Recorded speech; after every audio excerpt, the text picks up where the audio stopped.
Evening. Oh, God, yeah. All right, now's when I need a gavel. I'm gonna break the glass. Definitely. Your voice. So this guy knows What did you say? I guess meant to be. Oh, yeah. Three eyes on me. Or what? 5, 4, 3, 2, 1. Okay, all right. I'd like to welcome everyone. That's like Okay, we're ready to begin the study session. I'd like to welcome everyone to the study session of the meeting of the Canyons Board of Education. Today is March 29th, 2022, and we are meeting at the district office located at 9361 South 300 East. And I would like to excuse Board Member Mont Millerberg from the meeting this evening, and I know he would love to be able to be with us because the first item on our study session is we get to celebrate and have a report from our Student Advisory Council. And we're just so happy to have each of you here. And I can't believe it's at the end of getting towards the end of the school year that we're now having our update and report. So Dr. Dowdle, would you like to just introduce and Yes. And then we have a couple that have agreed to kind of represent the group, right? And report to the board. That's right. So the good point is that all of the board members have met with our Student Advisory Council this year at one time or another. And I want to thank all of you for joining our group and participating. I really appreciate it. We have one more who's supposed to be arriving, who's one of our speakers. So that's why I'm sitting on the end and kind of have a foot out the door. But why don't we just have them go down and stand up and once again, tell us your name for the people who don't know you and go down to this end. So will you begin down there? Go ahead and stand up, just introduce your name and what school you're from. Yep. Hi, everybody. I'm Luke Biergard and I go to Alta. Hi, I'm Mallory Goodfellow and I also go to Alta. Hey, I'm Emma Moreno from Jordan. Cameron Coffey from Jordan. Bryce Mayer from Brighton. Xander Nelson, also from Brighton. Hi, I'm Haley Wilson. I'm from Brighton. I'm Taylor Navarro and I'm from Brighton. I'm Alicia Ruiz. I'm from Alta. I'm Kimberly Garcia. I'm from Corner Canyon. I'm Bella Nibley. I'm also from Corner Canyon. I'm Creed Gardner and I am also from Corner Canyon. So the plan tonight is to have two speakers. We have Bella and Ava, and then we're also going to take a photo. What order would you like to do that in? Do you want to have the speakers first? Yeah, but you said we're waiting for one. Yes. Okay. You know, the other part is I was going to just turn time over to the board to give their thoughts, and maybe we can have that first while we're waiting for our That's speaker. Yeah. Okay, let's do that. So board members, as Dr. Dowdle mentioned, each one of us have had at least one opportunity to meet with the council this year, which I don't know about you, but it's one of my favorite things to do. So if you would like to share some of your thoughts and comments of appreciation to the council, let's go ahead and do that. Maybe, is it okay if we just go around? We could start with Mrs. Igar. Well, I loved meeting with all of our student advisory councils, and I was really impressed with your level of engagement. I thought everyone had some really great comments, and I hope I don't embarrass, but Bella Nibley from Corner Canyon, she's from my school that I represent, and I really loved a discussion we had where she just talked about and shared a situation she had where she was going through a rough time, you know, COVID transition, and how she got the help she needed. I just thought she did a beautiful job of opening up and showing some vulnerability and yet so much strength through her leadership. And I thought she created an atmosphere where other kids could feel like, hey, it's okay if I feel that way and I know what to do. And the way she handled it was awesome. So anyway, but everyone was excellent, and sure do love these kids. It was a great opportunity. I'm glad we do it. Thank you. Thank you, Mrs. Schill. Okay, so I was able to join the meeting twice, and one of the times was on Zoom. And the last couple of years we have been on Zoom.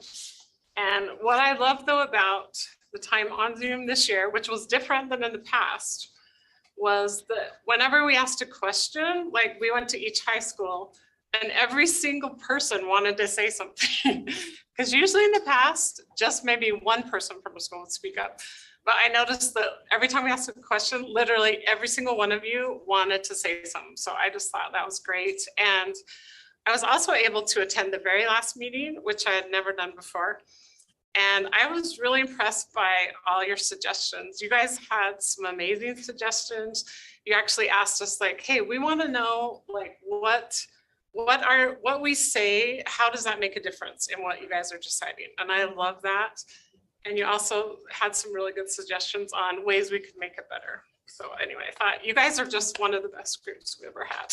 I know I probably shouldn't say that, but that's true. Take everybody else on. Luckily recorded now. Yeah. Don't tell anyone who was on it last year. Don't tell anyone. But thank you all for being at all the meetings and just for your participation. So several years ago, the board was trying to figure out how can we get student input. We get a lot of parent input, a lot of teacher input, we got a lot of input out. But it's real hard for me to walk up to a student at a high school and say, let me ask you this very difficult question. And they stop and say anything without thinking I'm some kind of weirdo. So we decided to come up with a student board. And the timing was exceptional because it was just a little bit before we hit into the COVID area. And COVID has been really sort of an interesting thing because it's been very helpful to us as a board to get your input and that feel where you and the student body are in regards to a lot of these issues, especially the last couple of years on graduation, or I'm losing out on my education, or I'm not having a regular college experience, and how do I do that? You know, we get the stuff from the principals and the FCCs and all these other people that aren't actually living it. And it's been really nice to get your input into that. And so when you say, do you make a difference? I can't say, well, you did this on this policy and this, but it's sort of in your back of your head as it sort of comes together. And you're talking about students and what do we need and what we don't. Your input's been very valuable and for that. I mean, it's real difficult. This is a weird position. We're representing so many people, students, parents and teachers and public and all this stuff. And you're trying to match out how does that go. But the reason why we do this is you guys. The foundation of everything we do is the students. So if in fact we're not meeting the students' needs, we're not meeting anybody's needs. So I've been really appreciative this year. We've asked some really hard questions. I think we had sort of a mental health session with me, as we've asked some pretty hard questions. You guys are right there and let us know where you were on some of these hard issues. I mean, it's a really opportunity, you guys, and I hope you appreciate it. It's not, most students don't get an opportunity to meet with actual policy members and superintendent and assistant superintendents and say, so what do you feel? What do you think? And I think you guys have really taken that responsibility to represent those people in your schools and an opportunity, and you have made the district better by your service. And I wish you the best as you go on into college, and may you continue to serve in other things in student government and other things to make a difference as you do your rest of your education and maybe even your profession. So thank you. Thank you, Mr. Wrigley. Mrs. Oaks? Oh, so I'm gonna turn on the stage because it's super weird for me to talk with my back to you. So, but I loved meeting with you guys. It was definitely a highlight for me. One of the standout sessions I thought was really fascinating was when we had gotten a lot of recent feedback from teachers at the superintendent listening to us about discipline. And to hear all of you talk about how frustrated you were with the lack of discipline and lack of respect from other students. It was interesting. It was so different hearing it from your perspective versus hearing it just from the teachers. Of course, the teachers are going to have a particular perspective on that, but to hear that you felt like it was disruptive to your own learning environment and that you felt like it really needed to be addressed, to me, highly prioritize that. It meant something in a different way. The other thing, and I know we can't necessarily open it up to discussion with all of you, but I don't know if you're aware of the fact that at the state legislature, someone was proposing legislation this year, and it's the second year, I think, that they've brought it up, about the idea of having 16 and 17-year-olds be able to vote for their school board members. Did any of you guys hear about that? Hey, so someone, I think it may have been Susan Edwards back here, said, or maybe Nancy, I can't remember, we said, well, we already have a student advisory council, right? Where students can provide input to the district, but I would be curious to get your perspective about whether or not you thought that your position should ever be elected by the rest of the student body in order to be able to come in and say, we're representing Corner Canyon or Alta or Brighton or Hillcrest, you know, whichever school, and this is our perspective, and this is how we think we should be doing things differently or be thinking about. So just chew on it. I'd be interested if any of you guys think it's a great idea, let us know. But anyway, thank you for your service. It's been so fun, and we're so excited to see you go places. That's the other thing. I've been so impressed with this group. Every so often I'll see something on Facebook or in a newspaper, like Mallory, like where you guys are featured for all of these incredible things you're doing. I mean, we don't have like the full background on who you are, but as things came out throughout the year, I was like, you're the most amazing group. So we are really lucky to be able to spend time with you. So thank you. Thank you, Mrs. Oaks. Okay, Mrs. Arnold. So it gets harder if you noticed as you go down, because then I'm repeating everything everybody said. But you know how you go into a classroom sometime and the teacher gives you all this information, and then the teacher says, do you have any questions? And if you had enough knowledge to have a question, you'd ask a question, but you don't even know what knowledge you have to ask that question. I mean, I've been there many times. When I came to your meeting, I was so impressed by you guys because you answered so many questions that I didn't even know I had a question about. Does that make sense? And so you were willing to give us information that we didn't know and answer questions that we didn't even know we needed to be asking. And so, and also I'm thankful for the talents that you've shared with your school and your community. Yesterday, I was with my granddaughter, we were going to an art class. And she said to me, Grandma, you know, I'm going to go to this high school, and I'm not going to name the high school. She goes, but everybody talks about how awful this other high school is and they hate them. And she goes, I don't understand that. And I said, well, are you talking about them hating each other because they're, you know, in sports and football people are upset at football people? And she goes, yeah, and they treat each other really bad. Why did they do that? I look at you guys and I'm so impressed that you don't do that, that you work together, that you're here for the better good for all students in the whole district and not just for your school. So thank you for spreading the goodwill and trying to work together for everybody in the district. Thank you, Mrs. Arnold. Superintendent. Real brief, just to reiterate everything that's been said, congratulate you on a great year. And I just want you to know how much I appreciate all of you and your leadership in such a hard time. I don't think you'll ever forget, you know, kind of what we've been through this year in a lot of ways was a lot harder than the last year, as you all know. But you're such a equalizer in your schools and just steadying the ship, right? And really your calm influence on your peers really brings a sense of confidence and a sense of belonging to your classmates. And you're the reason that we're here, right? This is what we do. So I just really appreciate all that you've done. And as it's been said, wish you all the best. And if there's anything that I can do or we can do for you in the future, I hope you'll reach out to us and we can support you in whatever your endeavor is. So thank you. Thank you. And I would like to also just echo what everyone else has said, but again, just how impressed I have been by all of you, your comments, your thoughts, your insights. Were just so amazing. And one of the things that really stood out to me early on is the comments that you all saw the need for and the value of every student in your school feeling like they belong and having something that anchors them to the school. And just the fact that you all recognize and notice that and express that means you're also in your lives, you're trying to create that for others, that you are making those things happen for them.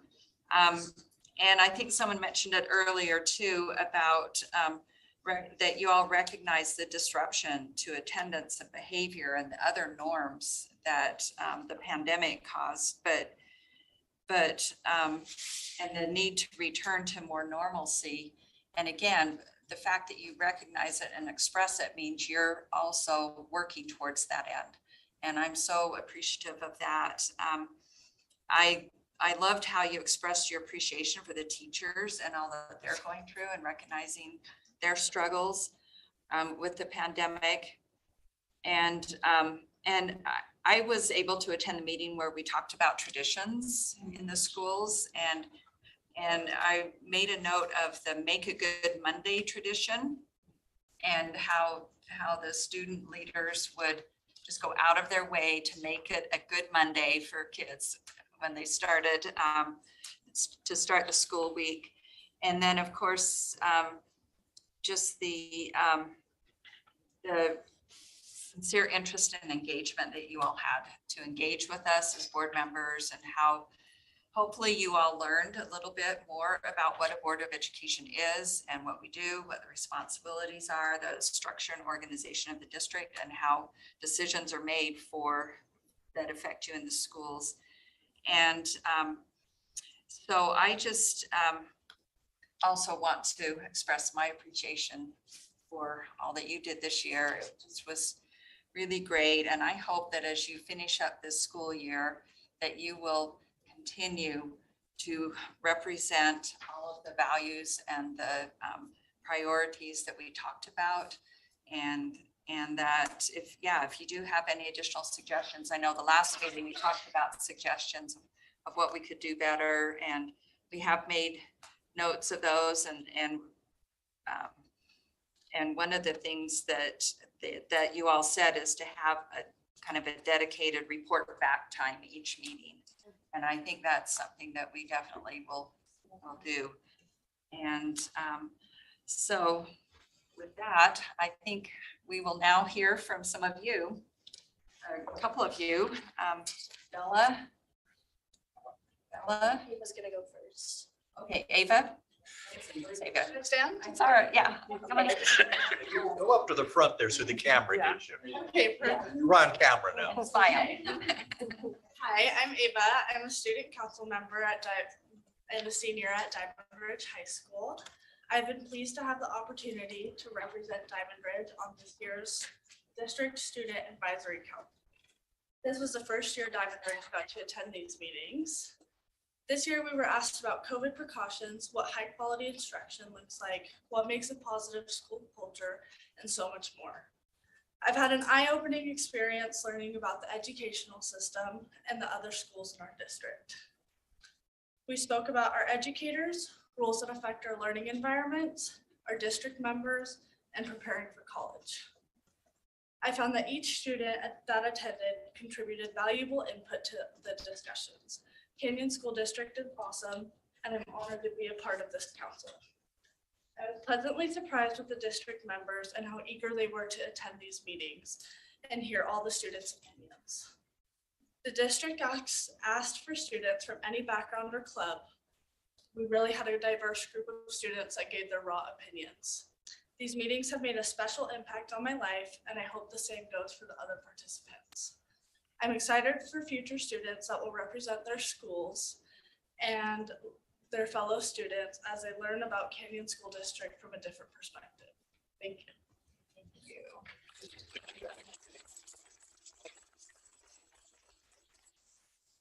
Bella? Hi, I'm Bella Nibley. I am a senior at Corner Canyon High School. I serve as a student body officer. And first, I just wanted to say thanks to all the board members. You guys are so awesome. And to Dr. Dowell, who put this all together, and ordering us lunch and stuff. But it's been a super great opportunity. I got called into the office one day by one of our vice principals he asked if I wanted to be a member of this council. I had no idea really what it meant. I hadn't really heard of it. But I was really excited to just meet up with other schools and hear what they had to say about things. So I joined, and I remember after the first meeting, me and Creed felt so honored to be able to be a part of this group because it's such a great group of students. We walked into the room and we already knew a bunch of the other students from student government and things like that. So we were super excited to work with them. And we just felt so special in a way that we really felt like you guys really wanted to listen to us. And the fact that this council is even a thing shows the attentiveness and the dedication that our school district has, that as student leaders, we feel really, really thankful for. So that has been such an awesome opportunity for me to be a part of. And I'm so thankful to you guys for being such great listeners. And after hearing what you guys just had to say about how this was such an amazing opportunity for you, when I was making my notes about what I was going to say, I completely viewed this as such an opportunity for me and hadn't even considered that it was something that you guys used to get feedback. For me, it was a way to connect with other students and learn so many things about how you guys do things at your school and learn about different high school experiences for different types of students, which was great. It made me a better peer and it made me a better student leader. And it also gave me the opportunity to listen to what you guys had to say. And it's really interesting hearing what administration has to say to us, because there's not a lot of opportunity we get to hear directly from you guys. So I've seen it as a huge opportunity for myself. And I kind of just wanted to talk about two main things that I've taken away from the council throughout this year. One is how just to be a better peer through you guys. You guys have been so awesome and I've made so many awesome friends. So that's been such a great opportunity for me. And I've been able to learn new things to put in as activities for student government.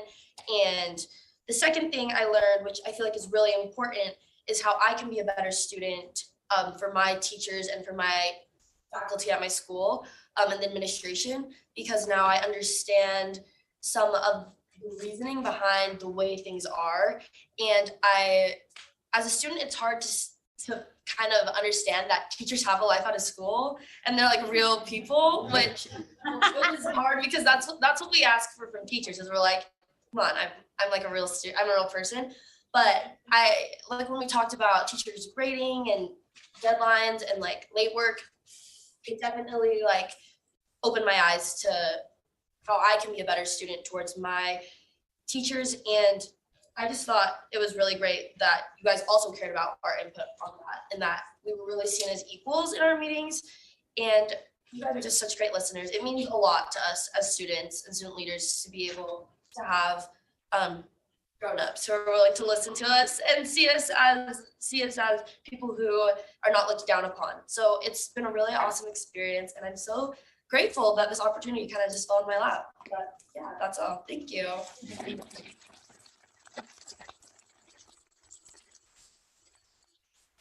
Hey, thank you all so much. So we would like to get a group picture, but we'll probably need to go out in the other room to do that.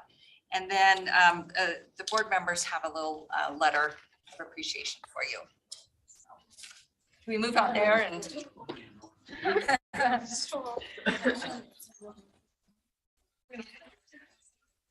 Job, guys.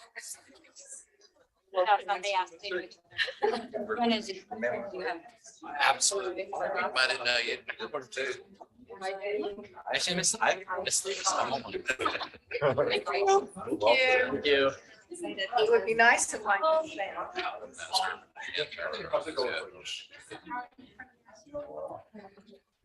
Can I join you at the homeless shelter tomorrow morning?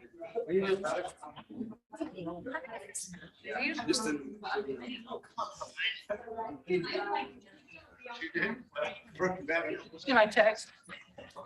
Heard about the great Canyons Carpet Bar? Great. We have a carpet bar. They want our carpet bar. To our Grayson said our there's a carpet. guy who has something next door to it, like it, and he wanted to talk to us about it. And I'm like, The other I didn't know I had, so. They're great. Yeah, highly recommend them. I'm supposed to tweet that out right now. Everyone should have 2 or 3. Yeah. Not just one, you should have 2 or 3. That sucked. It must have been tweeted because, yeah, but I've gotten 3 So, Yeah, thanks, Alice. yeah. I'm curious. One principal did send me a picture of her Apple Pencil and said, Scott sent me this instead. How did you come by? You know how to use that? I can imagine who it was, Yeah.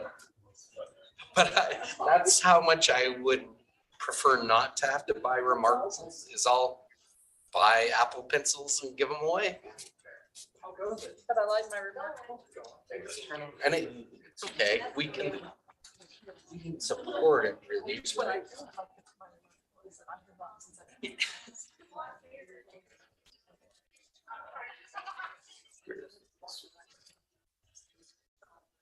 And that's where we probably is. And the challenges is. Now that it's already turned on. Yeah, there's mostly have the user. I don't either. I just use paper. I had one. Had. Like, no more. Yeah. So I had one and reset it, gave it to Brian to try. Maybe I'll try it again when I have a little more time to really dive into it. It doesn't do some things that I wish it did. I wish it would search the content of the notes. Just the title. So that I think it's terrible. Provide this is the monthly service that I get for 3 of them for Alice's, Cindy's, and McKay's. Every month I get this $30, well, it's $10 charges on my card. I can't get an invoice. So there's to it.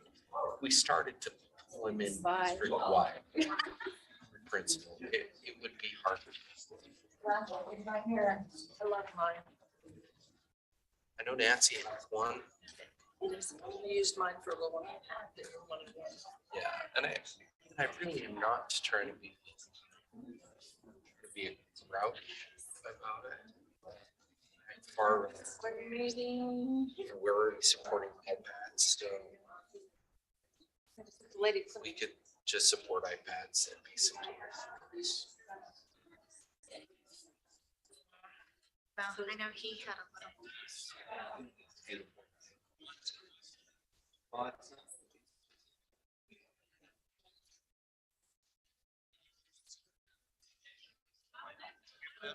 What time is it?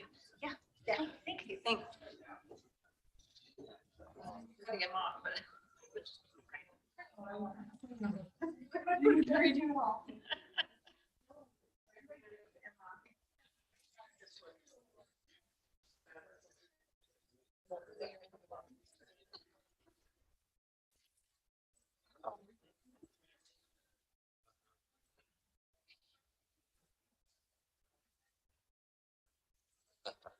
Yep. See, notability, iPad.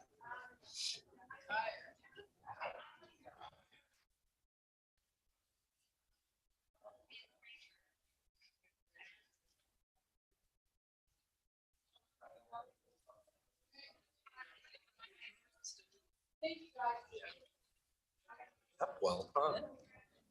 I said hi, Molly. Molly.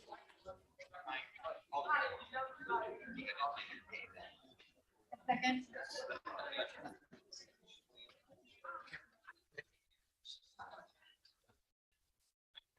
Way, Molly. Remind everybody that we're still on.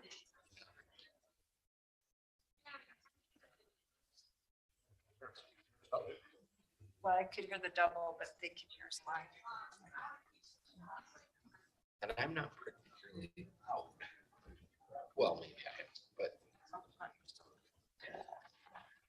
it's really loud right now.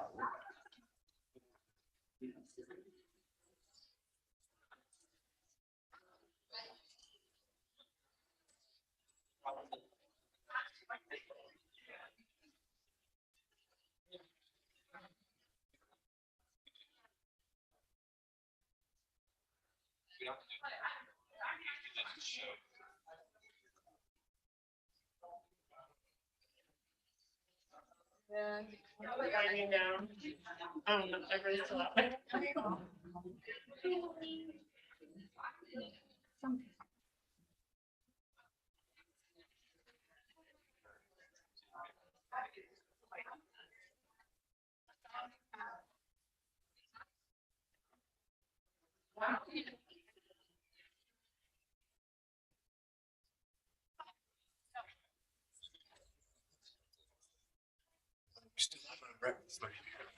Yeah, we're still doing one.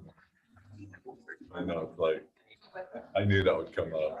Yeah, well, about 2/3 of them are SBOs on, they would have a few breakfasts with them this year, so. Yeah, like, are we still doing up records? Yeah, okay. They're not back out now. What do we have here? What's all this about?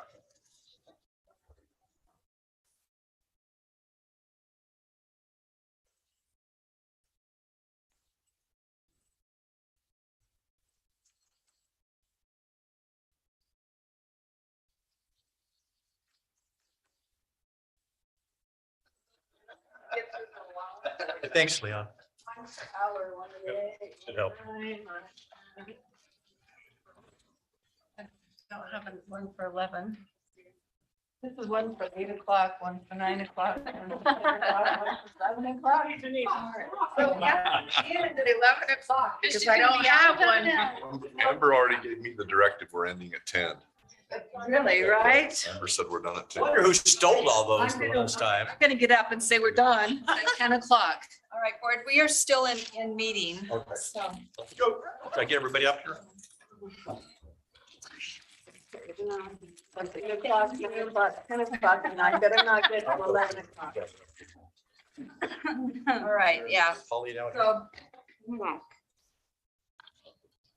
well, okay. Are we allowed to have that much fun at board meetings? I know, it feels like it's wrong. Yes, that's a highlight. It feels back to what's normal. Okay, that's great. All right. We need to get moving along though with our business. So our next item is digital citizenship update. I will turn time over to Susan Edwards from External Relations, Kenneth Sorensen from ISD, and Justin Anderson, an Education Technology Specialist. So Susan, Kenna, and Justin, welcome. Hello. You just told me to start. I'm like, oh, okay. We have appreciated taking a deeper dive into this and a deeper look at where we're going to head. We appreciate the suggestions and to really take a look at this. He'll go through this, but one thing that you all know is in the SEC reports have to talk about digital citizenship, and they just are glowing. You know, because they talk about what we do as a district and our filtering, and they just have a huge approval rating, which we'll show you in a minute. But then when we dive into it, they're having all these discussions about social media and about digital citizenship. And we're like, okay, there's a disconnect here. So we've gotten a chance to dive into that and to know where we're going to go from here. Yeah, so we've kind of taken the feedback from the last presentation and kind of some feedback from the board and kind of identified 3 areas of focus of what we can do right now. So, you know, there's always, what are we doing next year? We wanted to do something right now because we know that this is such an important priority. So we identified these 3 areas of focus that we are focusing on right now. So the first one, I'll have Susan talk a little bit about this and our partnership with the PTA and how we're working with them. Melinda Rose Severe, many of you know her, but she went to help Utah PTA to create a video contest to help promote digital citizenship. And they wanted to pilot it. She somewhat patterned it after our film contest, our video, what do we call that? Film festival. And so she wanted to pilot it in Canyon. So they've done that this year. They intend to open it to the whole state next year. So they reached out and asked our students to come up with just a very short video to talk about how to be better citizens on the screen. So we partnered with them and have really pushed that out. Can't wait to see what comes from it. But we know we've had great, and thanks to ISD, we've had them really talk to our digital citizenship teachers, I don't know, whichever their class is. But they've pushed it out to their students, and we're really excited to see what comes from that, and hopefully something that we can use. But we've partnered with them on that.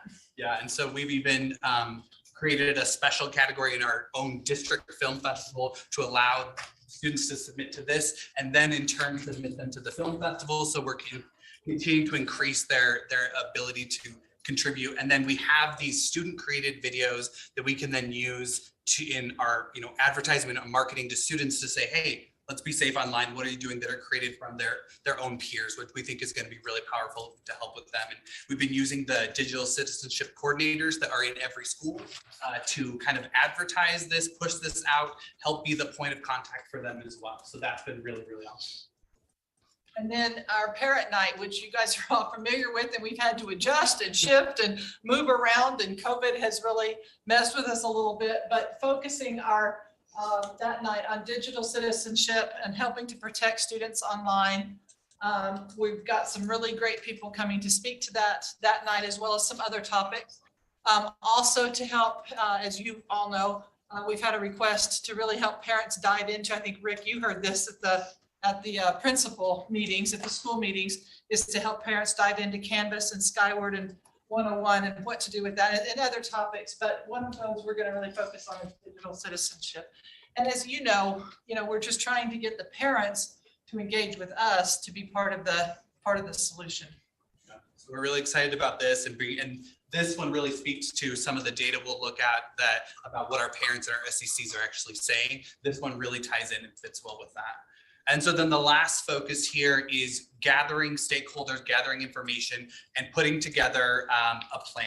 So we've kind of created this DigCit team of sorts that involve Scott McCombs from IT, Susan, myself, Kenna Sorensen from ISD, and pulling together a bunch of resources and looking first at the data that we have available to us to see what we need. And we're going to look at some of it tonight, and then there's more work to be done. This is kind of what happens next here.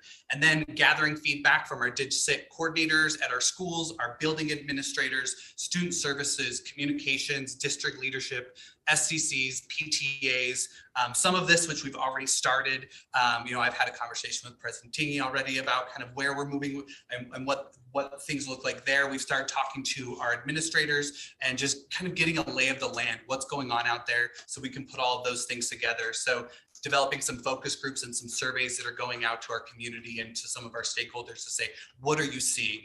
Because I think the students said it really great. It was awesome for them to come in and see things from a different perspective, that, a teacher also, they want to be known as a kid who lives outside of school, and then seeing the teachers who live out of school. So what are we missing when we look at digital citizenship, and how are we gathering that from all of those stakeholders we have? And then coming back to you with a plan. Coming back to you and saying, here's what we've heard, here's what we found out, here's what the data says, here's what we are going to implement moving forward. And so that's those are our big three takeaways of what we want to focus on for the rest of this year, so that we can develop a plan, get it to you, and start moving forward with that. So along with that, another one of those things that we wanted to bring up is Common Sense Media. So we are currently in the process of getting all of our schools Common Sense certified. The last time this was done was right before COVID. We were a Common Sense certified school district. But then with COVID and some things, we decided, let's let teachers just teach for a minute with the shutdown, and then we're jumping back on that now. And so our schools are currently within this process. So I just wanted to talk a little bit about what that looks like for our schools. They have to complete these 4 pieces up here to basically be Common Sense certified. The first one is they have to have those learning opportunities for students, for faculty, and for parents. So they have to provide those different pieces. They do that through teaching these digital citizenship lessons, engaging families in more than one night or one activity, and then reflecting and the kind of, how did this help you? What can we do better? What are you going to do next? And so all of our schools are in the process of doing that right now. It's not due, because technically the last thing they have to do is due the 31st of March. So coming up here soon, and then all of our schools will be applying and completing that. Once that is done, once all of our schools are done, that will certify us as a Common Sense school district, which shows that we've really gone above and beyond what a lot of other school districts are doing around digital citizenship, and saying, we put it a priority, it's a focus, and we care. And so that's been a really cool thing for us. We're looking forward to getting that hopefully done in the month of April, and then reporting back to you about all of that. Our digital citizenship coordinators at the school level, which are sometimes classroom teachers, they're media specialists, all sorts of different people who work extra hard on this, are working on this and getting this done for us. So that's one of those things. So pulling back some data, last time we were here, kind of talked a little bit about the report that the SECs filled out. It wasn't yet due. Now it's been done, turned in, all of those things. I want to show you a little bit about what our SCCs are saying. So this is really kind of the unfiltered moment for our SCCs to look and say, do we have a problem? And we look at the problem in 3 different areas. The first one we look at is around our filtering and supervision. So we ask them straight up, what's wrong? What are we not doing? What can we do better? What do you see as an issue? And out of all of the schools that have reported, we had 1 elementary that report that they have concerns and questions. We had 2 middle schools report that they had concerns and questions from their SCCs. All 3 of those schools that had concerns were all around personal devices at home, safety at home, and social media use at home for their students. None of them reported, hey, we don't like what's happening at school. It's we don't know what to do at home. We're struggling at home. We need some help and support, which directly feeds into the parent night that communications is putting together and those types of things, right? The next one was student education. How are we doing with teaching your students about digital citizenship? Every single school's and SCC said, this is great. We have no problems. We see no issues. We really appreciate what you're doing. So that was a really cool moment for us to see how things were happening out there for our students. Then the last one that are asked is parent education.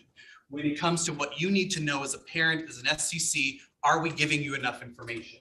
And we had 1 elementary school that said no, and really it said, we want more. It's just not enough. They're doing it. They're sending home newsletters. They had a thing at back to school night. We want more. We need help and support. And we know there's experts in this building. How can we get more help? So those were kind of what came back from that. And so a summary of what our SCCs are telling us is great because it's something we can help with. It's something that's actionable that we can turn into a great movement forward. So really they're asking for, when my student comes home, how can I help support them? What do I need to know about these pieces? I feel comfortable with them at school for the most part, but I need more support when I get home. And then at school, they're asking for more parent resources, which really feeds into Canvas, Skyward, things that we heard during those listening tours. How can they support their student in completing things with technology?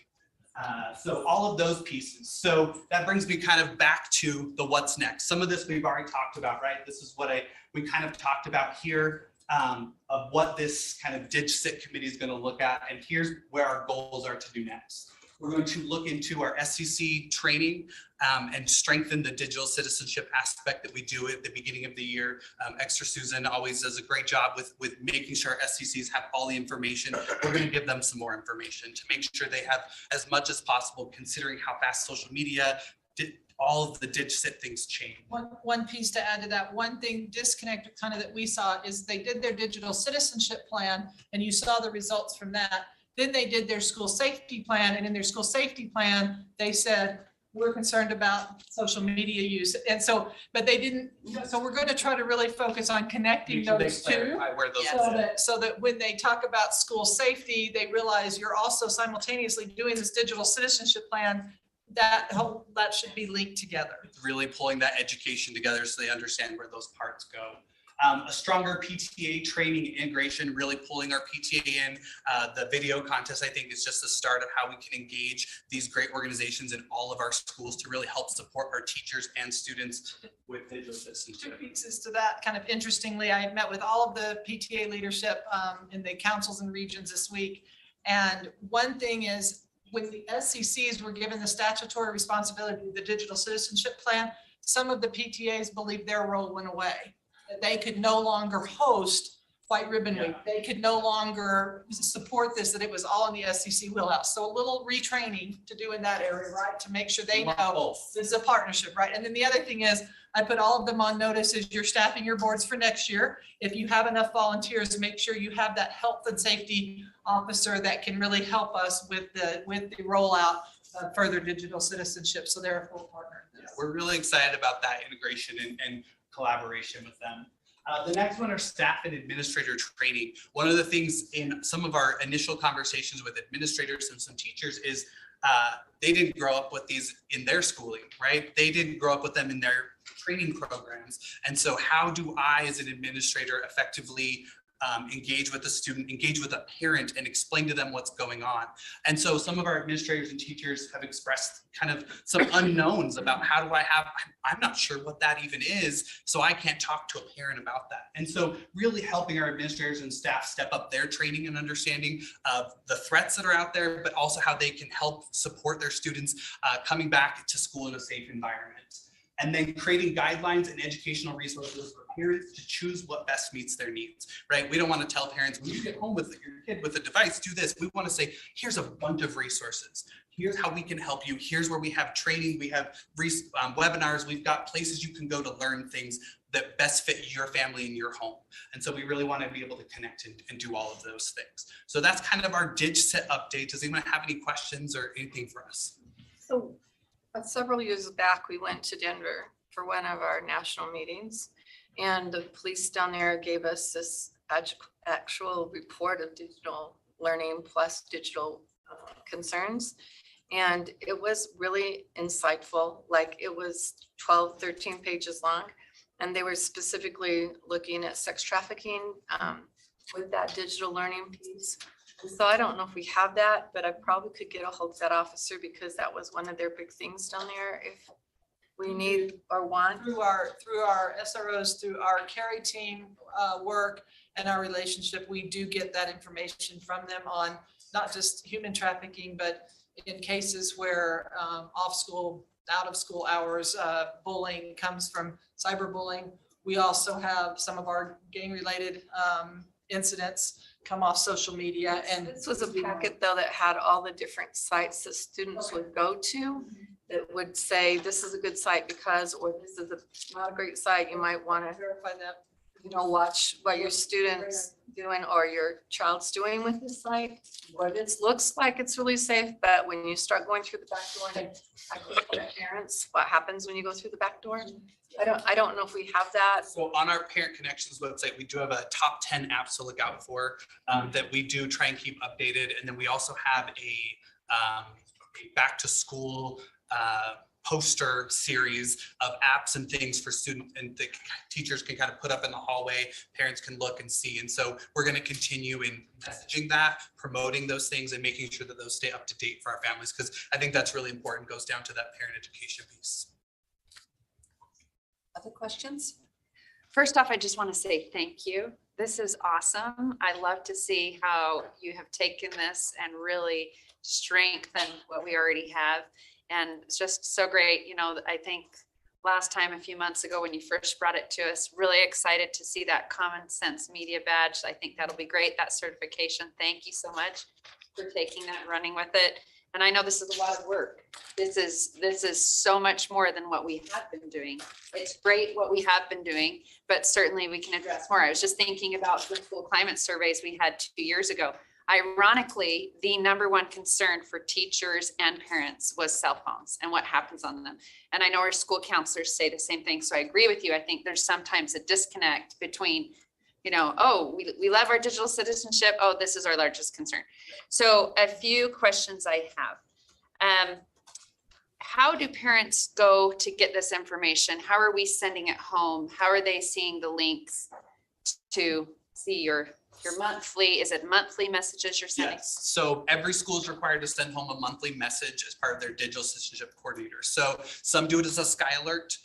Others put it on their website. Some have a principal email. A lot of times in our elementaries, they have that, you know, principal email that comes out. Some put it there. So it is up to each site how they disseminate that. Sometimes it goes to the teachers, and teachers send that out to their families. And so each principal does things a little bit differently, but we create them at the district level. You know, here's an elementary, here's a middle school and a high school message to go out, and then they send that out on their own. That's great. Would there be a consideration to have that on the website? There's a button they can click and link into. And also I would suggest that once we go through the certification and our schools all have those badges, that we have that on our website too, that we're safe. The other thing is, as far as the dangerous different things the kids get into, there is a parent in my community that has done a lot of communication, a lot of things with parents regarding games. And I don't know if that's something that's you've looked into, but there is actually a lot of sex trafficking and pedophilia where what happens is a kid that's 9 or 10 years old is playing a game and they think they're playing someone their age and then they're older and so that's something that's also going to be on there, not just the social media and those types of things. Okay, and then another question I have is, would it be possible in this digital citizenship sphere to think about how much time our children are on the screens? And for teachers, when we go to training and staff, that teachers say, okay, it's time to take a break in the classroom. I know at our upper levels, sometimes we're doing a lot on our screens, but take a break, close down your screens and have some sort of hands-on or movement, because I know that's a concern with a lot of parents. A lot of parents don't know how much screen time the kids are getting at school. And then they come home and maybe think maybe there isn't a lot of screen time, but there is. But I know that's a concern that has been raised with parents. Is that something? So that's something that we want to look at. One of the great things that IT has done this year is they've really upped their reporting on what our Chromebooks and are being used by, and those minutes and all of those things. So we're going to grab that data and then start kind of developing understanding of screen time as it relates to educational use versus passive use versus games, and really be able to provide some guidance around what that looks like. So that's the goal of this committee. Great. There's a great book called Glow Kids that really is informative to parents about what happens with screen time with kids. Okay, the other question I had is there a way for parents to be able to see and access the screen time their kids have at school? Would we be able to do that with IT? Just a little bit of, this is how long I think they. that's something that we can look at the committee and kind of see what can happen next with that and where that data can go. I'll mention that we are gathering that data and we're actually reporting it for school administrators.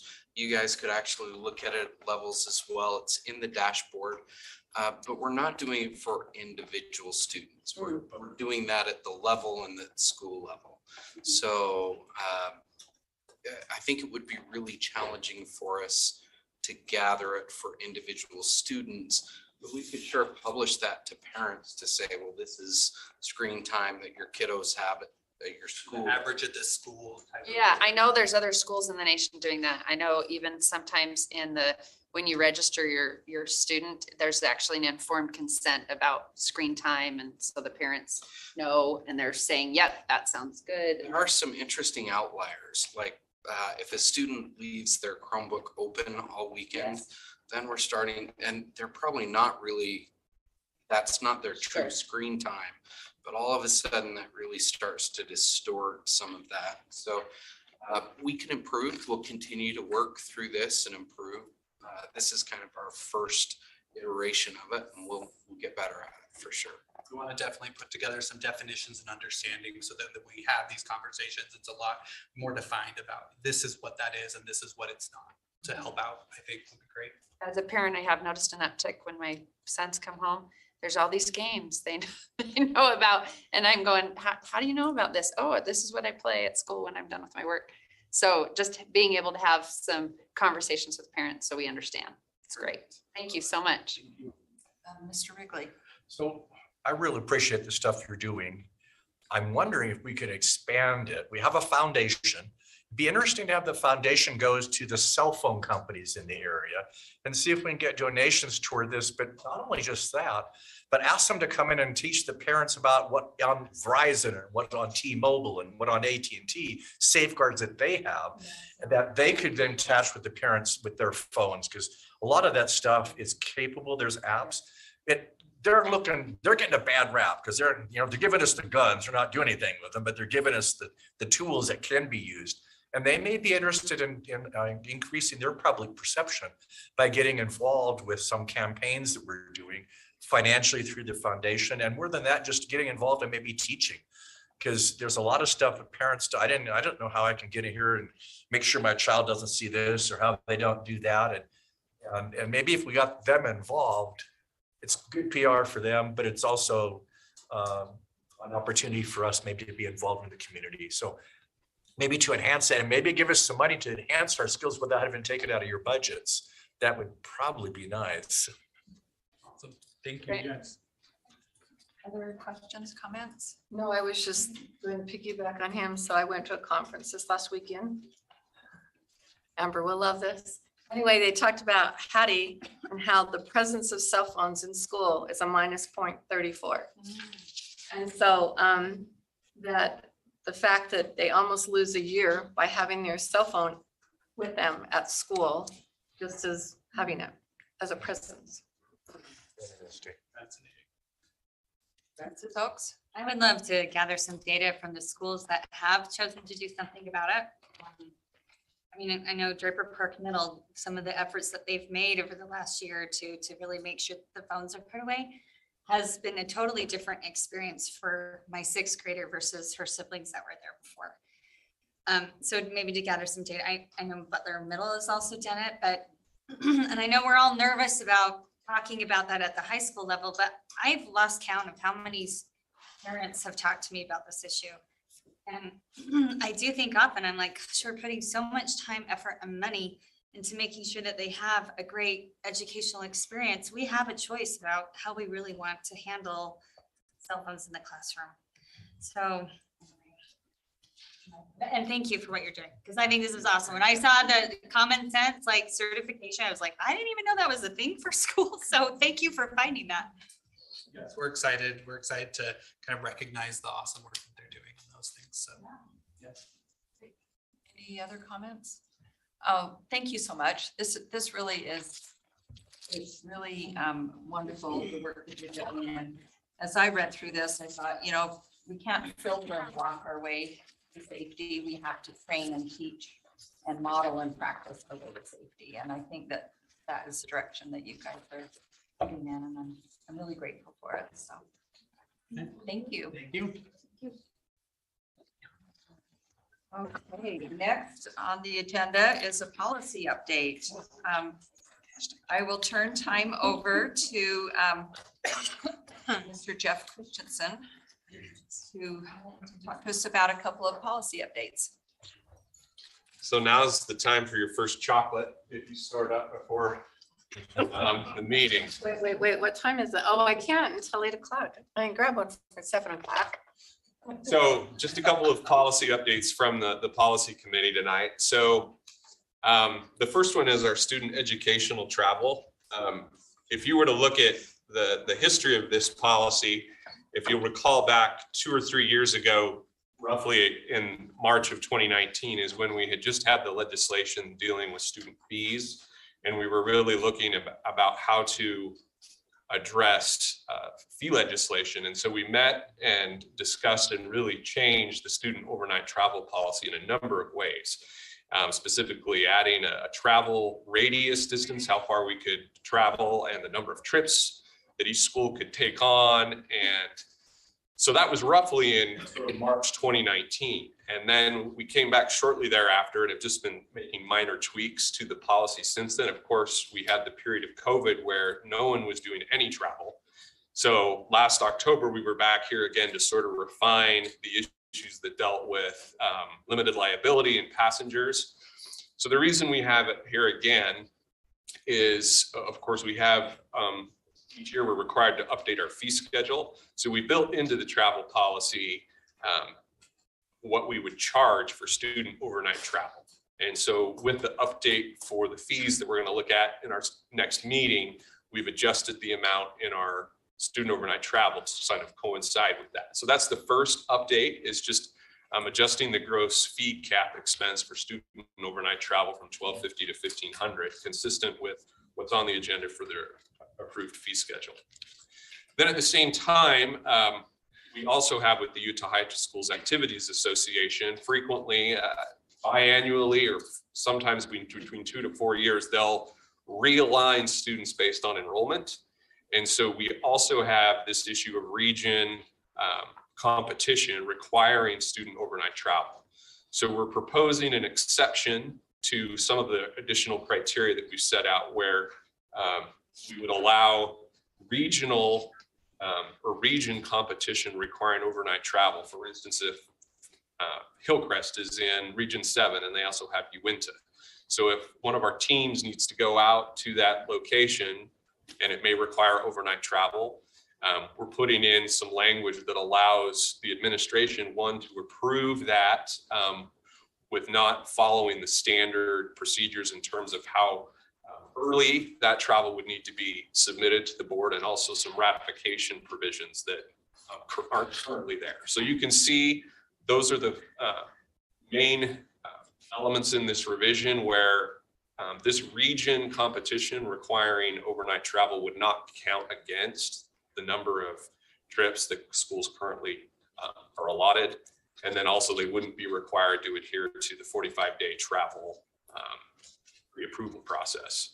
And then I guess most importantly, the school or district will pay for those travel expenses that are associated with the region competition travel. So that's an attached red line. This is for the board's consideration. I can take any questions on this before we move to the other policy, or if the board has any feedback, or if you have feedback for the policy committee after this meeting, you can send it to me. So. Board on this one. Okay. Then the other policy is our home and hospital instruction policy. When we were going through the student section, we updated this policy in the 2018 school year. We were just kind of working through all of the different sections, and we updated and modified this policy specifically with our special education provisions, outlining situations where we would need to not just engage in home and hospital, but where we would need to have home instruction. Since that time, we've been through COVID, and we have had some experiences in the district where there have been several issues where we have felt we needed to adjust provisions in the home and hospital instruction. It was designed for a different era where we didn't have the ability to put anyone online. It was designed when teachers were making trips out, and we were a bit more restrictive in terms of how we would allocate those resources to someone that may be on an open enrollment permit. So what we've done throughout the policy is try to modify it and update it in those ways. So the first is we're clarifying that a student on an open enrollment permit could qualify for home and hospital services. If they, in the event they return to their boundary district, we have procedures in place where we can allow an analysis with student services in the school to look at those circumstances. Again, we've added some components based on review with our student services department to do an assessment for students, whether at the elementary or secondary level. If they're going on home and hospital, how can we ensure that they'll receive adequate services? And then just a few more specifically looking at how we provide our IEP services. If we send a teacher, the older model was that we would send a teacher for 2 hours of instruction per week. That may not be consistent with an IEP plan. And so we're going to require a meeting occur to address those issues. And the last is we have some course requirement issues where if we don't have a comparable course, we've got some provisions in place to help students. So we think these are good measures to help update the policy. Again, I can take questions, or you can send feedback to the policy committee on these issues. Any questions, board? I have kind of a weird question. So like, I have an example. So like if a student is home and hospice, not hospice, but hospital, and they would ask if they could just come to lunch to be with the other students at the school. Would that be like written in the IEP because they just want to do a little socializing with people, but they really need to be home for whatever the reason is? Would we be able to manage that under the IEP? So, I mean, each individualized student education plan will have a host of related issues to determine whether or not that's appropriate as an appropriate goal for a student. So I can't speak to that. But I think if they were looking at how best to maximize that student's opportunity to get benefits, Under the IEP. they would look at, I mean, if they have an existing IEP, they would address it in that way. Otherwise, they could look at what other issues, depending on what the situation of the student is. That wouldn't Or be in the 504. policy though, way it's drafted. If Right. it was in the IUP, it would be consistent with the policy. Right, so if they had a 504 or an IEP, but the 504 is not on this policy, then they could, then it would be consistent with it. So do we need to include a 504? We may have, these are the language additions, I think we've got that already based in there. We can address those issues as they arise. But what we didn't have was this issue for requesting a specific meeting that be convened for the IEP team. So,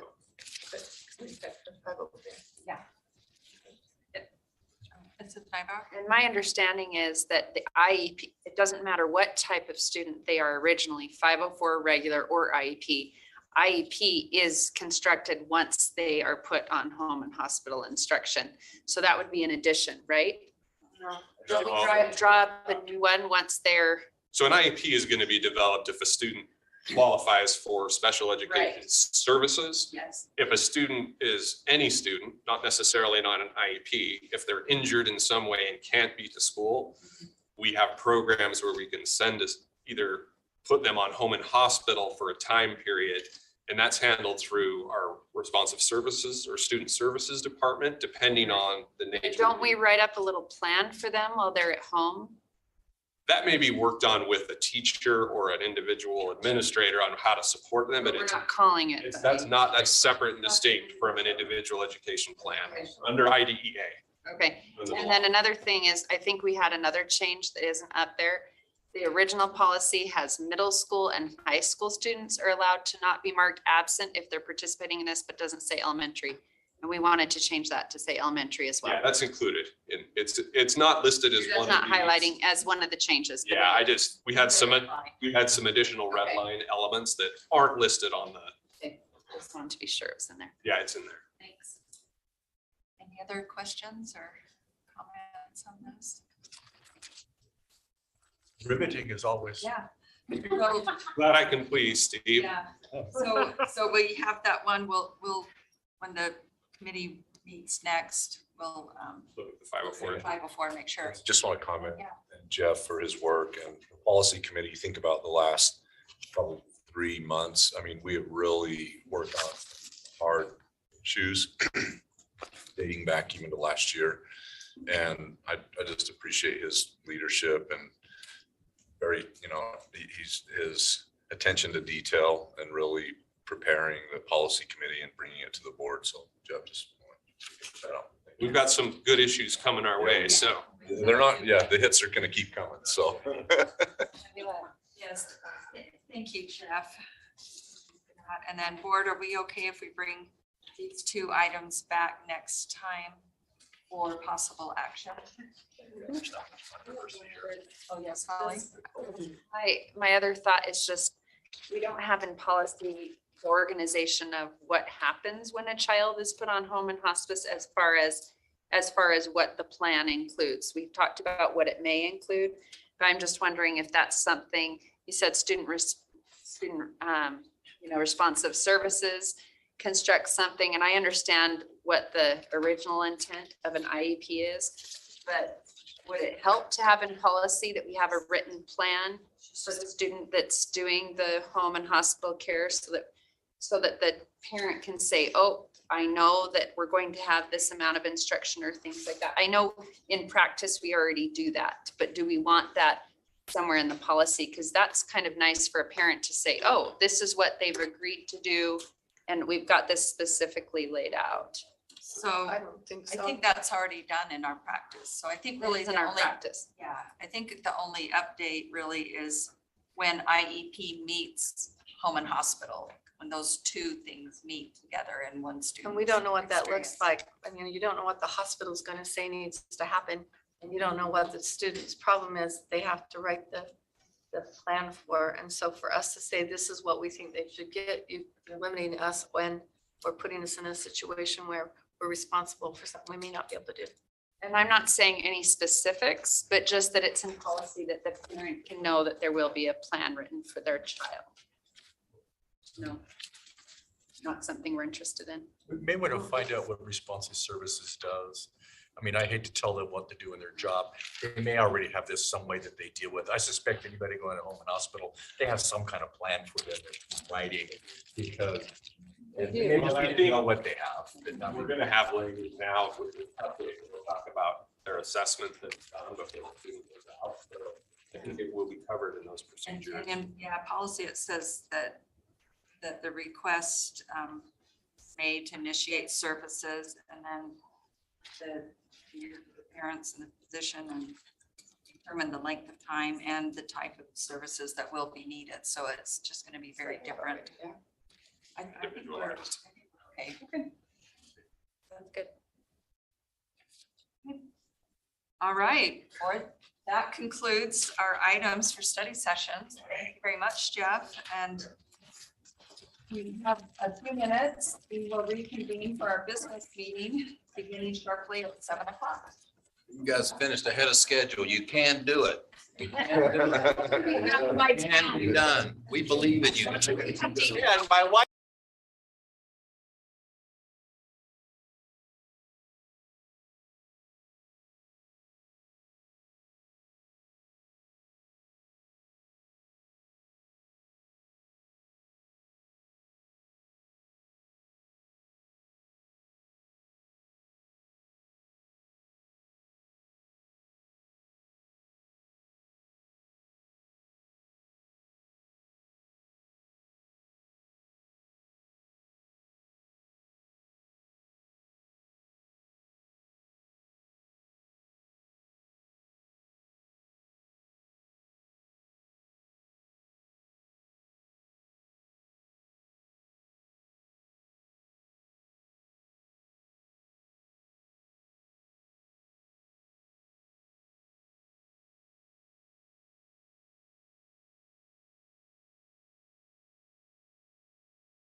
Okay, I think we're ready to begin.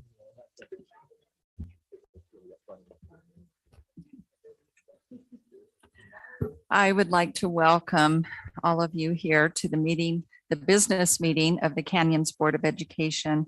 Today is March 29th, 2022, and we're meeting at the district office located at 9361 South 300 East in Sandy, Utah. And the first item that we have on our agenda is to approve the agenda for tonight's meeting. So I will ask for a motion on that. I'll make a motion to approve the agenda for tonight, March 29th. Thank you. Is there a second? I'll second it. Thank you. Any discussion to this motion? Seeing none, I'll call for a vote. All in favor, say aye. Aye. Any opposed? That motion passes. Thank you.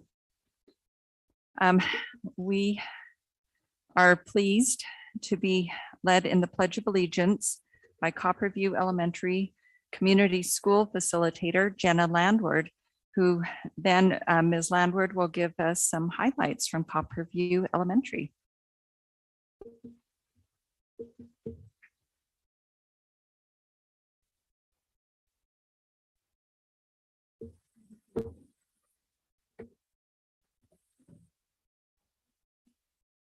I pledge allegiance to the flag of the United States of America and to the republic for which it stands, one nation, under God, indivisible, with liberty and justice for all.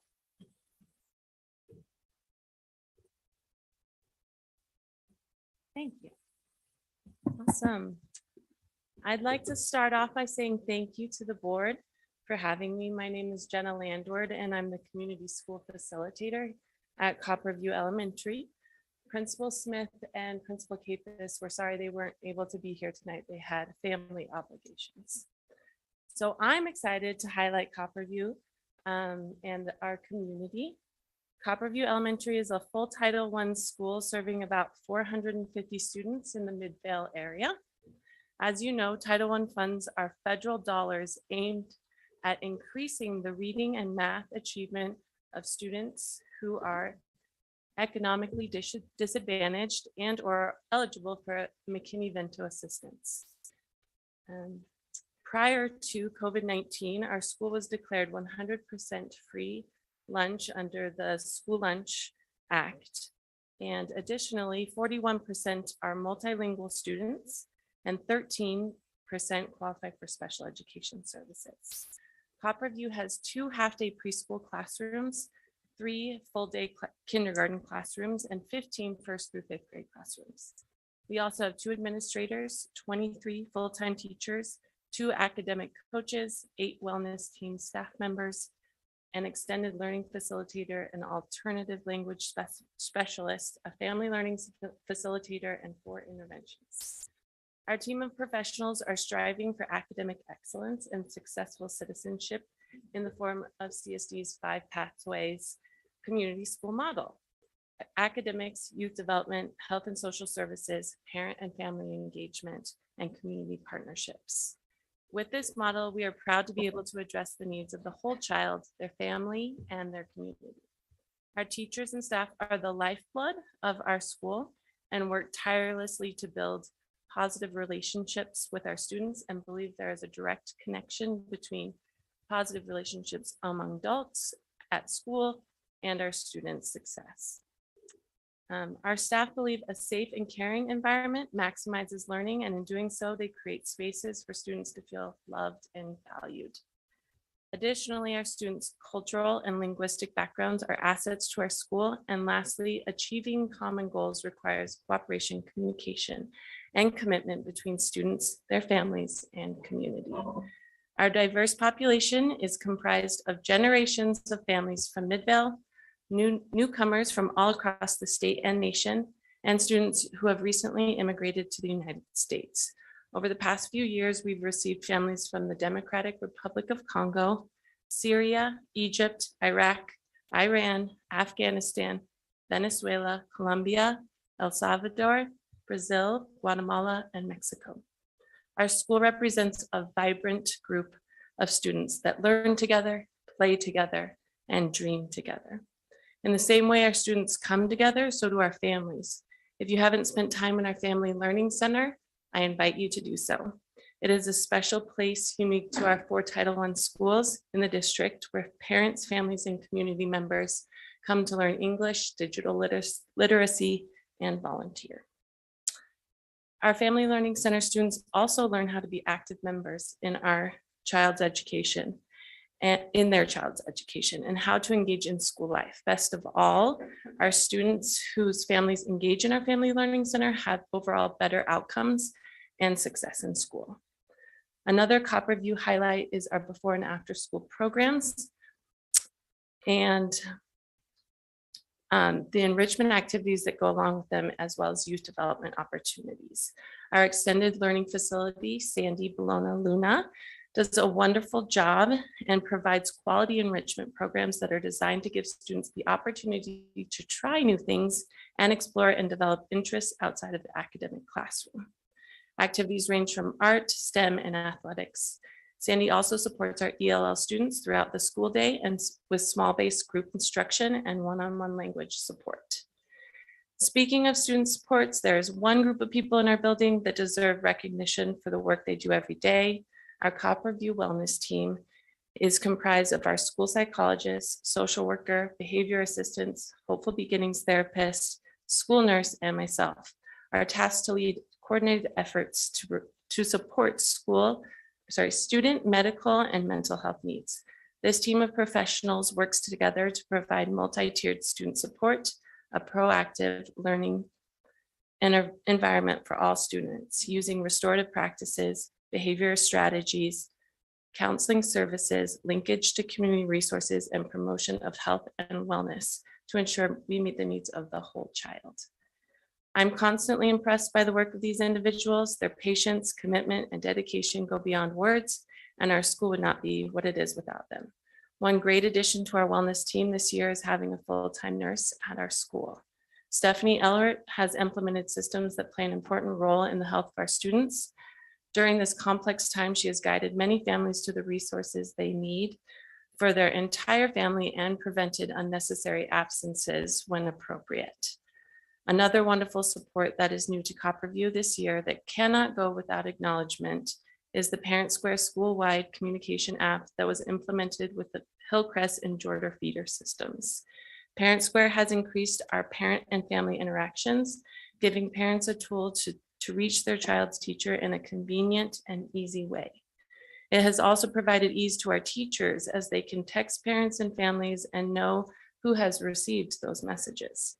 Not to mention, it is reaching parents in their preferred language. No more Google Translate for staff members, and parents only need to use one app for their elementary child, their middle school child, and their high school child. From an admin perspective, it has been so nice to be able to see who's connected, who's using it, and who might need their contact information updated. Thank you for all of you who approved the funding for this useful tool in our schools. It has been a wonderful asset to our school-wide parent and family engagement. To wrap this up, because I know I'm out of time, Copperview is a great place to be because of our amazing students and families and staff. Just one last thank you to the board for your continual support of special programs and individual roles in our school, many of them unique to Copperview. That would not be possible without your leadership. So thank you, and thanks for having me. Thank you. Thank you for that wonderful report. And thanks for all the good work that's happening. Will you, at Copperview, will you please let Principal Smith and Assistant Principal Capes know of our appreciation and extend it to all the faculty and staff and all the teams that are doing such great work there. Thank you. Next, we will hear, I'll turn time over to Jeff Haney and Kirsten Stewart from the Department of Communications for some recognitions.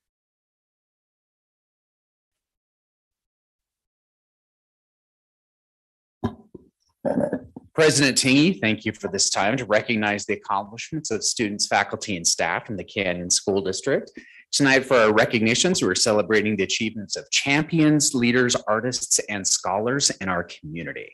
Those who are mentioned tonight will receive a letter of commendation from the board and the superintendent.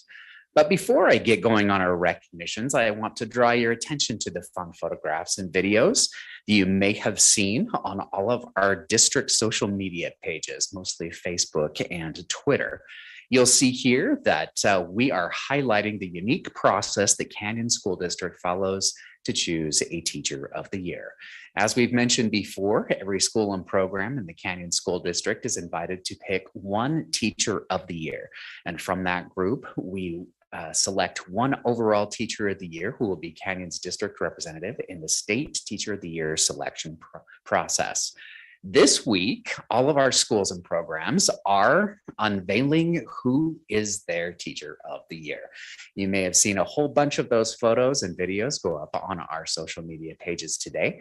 Please keep watch over the next little while for all the announcements of all of our schools and how they are celebrating the contributions of our teachers. We want to give a big shout out to the Canyons Education Foundation. They provided all of the gift bags that went to our Teachers of the Year. Gift certificates and prizes in the gift bags are worth almost $500. And the winner of the Teacher of the Year selection process will be announced on April 19th at a community ceremony hosted by the Board of Education and the administration. We'll start a reception at 7. The event starts at 7:30. The entire community is invited to see who will be announced as the Canyons District 2022 Teacher of the Year. Now, our first honoree tonight is having an unforgettable year as a senior at Corner Canyon High School. Now, yes, it's very true that Cody Hagan's big year was just made bigger. He was recently announced as the Male High School Athlete of the Year and the Governor's State of Sport Awards. Now, Cody has committed to play football at Brigham Young University, and he's been honored as the Utah Gatorade Player of the Year, the Deseret News' Mr. Football, and this came as the Chargers' record-tying football season and a championship game appearance at Rice-Eccles Stadium. He also is the reigning 6A state champ in 100 meters, and we are crossing our fingers that he'll be able to complete that one more time and bring the trophy home again to the Canyon School District. Congratulations, Cody, as the High School Male Athlete of the Year and the Governor's State of Sport Awards. Our next honorees are winners of Academic All-State Awards for winter activities. A few weeks ago, we celebrated the Academic All-State Award winners for winter sports. But in recent days, the Utah High School Activities Association has released the names of the 30 Canyons District students who have earned Academic All-State Awards in theater, forensic, and musics. Now, these students from Alta, Jordan, and Corner Canyon High Schools earned these prestigious academic honors at the same time that they excelled in their artistic fields. Now, the High School Activities Association has presented the awards for more than 25 years for students who earn at least a 4.0 grade point average and score among the highest in the nation on college entrance exams. So to celebrate these students in theater from Corner Canyon High School, Creed Gardner, Lauren Dunn from Corner Canyon, Audrey Wilson from Alta, Danielle Gibson from Alta, Matthew Squire from Alta, Zoe Slaughter from Jordan High School. In forensics, Abby Hansen from Alta, Alex Brown from Alta, James Numbers from Alta, Marin Mon from Alta. And in instrumental music, Carson Clegg from Alta, Carson Iverson from Alta, Chloe Engstrom from Alta, James Numbers from Alta, Catherine Numbers from Alta, Lily Maddox, Alta, Matthew Pasterik from Alta, Matthew Squire from Alta, Michael Watts from Alta, Britton Bettinson from Jordan, Lindsay Webster from Jordan, and Lucas Pierce from Jordan.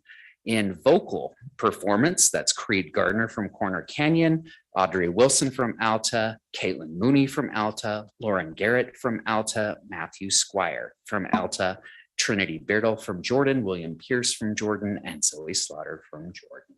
So congratulations to our students who received Academic All-State Awards in theater, forensic, and music. And our next honorees are winners of a scholarship that is much sought after among Utah students. And Canyons District's winning streak at the Sterling Scholar Competition was extended for one more year last Friday night. Hillcrest senior Danja Zoe Liu was announced as the top winner in the English category. Marin Mon, right there in the middle, was a runner-up in the speech, theater, and forensics category. You may have heard her name just a few seconds ago by being one of the Academic All-State Award winners. And Kellen Hollinger from Corner Canyon was a runner-up in world languages. Congratulations to these students and to all of our Sterling Scholar candidates. They worked very hard to be semifinalists and finalists. And in our case, we have one winner and two runners up. So congratulations to all of our students. The Sterling Scholar Program is sponsored annually by the Deseret News and KSL TV. And those Sterling Scholar recipients receive scholarships to help further their educations. President Tingy, thank you so much for this time to celebrate the achievements of students, faculty, and staff in the Canyon School District. We turn the time back to you. Thank you so much. It's wonderful to hear about all these amazing achievements. Okay, yeah, sorry. We're going to unmute the phone because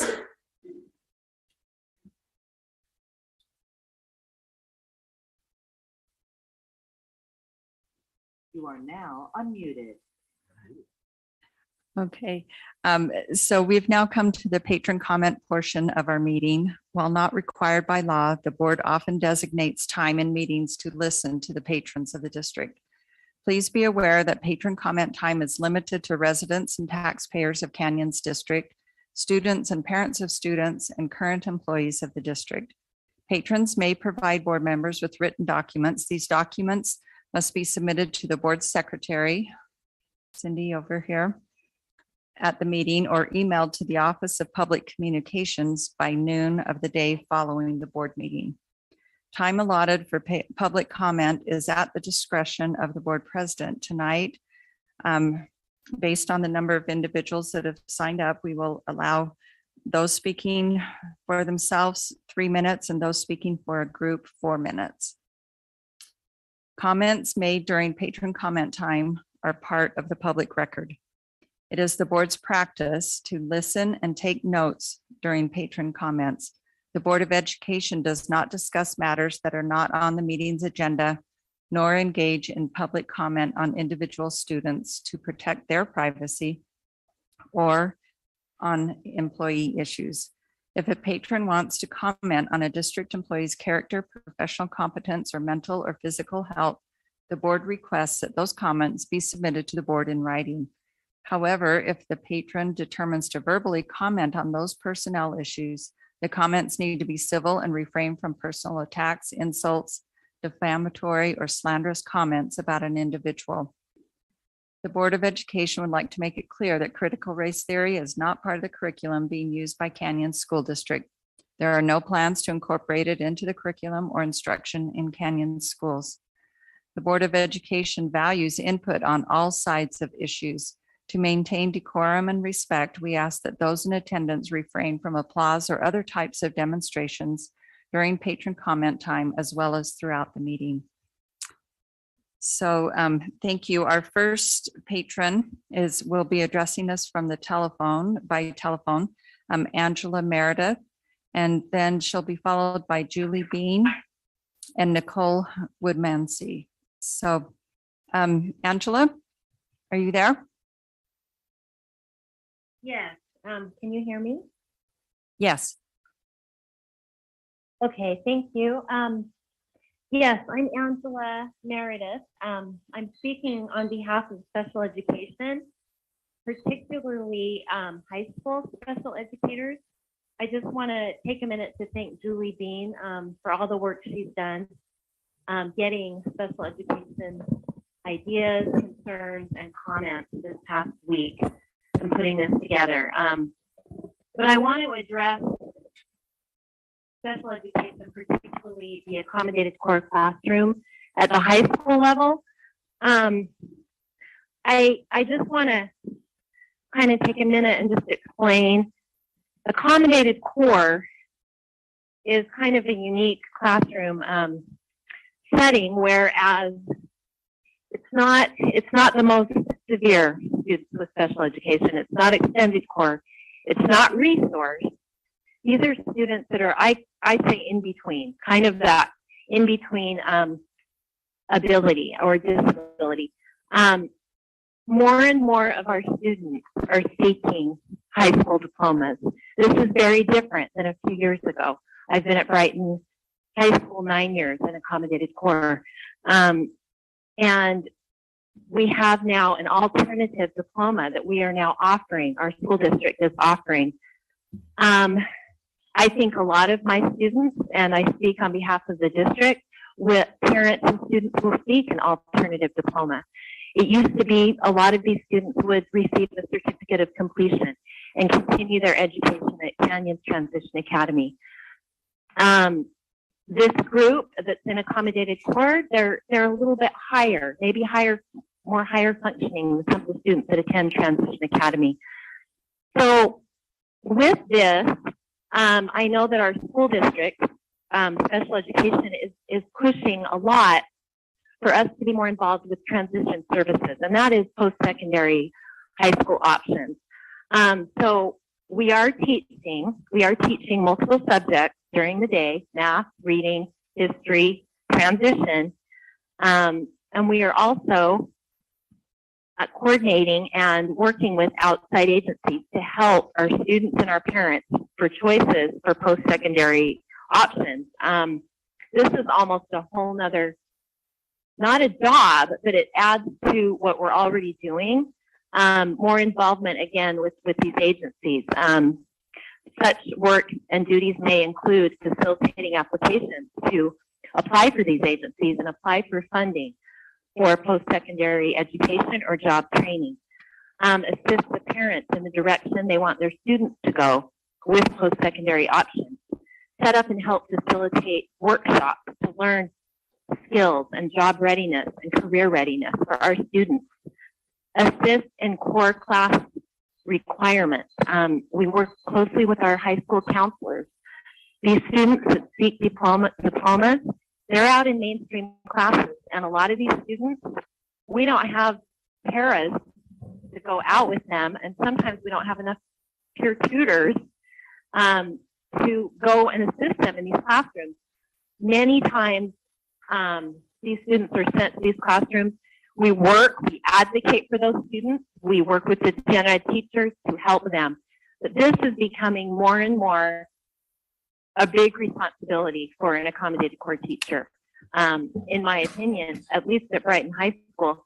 So a lot of us, we are advocating. We are advocating for modifications, accommodations in these core subject areas. I mean, we're trained in reading, writing, and math. Ms. Meredith? But science, I apologize. I'm sure you didn't hear, but the timer went off. So I'm sorry. Could you just really quickly wrap up, or we invite you to send the rest of your comments to us in writing? No, I can wrap it up. Thank you. That's really all that I have to say. I sure appreciate the time and Board of Education. I appreciate all the support you've given us this year with virtual Fridays for extra time to assist us in special education. Thank you. Thank you. Julie Bean, Nicole Woodmansee, and then Sally Scott. Is this on? Thank you. Thank you, President Teamy, Canyon School Board, and Superintendent Robbins. My name is Julie Bean. I'm an ACC special class teacher at Jordan High School. I'm also a CEA Executive Board Special Program Representative. Today, I'm speaking on behalf of approximately 75 special educators and para-educators from our district. Their names are included in a letter that I have sent in regards to my speaking tonight. Last August, I had the privilege of serving on the Strategic Planning Committee. At the first meeting, we introduced ourselves and had to share what our superpower is. I said I had a deep well of patience. Patience is a prerequisite for special education teachers and for our para-educators. However, our patience is running thin. The enormous expectations being asked of us with fewer resources have made our jobs even harder. Sorry. Lost my spot. See, I just need to keep looking. It's safe to say that we're drowning here, and we all want what's best for our students, and teachers and aides who are drowning probably won't be able to give students what they need. I'm here asking for 3 specific things. First, special educators need additional time to meet required responsibilities. Second, we have to improve paraeducator pay to a living wage. Finally, we must work to reduce caseloads and class sizes in special education. I had an epiphany during the planning team's meetings where I realized that special educators are given equivalent prep time as general education teachers, but we have many more required responsibilities not accounted for in our time.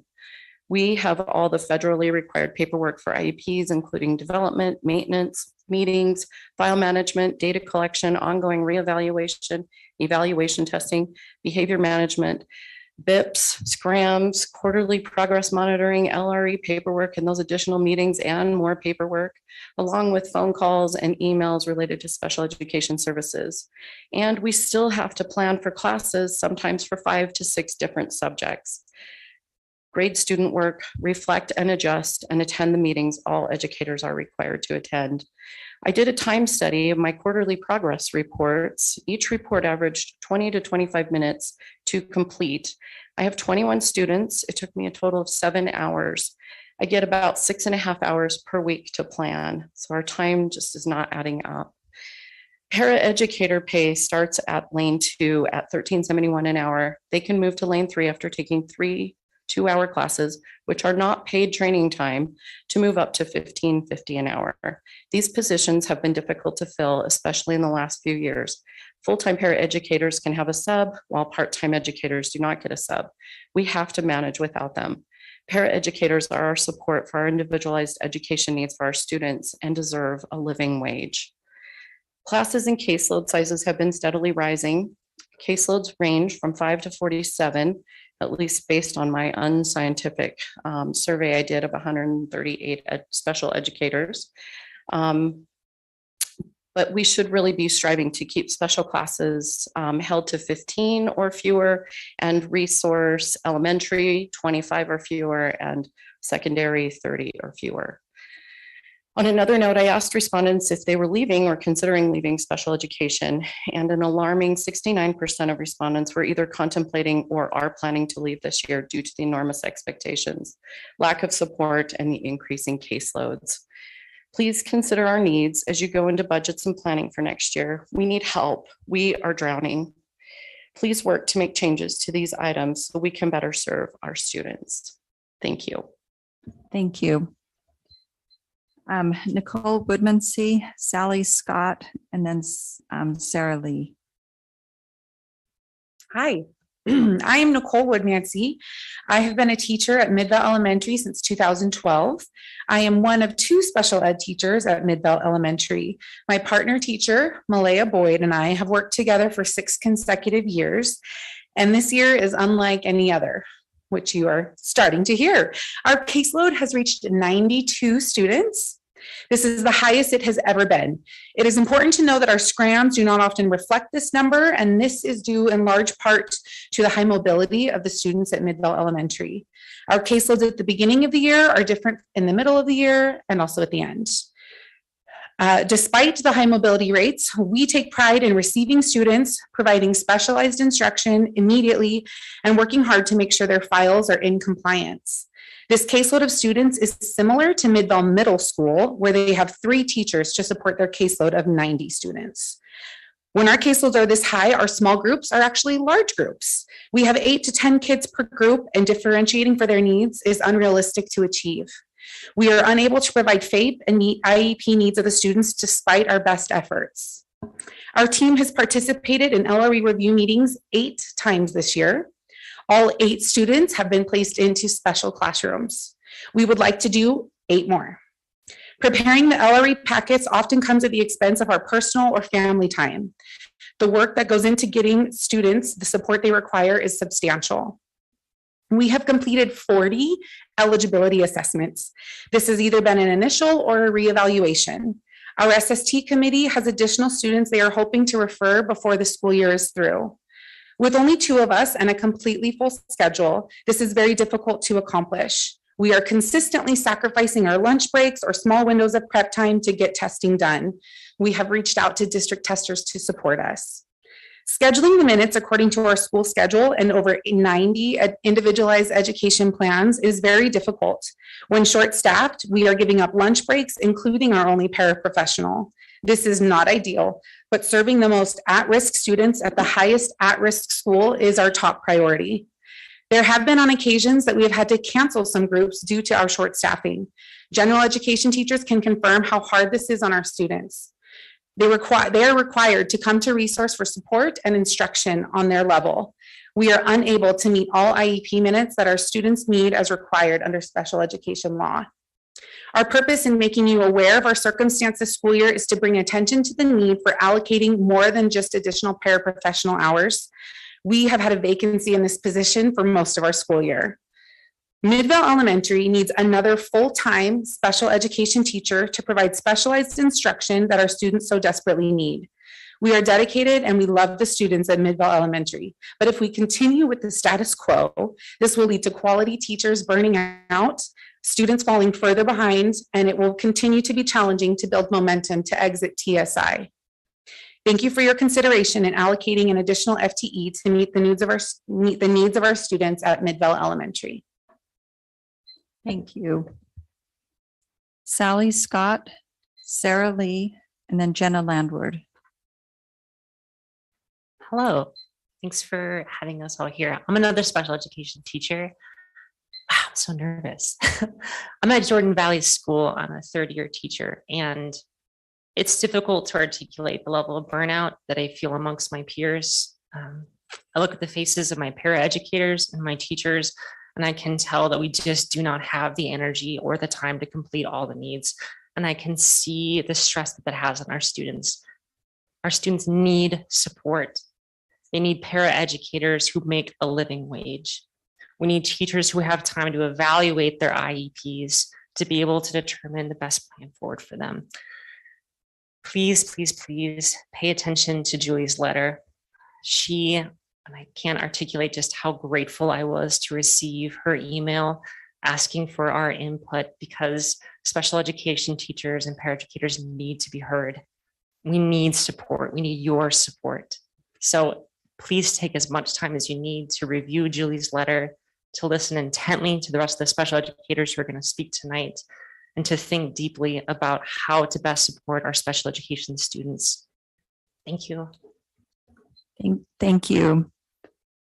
Sarah Lee, and then I know I called Jenna Landward, but I think this was signed up in error. Is Jenna still here? No. Okay, so after Sarah would be Lindsay Christensen and then Andrea Luker.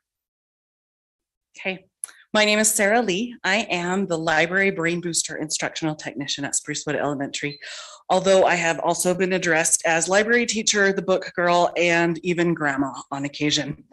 I am nearing the end of my 4th year as a Brain Booster teacher and the end of my 8th year working in education. In this job, I have found my passion. I love kids and I love books, and I'm pretty sure they love me back. In this position, I have more responsibility than any other job I've held. I teach and create lessons for our entire student population that adhere to the Utah Core Library Media Standards for K through 5. Most of my job is spent in face-to-face instruction with students. As such, I am also expected to use best practices when it comes to PBIS and support our school climate goal. In my spare time, I'm expected to inventory, weed, maintain, and update our book collection. I'm also expected to attend biweekly team meetings and monthly district PD meetings and collaborate with teachers. More expectations include finding a substitute if I'm sick or need to be gone, and preparing sub-plans.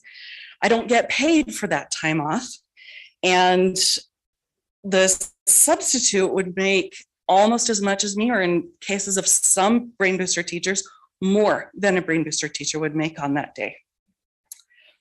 I am functioning in the role of a highly qualified professional, but I am making $4 an hour less than our district's starting pay for bus drivers. They deserve fair compensation, don't get me wrong. As a matter of fact, I'd love to do the alternate path to licensure and get a library endorsement, but I was told that if I got my teaching certificate, I couldn't stay at the elementary level. So I'm stuck in my professional aspirations because my heart is with our young students. Turnover among brain booster teachers is pretty high, with most citing better pay as their top reason for leaving. The brain booster program is an important part of our schools. Some students who struggle in the classroom can find success in a different space like the library or playworks or art or STEM. If our district values the brain booster program like it says it does, let's get some compensation that's commensurate with education and experience. I never thought that with a college education, I'd be working an hourly wage job in my 40s, but here we are. This is what I love. I just wish things were a little different. I know that as a board, you can move mountains when it's necessary. I watched the public comment from the last board meeting, and I'd like to add my voice to the ones you've already heard, asking for you to more fairly compensate the brain booster teachers as the highly qualified professionals we are and are expected to be. Thank you for your time. Thank you. Lindsay Christensen, Andrea Luker, and then Katie Red. All right, thank you. It's wonderful to be here. Thank you for making the time.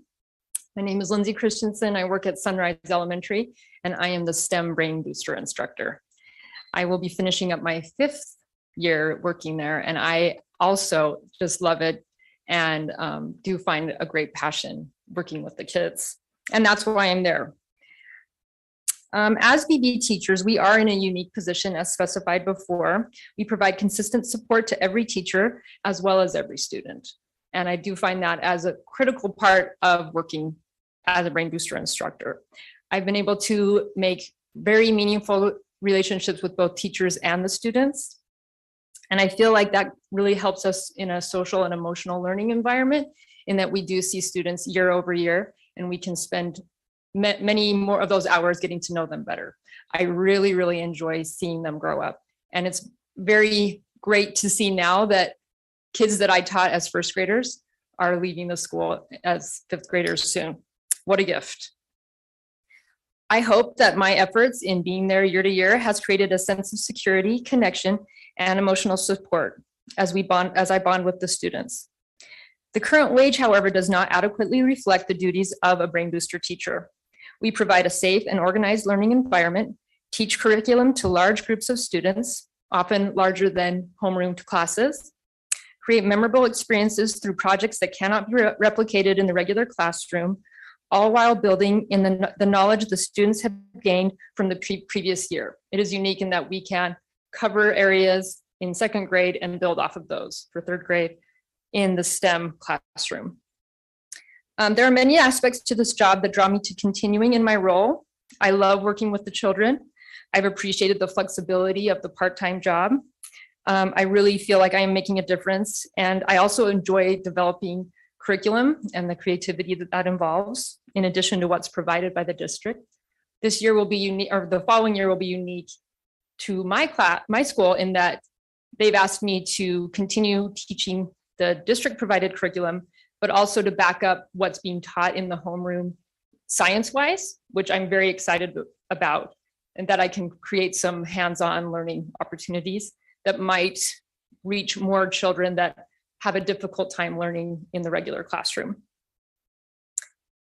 I also love working with administrators, teachers, and staff at my school. I cannot say that the pay is one of the reasons I return year to year. I did graduate with a bachelor's in biotechnology and a master's in finance. Of course, different positions I've held probably had different levels of pay, and that's understandable.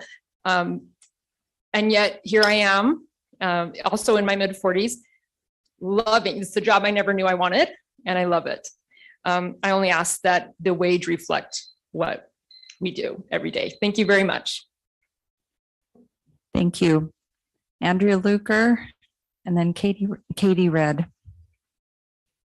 Hello, I am Andrea Luker. I am an art teacher at East Sandy Elementary. I have a bachelor's degree in fine arts with an emphasis in ceramics. 13 years ago, I discovered there was an unused kiln in my children's elementary school, and I started to change that and get that being used.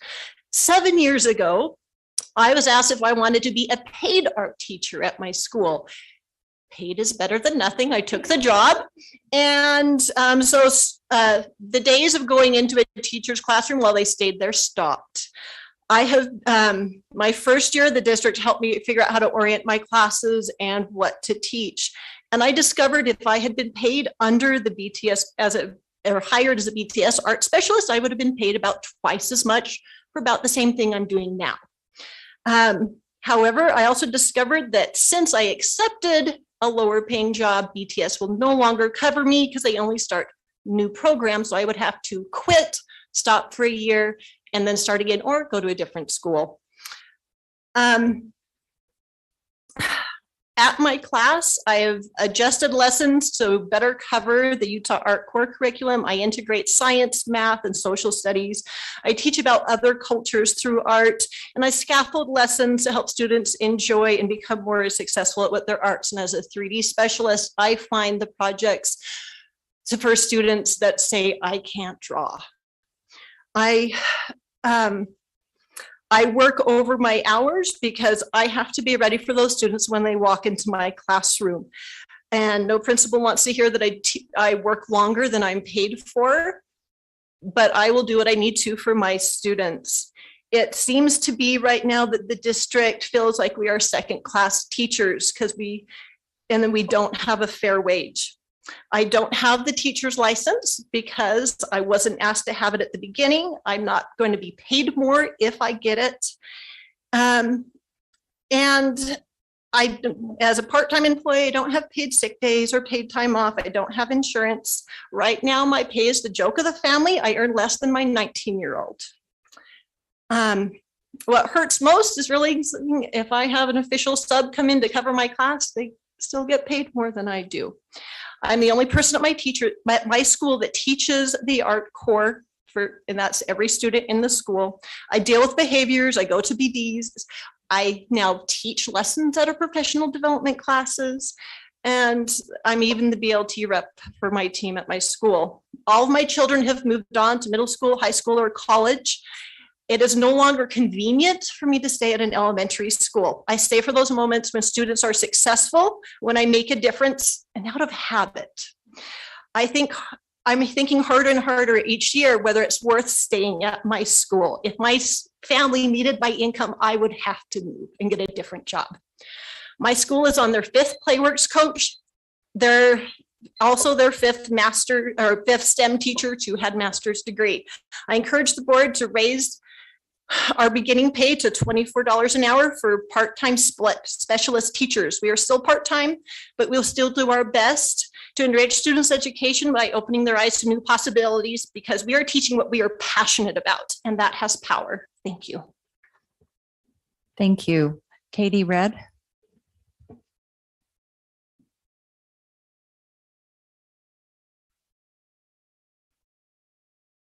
Hi, I am Katie Red. I am here to advocate for better pay and benefits for our Brain Booster teachers. I have taught at Lone Peak for 15 years and have seen what an amazing addition the Brain Booster teachers are to our school. Before Brain Boosters, the arts were left for the teachers to teach and oftentimes didn't get the quality or attention those subjects deserved. I have also seen what it's like to not have high quality teachers who aren't invested in the class or the students, and also to have high turnover in the Brain Booster classrooms because the teachers need to find a job with better pay. It is imperative that we have high quality educators who are invested in the students. It makes all the difference. As a teacher, I value the Brain Booster teachers so much and have seen firsthand with my students and with my own child how much Brain Booster adds to school. I often hear students say that their favorite days of school are the Brain Booster days. I have seen kids who rarely feel successful in the regular classroom feel like they really shine and are the stars in the Brain Booster classrooms. The only way to retain high-quality Brain Booster educators is to give them adequate compensation. When I realized they are paid $15 an hour with no benefits, retirement, paid time off, I just knew I needed to advocate for these amazing educators. As I saw through the pandemic, I never knew who the board was, but then through the pandemic, I started tuning in and realizing how important the board is. And I realized that you guys do listen and you care about the teachers, students, and community, which is why I felt like it was really important for me to come here today and add my voice to others who have come to advocate for our Brain Booster teachers. Thank you. Thank you.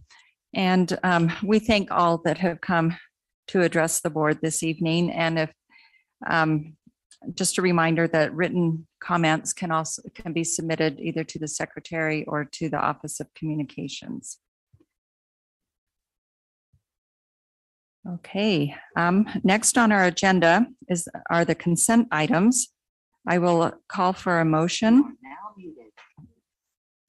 It's okay, thank you. I will call for a motion, and in making that motion, please list each of the items on the consent agenda. I'll make a motion to approve the consent agenda, which includes item A, approval of minutes for March 15th, 2022. Item B, approval of hire and termination reports. Item C, approval of purchasing bids. Item D, approval of student overnight travel. Item E, approval of board meeting schedule for 2023 to 2024. And item F, approval of USBE rule R 277-328 compliance training. Thank you. Is there a second to the motion? I'll second it. Thank you. Any discussion to this motion? Seeing none, I will call for a vote. All in favor, please say aye. Aye. Aye. Any opposed? Okay, that motion passes. Thank you. Next, under new business, item 8A, strategic vision, final draft. I'll turn the time over to Superintendent Robbins. Thank you, President T. If Drew is on the line, we'll turn it over to him in just a minute from Education Elements, but I just wanted to express my appreciation to the board and all of our employees, parents, and public that participated on this. This is quite a historic night, and I'm certainly very excited to release this document to the public and potentially ask the board for consideration to officially adopt at our next meeting in April. So this is exciting for a lot of reasons. Thinking about just all of the blood, sweat, and tears that have been poured into this. As I mentioned before, I think a guiding document like this created in an environment that we've been in definitely has a lot of investment. And I think that's very positive in going forward, as this is really our North Star and hopefully will guide the decisions that are made in the district for many years to come. So I'm just more than excited and proud to see this work go forward. So I really want to express my appreciation to the board for all of your work on this to see this happen. So if Drew's ready. Drew, you good? I'm here. Can you all hear me? Okay. Yes. You got it. Okay, great. Well, good afternoon, everybody. Well, good evening, I guess. Great to speak with you all. And as Superintendent Robbins said, this is really a moment of celebration. We've been at this process for almost a year now, from the very inception of the strategic plan to where we are right now. We've made a lot of really great progress and really excited to share that all with you right now. Just as a note, what you'll see on the slides here is a direct reflection of what will be presented in a printed, published copy of the strategic plan. So note that this will not just exist in a slide format. There will also be a published version available to the public as well. So what you'll see on the screen here, I think, can everyone see that? Yes. being Yes. displayed? Okay, great. So the first thing that we wanted to just note is on the next slide, the note from both Superintendent Robbins and from the board president, Nancy, just kind of outlining the why behind the strategic plan, why we're doing this in the first place, how this is going to guide our work moving forward and serve, as Rick said, our North Star moving forward to make a lot of decisions that will help to improve the experience for all stakeholders in the school district, from students to teachers to parents and leaders as well. You'll also note that in the strategic plan, we made it very clear that we are building off of the vision and the mission that has been in place for the district since its inception in 2009. So on the next slides, you'll see that that vision and mission is reflected there, and it is still very paramount to the district's success moving forward. If you go to the next slide, you'll see the mission statement and the core values as well. Those are things that are very important to keep in front of mind for the district as we continue to move this work forward, and things that we certainly do not want to certainly things that we do not want to dismiss as we continue this work, and a reflection of a lot of the important work that was done when the district was formed back in 2009. And what you'll see on the next slide is just a reflection of the core tenets. Again, a reflection of something, I think they are displayed behind the board right now on those posters there. Just the things that we want to keep very front and center and important, or front and center as we make our decisions moving forward. And speaking of that forward direction, on the next slide, you'll see the 4 focus areas that we're really going to hone in on to propel the district to where we want it to be in future years. And those strategic initiatives and success criteria will fall under 4 categories: high quality learning, access and opportunity, human-centered supports, and operating systems. We can dive into those in the coming slides in a little bit more detail. And all of this, as Superintendent Robbins said, is a reflection of a multitude of community inputs, of planning team meetings, of focus groups, empathy interviews, really almost a year of stakeholder inputs into this process. So we have made it very top of mind for us to make sure that as many voices as possible are heard throughout this process. And hopefully what we have presented here is a reflection of that, and a very focused approach to allow for those top of mind concerns for constituents in the Canyon School District to come to be front of mind and to really be focused on for the coming years. So what you'll see on the next slide is the first focus area. It's high quality learning. As a school district, it makes sense to really have this be the top of mind priority item for all of the work that's going to be done in the coming years. And you'll notice that on the coming slides, we don't have to go, we can go slide by slide, or we can kind of go a broader approach.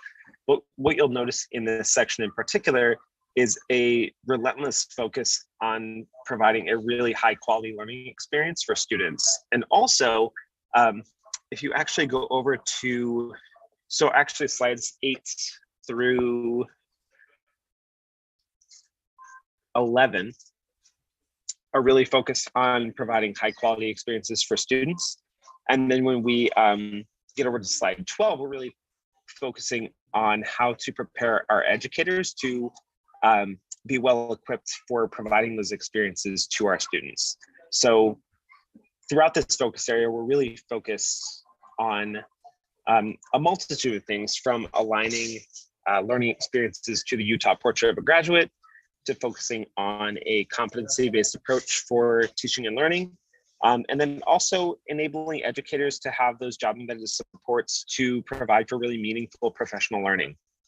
So this focus area, as I mentioned, is really robust and is definitely the most built out of all the focus areas of the strategic plan, because this is really at the core of the value proposition for the school district to provide a meaningful, high quality learning experience for all learners.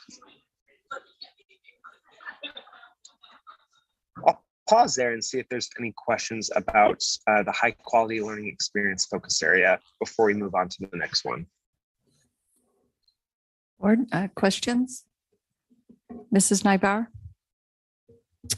I have one. First off, I am so excited. The majority of all of this, I feel, is all the hopes and dreams of this past year. My own personal hopes for the school district, as well as what I gathered with all of our workshops and surveys that we sent out and listening to parent input. I have two questions. The first is, once we approve this to go out to the public, we're providing one more opportunity for public to give feedback, right? And so, is that correct? Yeah, we can take feedback. I would not recommend changing any content at this point.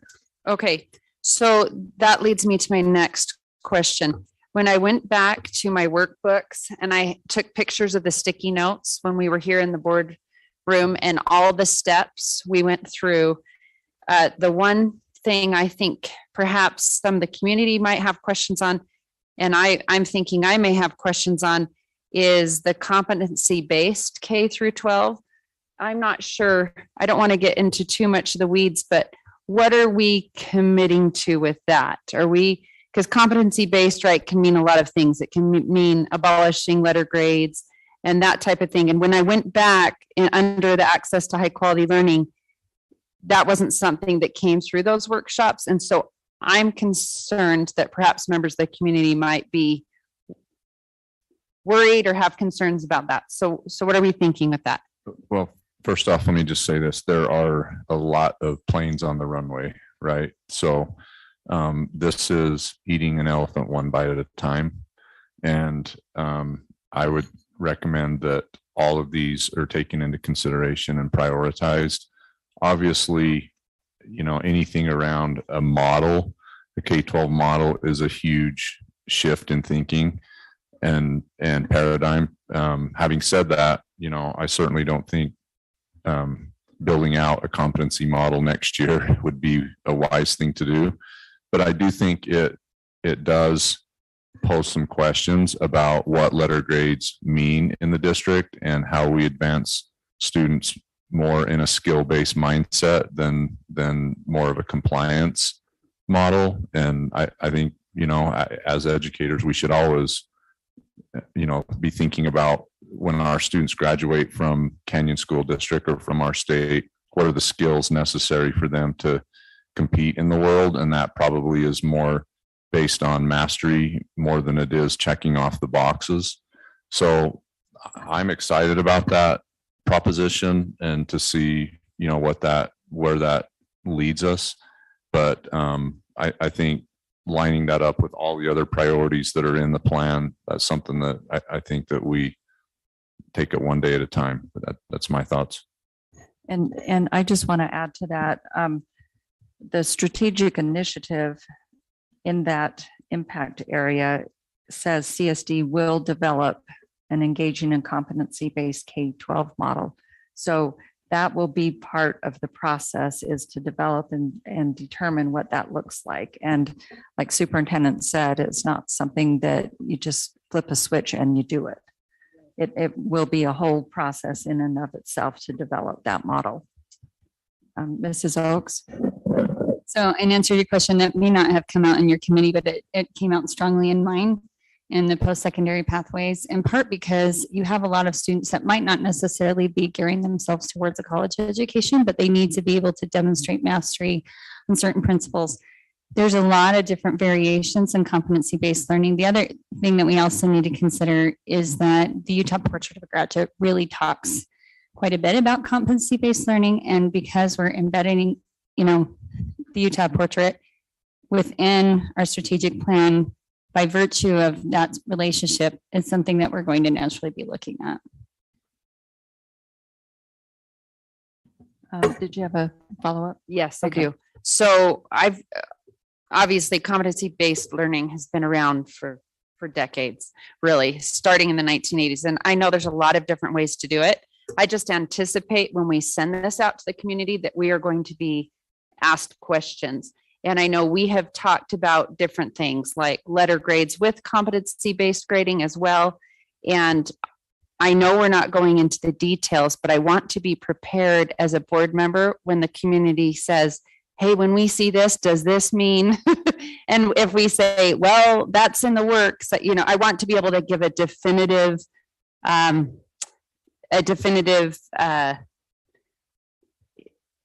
some sort of plan in place and not say, well, I don't know, we'll just see how it shapes out.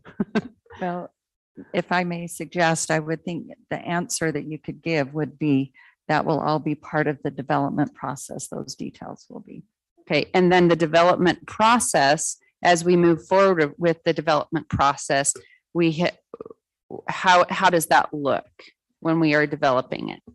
Is that something where we will also be I think the board will determine what the process should be. So that will be an upcoming agenda item. Okay, thank you so much. Mr. Wrigley? Thank you. I think as we bring this out, we probably need to let people know that like the board functions at 30,000 feet, that this is a 30,000 foot document. This is a guiding star document. The actual details will be drawn out as the board and the district decide which areas with the parents that we're focusing on. And we'll be able to draw upon all the mass of data and input that we had from parents that were given to us, that it's not all represented here. What I liked about this document is what it didn't say at 20, because what it didn't say is it made it pretty clear. Nancy continues to say, we don't support critical race theory. I don't see a strategic agenda for critical race theory. It says, and we talked about before, we don't support transformative social emotional learning. There's nothing that says we're going to do social emotional learning. I think it gives us a good theoretical document, a good direction of where this board is going at a 30,000 foot level. And I think it gives the public, hopefully, confidence that we're doing basically their values and what they feel most important. So I think we try to draw that in.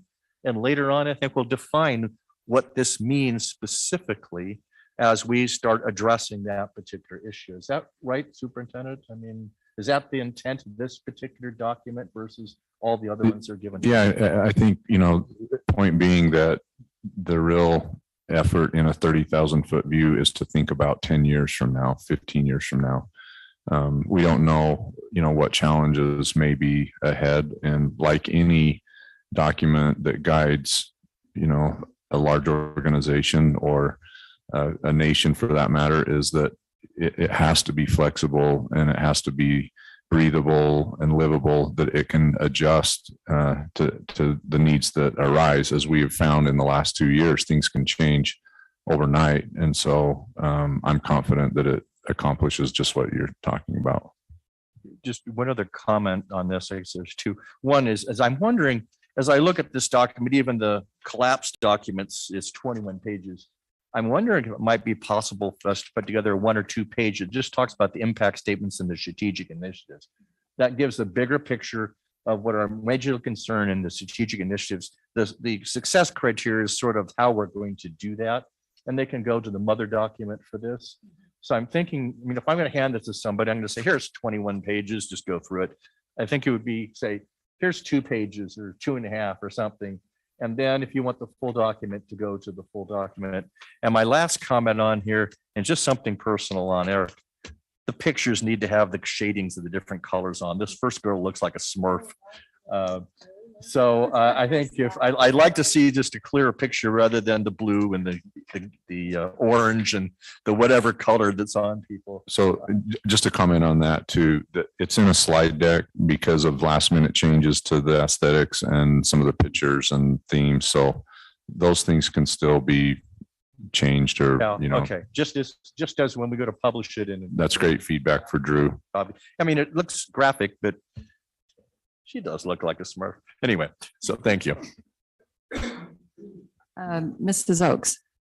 So I know that there's different critiques and questions and clarifications, but I do want to take a moment to celebrate. I am so excited about this first section of the strategic plan. I'm excited about all of it, but years ago when I started on the path of researching a lot about education as a parent, I looked a lot at 21st century learning about the 5 C's, you know, creativity, collaboration, communication, curiosity, critical thinking, problem solving. Those are things I am deeply passionate about. Hands-on learning, the ability for a child to be able to move in the classroom and to have different ways to learn. These are the things that breathe life into learning for children. And I hope that the public is able to see some of that. Things including STEAM, the ability to have healthy physical movement, both indoors and outdoors. I'm a huge proponent of outdoor learning for children. There's no better science learning than for a child to be able to go outside and touch with their hands the things that they're learning about. And the same is true when they're creating art. One of the things I saw last night in the Lone Peak Elementary art show was amazing. They had been learning about the life cycle of the butterfly, and they created models of out of clay and then in ceramics. They had created caterpillars, and then they had a whole black light room where they had done butterflies, monarch butterflies, that under the light, they glowed orange. It was spectacular. And my thought was, none of those children will ever walk away from that experience not remembering what the life cycle or what metamorphosis means. It was amazing. So I hope that what this provides teachers and administrators is the opportunity to breathe oxygen into the learning of a student in a way that maybe we haven't done as much before. So anyway, I think it's a cause for celebration on so many levels. So. Thank you. Any other comments on this section? Mrs. Nybar? I also just wanted to say how excited I am. I love how we are looking at also challenging all types of learners in every building, providing diverse pathways and that hands-on learning. And I really see this access to high quality learning as that North Star and our guide as we in the next several years as we develop systems and look at curriculum maps. I see this really tied into curriculum maps, and I am really excited for how this is going to ignite the kids' passion about learning. So I wanted to include that. I know I had that one concern just because sometimes I like to anticipate if there's going to be a concern, how to respond appropriately, but I am very, very excited about this plan. Thank you. Okay, Drew, I think we're ready for the next section. Great. Thanks for all those comments, everybody. And I just wanted to go back to, I think Superintendent Robbins, you said, I think it was you who said this isn't going to be a flip of a switch. It's definitely going to be a kindling of a fire. So this is going to be a process that's going to take a little bit of time, and we're not going to get to where we want to be overnight. It's definitely going to take it's going to take time. It's going to take investment of resources to get to that place where we want to be. And especially with competency-based learning, it is a process. And I speak from a number of years of experience on that front. But it's really encouraging to see that the district is headed in that direction, because that is, for so many reasons, a positive direction for meeting students where they are and challenging students to kind of exceed their potential. So I think overall this whole section is really positioning the district to be in a place that's very forward thinking and very equipped to support students where they are and propelling them to where they need to be and even beyond where they think they can be. So props to everyone who's been involved in the process for thinking in that way.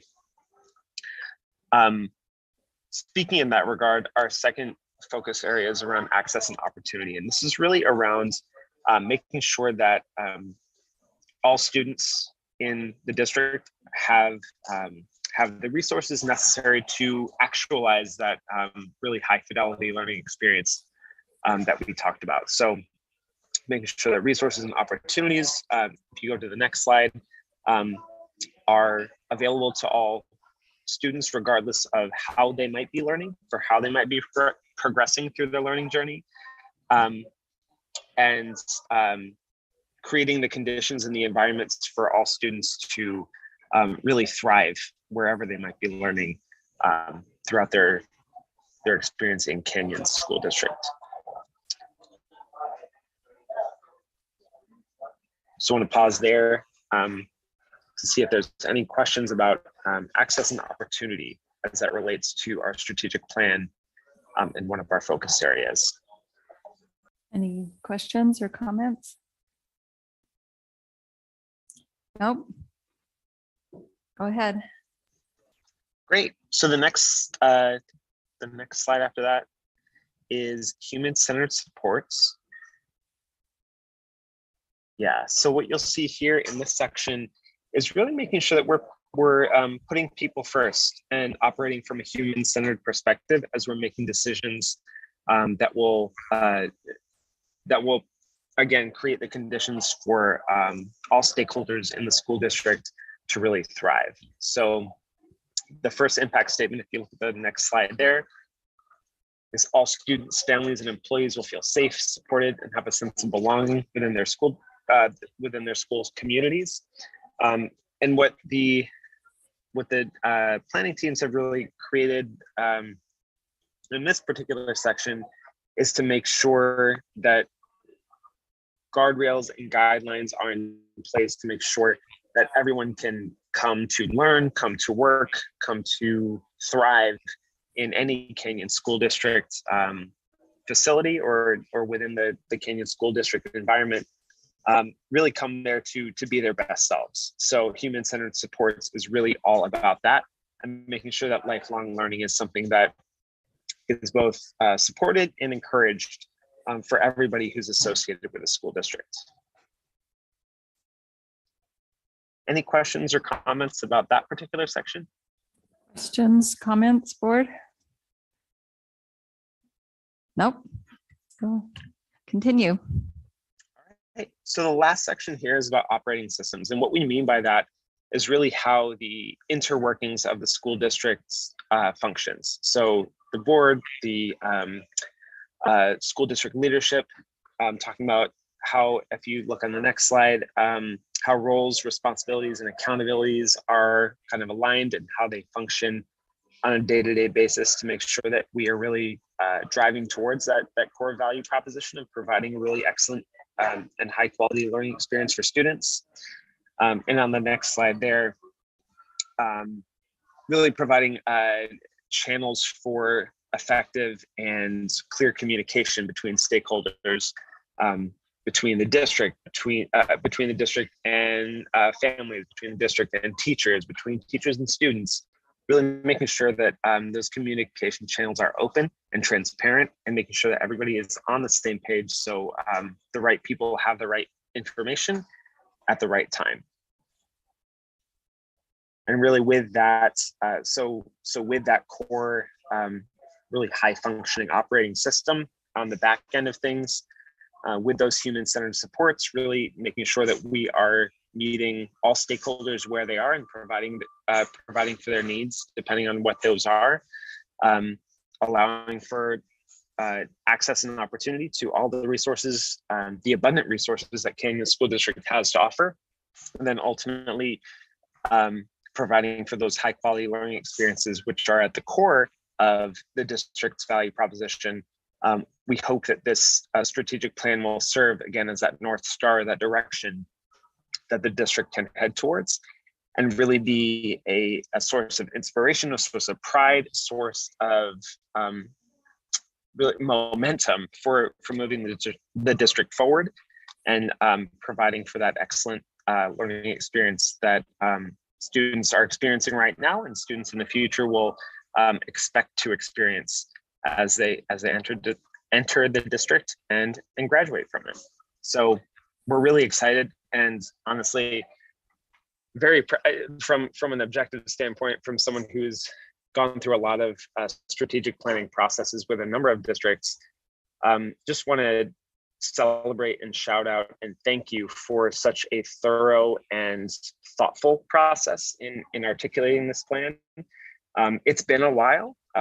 Like I said, we started this back in May, but I think what we have right here is a very solid direction for the school district to continue on, and a North Star to guide our path. And I'm looking forward to hopefully supporting the school district moving forward in making these things come to reality. And hopefully this can serve as a model for other districts who are looking to really articulate a solid vision for their direction moving forward. So I thank you for our time together so far, and looking forward to hopefully working with you in the future to make all of these things come to light. Thank you, Drew. So one question, Mr. Wrigley talked about maybe having kind of a more concise document. Will that be something that we would look to see when the kind of the layout and the graphic part of this is all completed?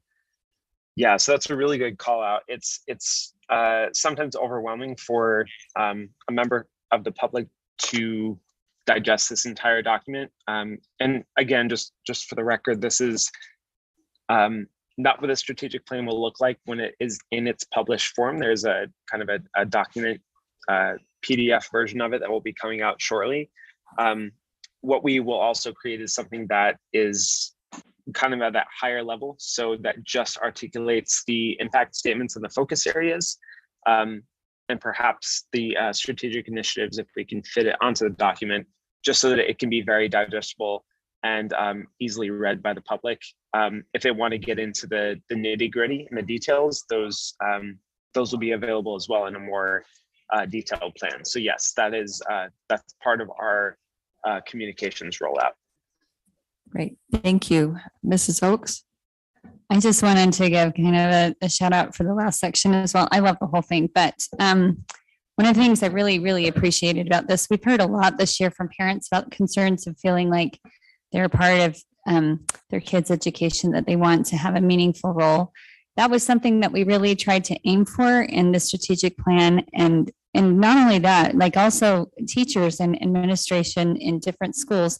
It was so fascinating to read their feedback of feeling like sometimes there were missteps in communication or being understood, or hearing, feeling like things were received at the district of concerns that they had. And so we wanted to make sure that parents are heard and supported in their role through feedback loops, that teachers are, that all stakeholders in the district have that there's always room for improvement. And I think that setting this as a goal and a vision is such a critical part. It will help everything move forward more effectively. So I want to thank everyone that worked on this, both members of the public, members of staff in different departments and throughout our different schools. It made such a difference. So thank you. Thank you. Mr. Wrigley? Sure, I want to express my appreciation of the board and to the administration and to you, Drew, on this document. I think this is a crucial time this is coming out. And I say that is because people have been asking me for a while, so what is your North Star? Where are you guys going? Are you going to be following some of the philosophies that are going on back east? Are they moving into here? I think it pretty clearly outlines where we're at, which is really sort of helpful in regards to people moving into the district. They could look and say, is this something that I believe that my kids would benefit from? It's also something that teachers and administrators could take a look at. They're thinking about moving in the district. And also for our current staff to say, these are the things that I value this, I stand behind this, and sort of gives a foundation for what they're working for to help get us all on one line. my concern is once we pass it, then the fun will begin. But there's all kinds of stuff that will come from this, and all kinds of stuff we'll have to prioritize because there's only so much money, so much time. But I'm hoping that as this document comes out, and we'll see with comments and stuff, that people feel assured that the Canyons District is going in the right direction, and that we do represent the public with all the different comments and stuff. Because I know right now, a lot of people are concerned. Where are you going? What are you doing?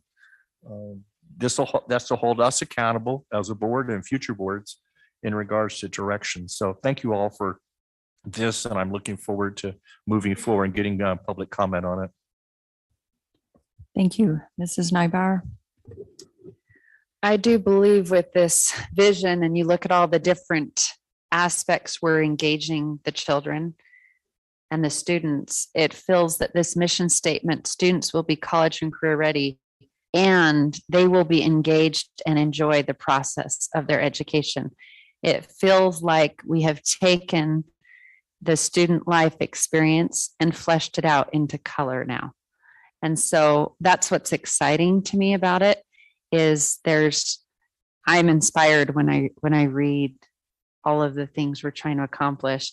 It brings with it some innovation, but it's also, I think, inspiring and engaging for our students, and hopefully addresses those ways we can help our kids be passionate about what they're doing at school. Thank you. Any further comments or questions? Okay, so board will be bringing this back to our next meeting, which is April 19th, for formal approval of the document. And Drew, I think at that point, we will see the finished version from you and your team. Prior to that, is that a reasonable time frame? Yes, you will. Our graphic designers are already making progress on the comments that we've received so far. So I invite the board, if you haven't seen the PDF version already, to please make sure that your comments are forwarded to me. Would probably be the most efficient way to do that. I can make sure that those are incorporated in the final published version. And on the 19th, we'll be able to celebrate that final document. Okay, great. Thank you so much, Drew, for all of your help and support, and your team as well. Please give them our appreciation. I will. Thank you all. This has been great. It feels so good to be at this place and to have such a powerful plan to guide the district moving forward. So thank you for having me along for the ride. Thank you. Oh, I apologize, Mrs. Schill. So I don't want to say what everyone else has already said. So I do agree with what's been said so far, but I do have one question. Like, are we ever going to talk about the vision and mission? Like, are we going to change those things? Is that something in the future? Like, what is the timeline around that? I don't know that we have a set timeline, but that would be something that we could bring up in our roundtable discussion and figure out when and if and when that would be a good thing to put on our list. Okay, great. Okay, next item, 8B, 2022-2023 bell schedule. This is a second reading, and I will turn the time over to Leon Wilcox, Business Administrator.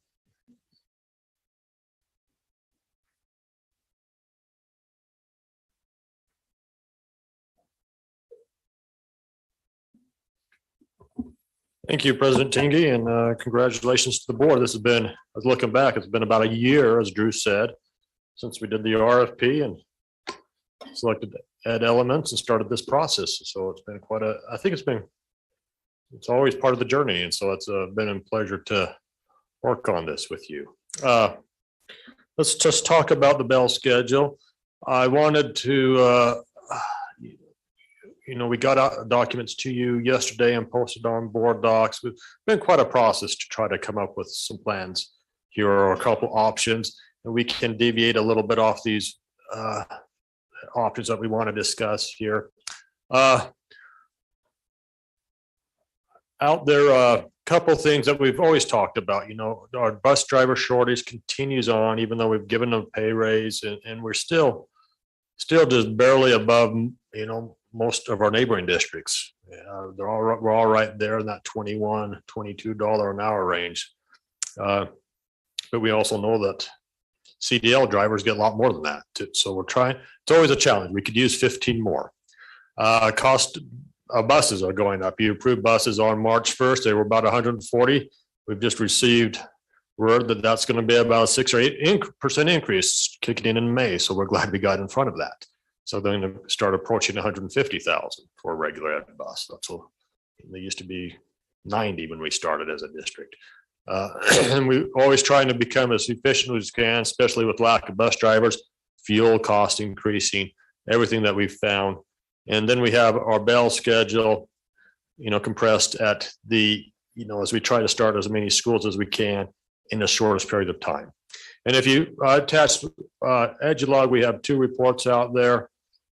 Some of their conclusions as they looked at our routes. One is just our increased population. It's odd that we're not necessarily getting more K-12 students, but the population in the district boundaries has increased, some 15,000 from the last census, just more cars on the road, more congestion.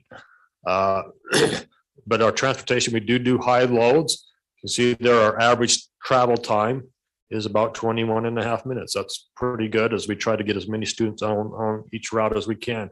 We also have lots of programs that require transportation, such as special education.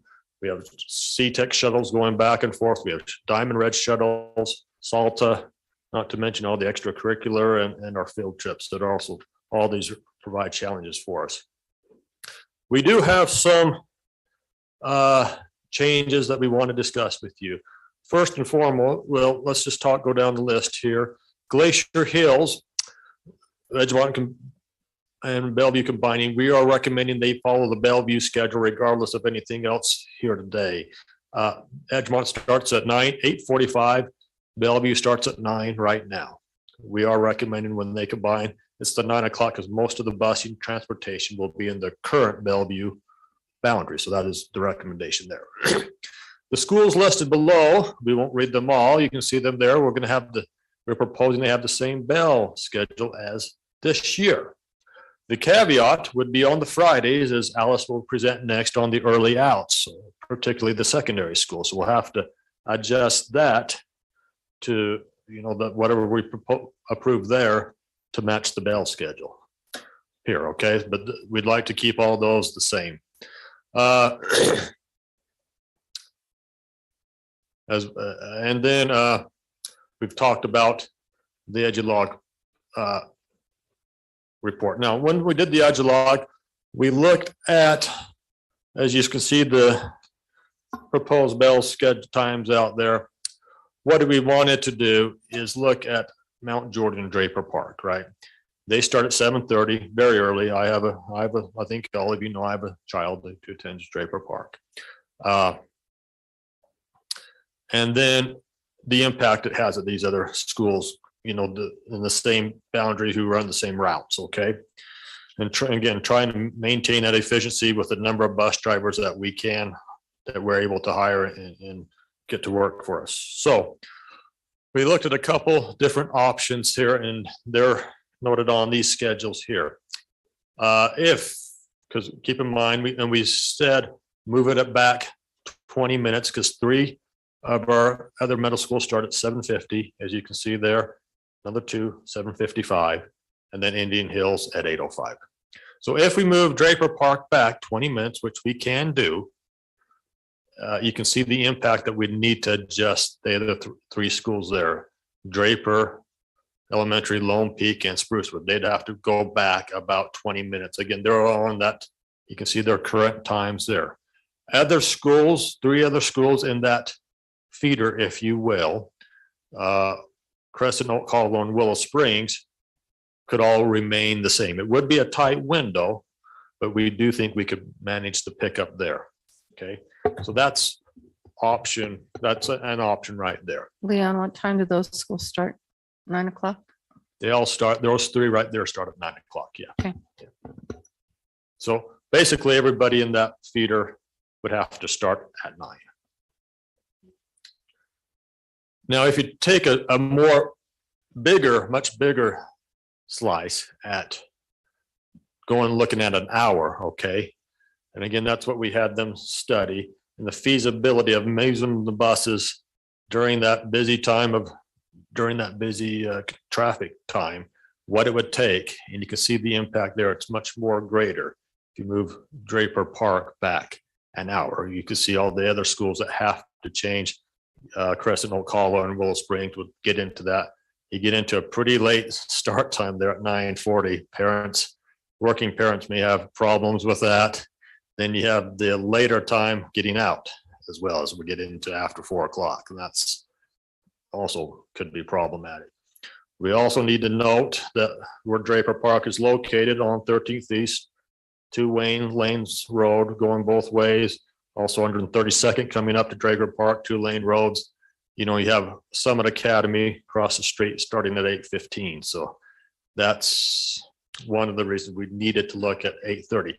Now, that being said, we've heard comments about what about 8 o'clock? Could we look at just 8 o'clock?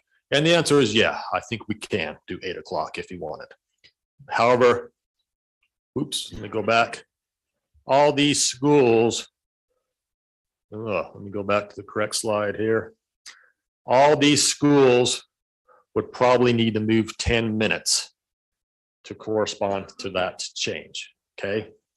So that you're looking at, we really need to dive into this and see what we can do. But you'd probably look at Draper Park, Draper, Lone Peak, looking at that 9, I'm gonna have to say probably 9:15 right now. We could look and see if we could get to 9:10, but it'd be tough.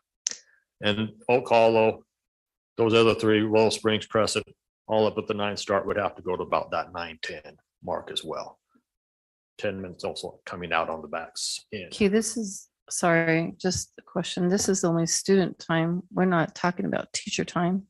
Yeah. So like when you're talking about 4:20 and the teachers still have to do 30 more minutes. Yeah. We're talking about teachers getting out at 4:50 in the afternoon. Yeah. Now, whether or not you can move their time, again, that's just if we went the 8:30 schedule, okay?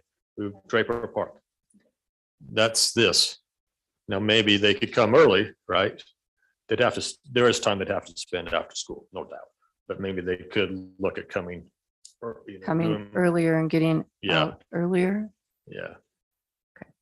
But there is just a big domino effect as you try to look at this. Maybe I can just hit Mount Jordan really quick, and I know there's lots of questions. Mount Jordan, the exact same scenario.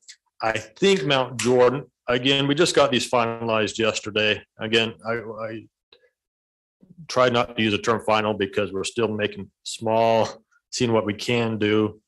I think Mount Jordan would prefer the 7:50 start, even though we do have an 8:30 option there, from what I've heard so far. But theirs is closer, and of course they have about only 60% of the students that Draper Park has, so there's not as many impacting to all the schools. But Alta View would have to move back 20 minutes. Diamond Ridge would also have to move back 20 minutes as well. Glacier Hills could stay at that 9 o'clock time that we're proposing. If we did the hour, I'm not sure they want to do this, but again, we had that option. If they wanted to do the full hour, again, just start moving Alta View way back along with Glacier and Diamond Ridge.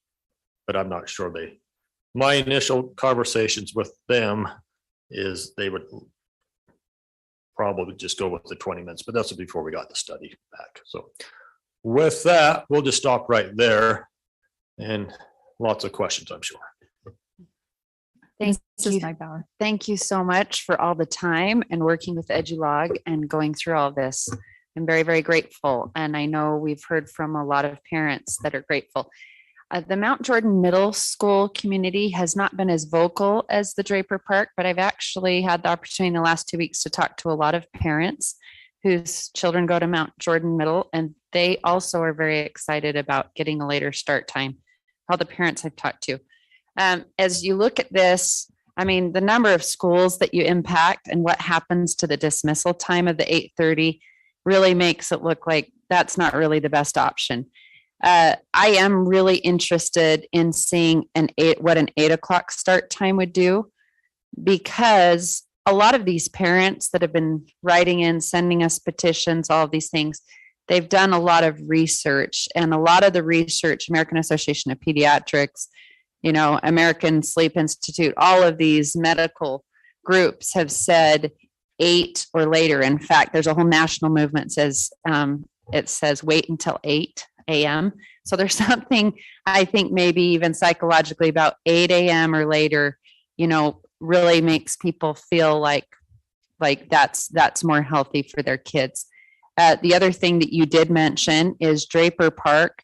Their busing route is a larger geographical area.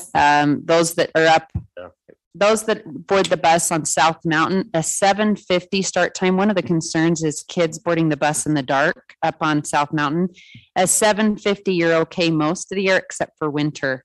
Winter, they'd still be in the dark. And I know they've had issues with stop signs and written into Draper City and concerned about their kids getting to the bus stop safely in the dark and having cars see them. So I'd be really interested in 8 o'clock. I know Summit starts at 8:15, but we looked at 8:30, which is a 15 minutes difference. So maybe we could look at the 8. I'd be really interested in that. Also, just having note, those students that opt out and do an educational release of first period, I don't know if it would be worth the time to just look at a traffic study, because they actually are dropping off their kids at 8:20, which is right at the same time Summit starts. Those do tend to be the kids that are driven, not bused. And so a large portion of the children that are driven are in that group. And, traffic, I know I'm one that drives a carpool of kids, and it hasn't been a problem. I just think maybe we ought not to think we're limited to that if the traffic can handle that. So something to think about, a traffic study. The last thing I wanted to mention is I have heard from some teachers at Draper Park and counselors that say, gosh, I'm trying to make plans for my family. I didn't know this was going to be happening, and I've got kids I need to pick up. And so, I'm wondering what we can do for them. I think Dr. Robbins talked to me about an idea of a 0 period. Maybe that could help accommodate some of our staff. I don't want any of our staff to feel last minute they have to change schools in order to meet their family needs with this change. So just wanted to bring that up. That would be part of 2 agenda items down, Cindy. We'll talk about that. So we are going to be addressing that 2 agenda items down as far as how we can help out those guys. I don't want to speak for Cindy right yet. What's that? Okay. I'm not going to spoil it for her. Okay, well, I don't want to be spoiled, but And I just wanted to mention, I want to make sure I'm vocalizing that perspective, because we love Sure. our teachers and counselors, It's- and we yeah, don't want to and put them in a there's hard a- spot. And anytime you change schedules, there's a wide range effect. We know that. I have a parent boy who gets on the bus in the dark, so I know exactly what it is. And so it's a challenge, and you deal with after school activities, before school, and Draper Park's a big middle school. It'll be down around 1,500 next year, but there's a lot of kids there and a lot of impact. Welcome to Mont. He's here. Okay. Okay, thank you. I think we have quite a few other questions. Let's see if I get them in the right order as who indicated, Mr. Wrigley, Mrs. Schill, and then Mrs. Oakes. Thank you. Just a couple questions for you. Our current schedule, and I read this document and the larger one too, amazing documents. Anyway, we currently have high school, middle school, elementary in our schedule. Is it feasible to do high school elementary, middle school, as far as moving the kids around, because if that's the case, that we can move some of the kids in elementary a few minutes early maybe, and not affect the others. I mean, what's the reason why we do that? So I would say that dives into the strategic plan, okay?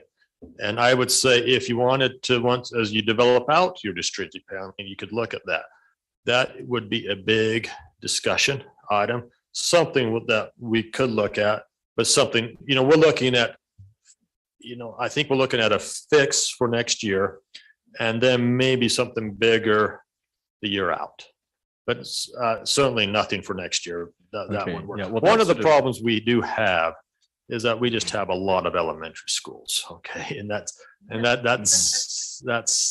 we put, and they're not as crowded as lots of districts, but we have a lot of elementary schools. And so That answers sort of one of the questions that I was going to ask is, I think Mon's put this and the board's talked about the whole thing of taking a look at a later start just in general, maybe the year after or so, as we spend some time on that. So what we're looking for is a minimum amount of disruption with everybody's schedule for next year, as we spend some quality time trying to figure out what may be the best thing to go the year after. Yeah, I would support that.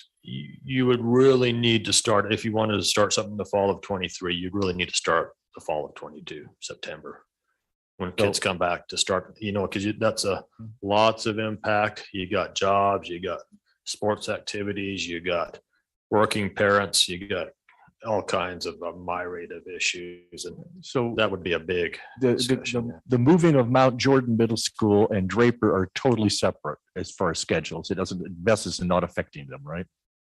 I mean, the buses to Draper and Mount Jordan are totally different bus systems. Yeah. Because Mount Jordan never really asked for any other time, and 7:50 is the standard start time for multiple of our middle schools. So it doesn't make any sense to put them later than the rest of the middle schools if we're only going to do it for 1 year. That they may just want to follow. Well, it's 20 minutes later, but I think, as I talked with the principal, Matt, Mr. Watts, Dr. Watts, actually, he said it would probably be good if they could move back 20 minutes. Yeah, I think the 20 minutes is reasonable to 7:50, because for clearing up one thing, we cause problems in 1, 2, 3, 4, 5, 6 other schools. Right. We need to talk with them, on not the Draper Park, but I mean the Draper Park at the 8:30 one. So I mean, my concern is by fixing one thing without going to the SCCs and talking with some of the schools, we may be causing some real problems, especially if we put them back to 9:45. That's half the day. That's pretty crazy. So the simplest thing on this, I guess, is to maybe move it to 7:50.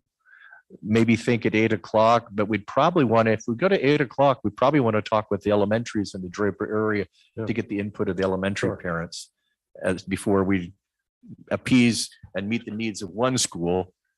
We may be checking off several other ones. So it'd be nice to get their input to see where they stood on that. I have a constituency of one. That'd be my wife, Mrs. Wilcox. And I went over this with her last night, and this option here would be her favorite. She did not like the 4:15 kids getting out, but again, I want to emphasize with all the data, we just got this together last night. And so this is the first time it's been seen we wanted to give it to you first. We haven't talked to any SECs, any schools, any principals for that matter. This is probably kind of the hot off the presses type thing. That would probably be the next thing with the 7:50 and the 8 o'clock within the Draper area, specifically talking with these schools to find out the rest of the elementary schools where they stand. I know the elementary teachers are always feeling the middle schools and the secondary schools drive a lot of what goes on in the district. It might be nice to get some of their input too. Yeah. Again, I'm not sure 5 or 10 minutes to get back to that 8 o'clock start, I think is people who have kids in both, I think would probably be okay with a 5 to 10 minute pushback on these elementaries here for that 8 o'clock start, if you wanted us to review that. Okay, Mrs. Schill, Mrs. Oaks, and Mrs. Arnold. Okay, so I was going to say a lot of what Steve just said, because I just remember I can't remember, about 6 years ago when we did that bus study, and even changing 15, 20 minutes, no one was in favor of it. You would have thought Yes. like the earth was falling, the sky was falling, whatever. So I just want to make sure whatever we decide, we get input from those elementary schools, because I know Yeah, parents do not like even the elementary kids getting out late. So we did that in 2016. Bob was over transportation at that time. He's not here because he's still having some PTSD of that night, so of those meetings. So yes. yeah, because 6 I years remember after that, we yeah, we asked every school, and I think one was okay with it out of Yeah, all of our schools. yeah, it wasn't- yeah. So we And just need that's- to be careful with whatever we do and make sure Yeah. we get input from the schools we're affecting. Yeah, I agreed. And that's, in the perfect world, we'd have, gas would be as cheap like water, but water's not cheap now because it's so scarce. So I don't know what gas would be like, air, and we'd have all kinds of, and we could get kids to and from school, but it's the issues we have with just transportation or they're never going to go away, and they're never going to be perfect for any district. And that's just part of public education, is finding the best solution we can. Yeah. Mrs. Oakes and then Mrs. Arnold. Thank you, Leon. So I just wanted to clarify, before when we talked about this, one of the questions was whether or not high school start times would be impacted, but it looks like that's a no. What we wanted to do is just look at no. We said we'd look at the middle schools, these two middle schools only, and in any impact to try to keep it as minimal impact and try to keep that to the elementaries. Again, we can come back a year from now, we're starting the fall, I should say, and look at the whole thing again. Okay, Take a long time to really study that out if you want. Yeah. That's good and news, us. actually, because Yeah, I that's- thought for sure they would be impacted, so they're not. No high school times would be changed. Okay, Just the Fridays, if you go with the early. one of the other dominoes we're looking at. Yeah, but no high schools are changing, but it actually is our recommendation that you do come back at another time. We do look at a big route optimization Okay, on everything. and we could choose a different start time for DPMS versus Mount Oh, yeah, Jordan, sure. correct? Absolutely. And I know you and I had a conversation today. I'm one of the proponents of, if we're gonna get really close to 8, let's just do 8 o'clock. That's really how I personally feel about it, especially after hearing from such a large portion of that community, a unanimous SCC. Yeah. So I would be in favor of 8 o'clock, but of course, and I think 8:30, I don't know, the sense I'm getting from my other board members, they feel the same. 8:30 is out. Like, I just don't even think that's an option, but it would be kind of between 7:50, 8 o'clock. If we could get comparison figures on those, and also get, like, if we send options out to the elementary schools to give them an idea of, some of those choices. I don't even want them seeing 8:30. I think they'll panic. Oh, yeah. So, we want that out. Yeah. yeah. And as far as Summit Academy goes, I know that that's been a conversation on and off over the years. Summit's been there a long time. They've had the same schedule for a long time. I don't see any reason why, if it is a major issue with traffic, why we can't have a conversation about, maybe moving or adjusting their schedule 5 minutes here or there. I think that we've tried to work with them over the years. I think if we were to explain to them how much the community's been asking for this, maybe that would help. And we can reach out. I think we're more concerned on the afternoon with Summit because, when buses come in the morning, they just drop off and then they leave, right? In the afternoon, the bell rings and then they wait, kids load up and they wait 7 minutes to exit. And so then you start getting a little bit closer to the Summit time off. And we're a little bit more worried in the afternoon. That being said, you usually don't have as much, work traffic, if you will, in the afternoon at 3:30 as you do at 8. So, yeah. Thank you, Mrs. Arnold, and then Mr. Milliberg. So I have some of the same concerns. I do not believe the Mount Jordan Middle School has been informed in any way, shape, or form about this. I was at their SCC meeting. It was never brought up. wasn't even talked about at all. And so maybe, yes, the principal knows, but I do not believe my constituents know. I think that the minute that this hits out in the real world, with everybody knowing that our emails are going to be flooded just like 6 years ago. And when you look at these times, if they leave at 4:20, well, let's use Mount Jordan. So if they leave at, Diamond Ridge leaves at 4:15, and it takes them 20 minutes to ride the bus and get home. I'm not worried about Diamond Ridge, except for the fact that those kids might be needing to get to jobs before 4:15. But if you look at Glacier Hills, and they're leaving at 4:15, they're riding the bus 20 minutes. You're talking about them getting home around 4:30, 4:35. And the winter time, it starts getting dark about that time. So now you have the other issue of, instead of dark in the morning, now we have the dark in the afternoon. And I think we're just really pushing it. And so, right, so somewhere in the middle is where I'm back to again. And that one school affects 7 other schools, that's concerning to me. Maybe that one school affects only 3 other schools, but I'm pretty sure that my email will be back in the thousands again, just putting this out there. And I want to emphasize the 4:30, when kids get home, that's if you start at 8:30.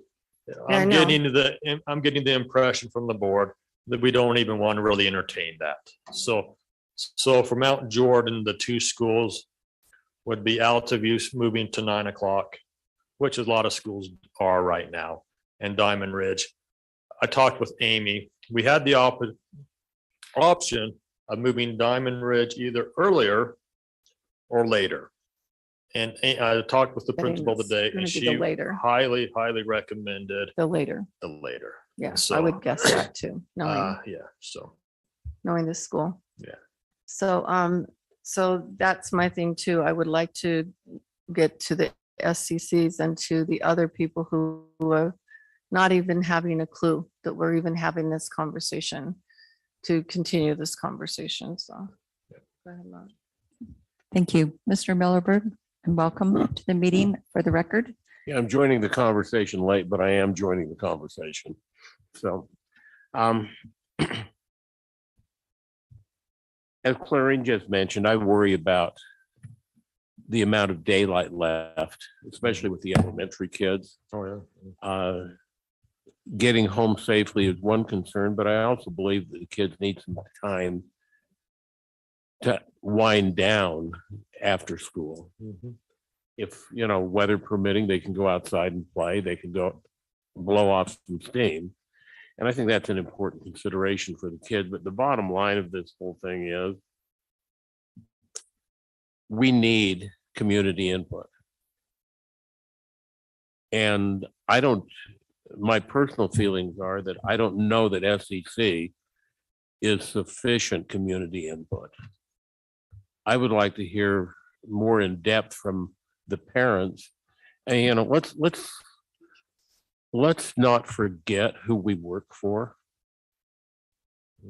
Okay, we work for the kids primarily, and in second place come the parents. And so I think we need to just make sure that if you're going to make major changes, that we do what the people want that we work for. Absolutely. And that's our part of our input, is taking this and what you want. As I said, we just got this last night. Mm-hmm. This is the first showing. What do you want us to do, and how do you want us to disseminate it? If you want, what actions, we'll try to do our best to get it out. Your elementary schools are really good at communicating with the parents. Yeah. And if they, I'm sure that our communication people can write something up for each elementary school to just have them send out to get community input on it. Yeah. But we can't do anything until we know what the community really wants. Absolutely. Yeah, definitely. And like Leon said, that's kind of this is a really preliminary first look at these details that we haven't had until now. So that would be definitely the next step. board, what do you feel would be appropriate and adequate communication to the community in order to receive the feedback that we would like to have? Is it something, Mrs. Nybauer, go ahead. I feel that we should provide options, but I feel that the 8:30 option, because it impacts so many schools and puts them so much later, that I wouldn't be in favor of giving that out as an option. But I would like to see another option like 8 o'clock or even 8:05, anything that's 8 or later, I would love to see as an option to put out to parents to pick. And I was on the SCC actually with the 20-minute change over at Draper Park, and all of our parents unanimously actually said, no, don't vote for it because it's only 20 minutes and we want to be later than that. So times may have changed, but that's what I'm saying. All these people that have written petitions and things, I know they've read the research and I know they're interested in 8 or later. So again, hoping that 8:30 is not given an option to the parents because it impacts too many teachers and schools negatively, and somewhere around 8 and another option I would be in favor of. Other thoughts? Yeah, Mrs. Shield. Do we actually have time to get another option and then to get the feedback and make the decision before if next it's- year? Oh, yeah. For Yes, these, okay. if we limit it to just these two schools, okay? Draper Park and Mount Jordan and the feeders, yes. We do feel, like I say, we do feel pretty confident we could go 8 o'clock, but those other schools need to move 10 minutes. Does that make sense? Yeah, so, yeah. Mrs. Arnold? I just had a huge senior citizen moment. It was right there in my brain and then it went right out. Oh, the problem is the trickle down effect. I mean, like at my school right now, we don't start until 5 to 9. However, we have parents drop off kids at that school at like 7:35. So when we start moving this back and then they're dropping them off at 7:35, then, I mean, like, that's a problem. I'm just giving you some problems, not really giving you some answers here. And you move it back another hour, and you're not starting until 10 o'clock almost in the elementary school. I mean, that's what we're looking at. One of them was 9:50. We can't do that. I'm sorry, we just can't. And then I got thinking about what Mont said too. Like in the middle school, okay, they can sleep in. They'll get no activity in the morning, and then they'll get home at 5 and they'll have no activity in the night. And so where you're solving one problem, you're also creating another problem. So I think we're back to the parents and getting their input. Mrs. Nybauer? I agree. I think we should not present 8:30 as an option. The other thing I was thinking as you were talking with the trickle down effect, could we possibly look at, if we're doing 8 o'clock start time for the middle, could we look at elementary schools going that 10 minutes earlier? Can we look at it on the reverse way? Or is it all going to be, no, it's all going to be later? Because the buses have to go get to Draper Park, then back out to the communities to pick up the elementary kids. So no, you'd have to basically swap, if you will, have the elementary start. Okay. Yeah, and we haven't even done that. study Okay. yet. So I no, was just that thinking- that would be getting a long-term thing, but yeah, no. Right. See, I was just thinking right here on this 7:50 start time, Altiview's current start time's 8:20. The proposed is 8:40. We're moving it by 20 minutes and we're still able to do the route. So I was just thinking, why couldn't we move that 20 minutes earlier instead of 20 minutes later? Because it's still 20 minutes. No, because the buses, these same bus drivers and same buses go pick up the Mount Jordan kids, take them, drop them off, and then go over and pick up the Altiview kids. And so what you're doing is you're compressing the times, right? You're bringing the times closer together. We have to separate the times. Does that make sense? Yeah, I would- Unless we're not talking about the same. Yeah, I don't think we are. What I'm saying is if we were to say Mount Jordan Middle School goes to an 8 a.m., right now you have the difference of 20 minutes. So it's that same bus driver doing those 3 routes. So why couldn't it be a possibility that the bus driver starts with Altaview? And so theirs goes 20 minutes earlier. I'm just thinking of Clarine's point with parents dropping off. I mean, it's, you know what I mean? They start with Altaview, then they do Diamond Ridge. However, if we could look at it the adverse way, just because younger kids tend to be awake in the morning, right? You know, they're not the ones necessarily sleeping in, but if it's too much trouble. I think that would be I think that's again, a long-term thing if you want your elementary starting before your middle schools. And that's, I would not recommend that for next year. But the idea is you have to, again, if you move one school back, the same bus driver gets on his bus, goes going to Jordan High in most cases here.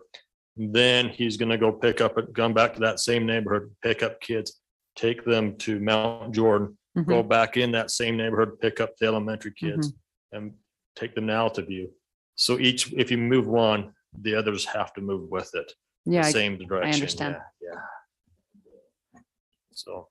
Okay, so. There's no easy answers as we've found. Right, no, and that's one thought I had. I always knew transportation scheduling was complicated, but boy, reading through some of this information just took it to a new level. So board, let's just be clear here. We're separating some issues because some of these major topsy-turvy district-wide type decisions really need to go to a much more thorough process involving a subcommittee or some sort, you know, assigning it to long-range planning or something like that. And so right now, let's just kind of narrow our focus to these 2 middle schools for which the board has asked the administration to provide this information. The administration has provided the information, and now the board is seeking, and we're talking about a way of gathering some, communicating it out to those school communities and gathering feedback from them. So, I just wanted to clarify that. Any other comments on that bit of it? Okay, let's talk about the communication piece. Okay. I did. I Mrs. was just Shill. going to say, like, going along with what Mont said, I mean, I do think we should get input from school community councils, but maybe this is a decision we should send out to every parent, like every parent survey. Okay, and so the board feels like just for those school communities, all parents in those school communities. Okay, and I would like to also ask the administration, as you're putting together a plan for that we have a way of separating the input that comes from the elementary parents and that comes from the middle school parents, and that it's weighted somehow because it's not just all the numbers thrown into one report, because I think it's important for the board, and I think we probably would help us in our evaluating that feedback. So, and can we have the survey be specific, not just say this start time or later, but can they know the actual options? Well, I think it would need to be actual minutes of when the first bell rings and when the last bell rings. And so we're thinking of giving them 2 options, or what are we thinking? Or 3? Well, I think eliminating 8:30. I think current schedule has got to be an option. Right. Yeah. But I'm saying, or is it going to be current schedule and 7:50 and 8 o'clock? Can we have 3 options, or you see what I'm saying? Yeah, I'd be in favor of that. 3 options. Yes, because I think that's doable, and that is something, Leon, right? That you could come up with that 3rd option, the specific times. Okay. I don't think that 8:30 is a good option. No, I think think we've it's all decided that 8:30 is, yeah. 7:50. No one wants that. And maybe 8 o'clock, but I don't think later than 8 o'clock. I would, if so, just to clarify, I think we can come up with 3, but knowing that the third would be the 8, but knowing the elementaries and these feeders would have to go the 10 minutes back. I just want to double check that with our transportation department, but I think that's doable for both schools, and then we could. And you still want the current option of 7:30 then? It sounds like I that as think well. we need to keep that as a current Great. option. Yes. Yeah, And sure. Mr. Wrigley. Just really quickly, I think if you ranked order those would probably be helpful. If you could say, put this first, second, and third option for you rather than just which one of them do you want? Because that way we could tally it up and say, majority of the parents go for here, but the other parents would probably go for, versus just one thing. I think if you rank order them, I think you'll get somebody that gets pretty close, at least their first or second options. I mean, I Yeah, think the and other then- thing that needs to be clear is that if we do the 8 o'clock, that means the elementary has to be later, because if parents are only looking at one thing and don't realize they're Yeah. connected. Yeah, that's gonna it be a all has to problem. be one. If Mount Jordan or Draper Park goes to 8, these schools have to go to 9 o'clock or whatever the time we had. Okay. There is, yeah. Mrs. Oaks. It is tied, yeah. Yeah, I would actually like to see the data rated by school, by individual elementaries and middle schools, if possible. And one more question I had when I was reading through the documents today, Leon. I understand we have more buses, a lot of which aren't necessarily always being utilized, partially because we don't have enough bus drivers. Is part of the constraints that we have in this plan or in EduLog's report based off of bus driver shortage at all? No. What, no, it's not so much that, it's our ability to serve is and to be as efficient as possible at the same time. That's our goal. So- Now, if we wanted, the EduLog's plan, you can move these anytime, but you'd have to have 17, I think it's 17 buses do single run routes. That means they leave here, go to one school or the neighborhood, pick up one set of students, take them to that school and come back. And that's just not very efficient. So and we talked today, just so the board knows, we have 182 buses, 144 used on regular routes every day. We keep about 14 for field trips that we have. Then we have about 16 regular buses as spares and 8 special ed buses as spares. However, at any one time, we'll have anywhere from 4 to 6 to 8 buses down in the shop unable to use. So we always make sure we have enough inventory, but I think as Amanda said, we're trying to be as efficient as we can. We need more bus drivers. We get a little bit of a break next year because we're not doing these Peruvian Park and Edgemont down to the Crescent View building. That's about 8 buses right there. But those are single tier runs because we know it's just for 1 year. So we just have a lot of our office people just go pick those students up and take them down and bring them back. And that's a problem. Yeah. I think if we had more bus drivers, it really wouldn't make much of a difference. Yeah, Right. we actually asked that if we added 2 or 3 routes, but you'd have to add a lot of routes. Yeah. Yeah. So it's my understanding too, I'll just kind of reiterate this, that these options are built on not reducing or expanding the number of routes that we currently serve. So likely a family's bus stop would be the same place and all of that Stop would be, yeah, all of that would be the same would place. Yeah. stay the same. Okay. All right. Sorry. Any other comments? Okay. So before we move on to the rest of your presentation, I'll just again, double go back and confirm that and clarify that the administration will put together the information that involves 3 options. And that information will be sent out to each individual school community so that the report can come back from each individual school community. Is that right? Elementary and middle, yes.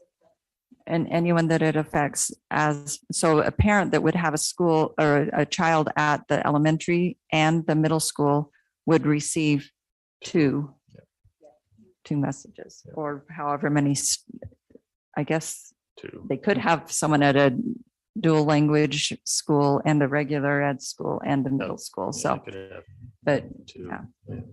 Okay, so everyone's clear with that. And okay. could we easily have it sorted out where they're saying on the form who their aunt, my child attends, and circle in which school so we can see which schools are saying what, right?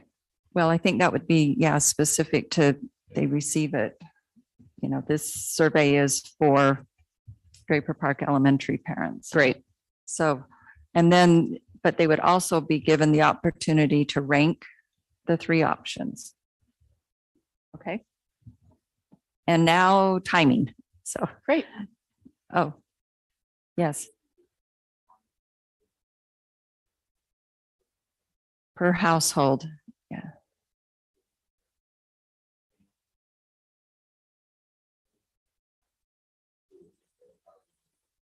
And I do believe Skyward does allow us to indicate who the primary email parent guardian is. Okay.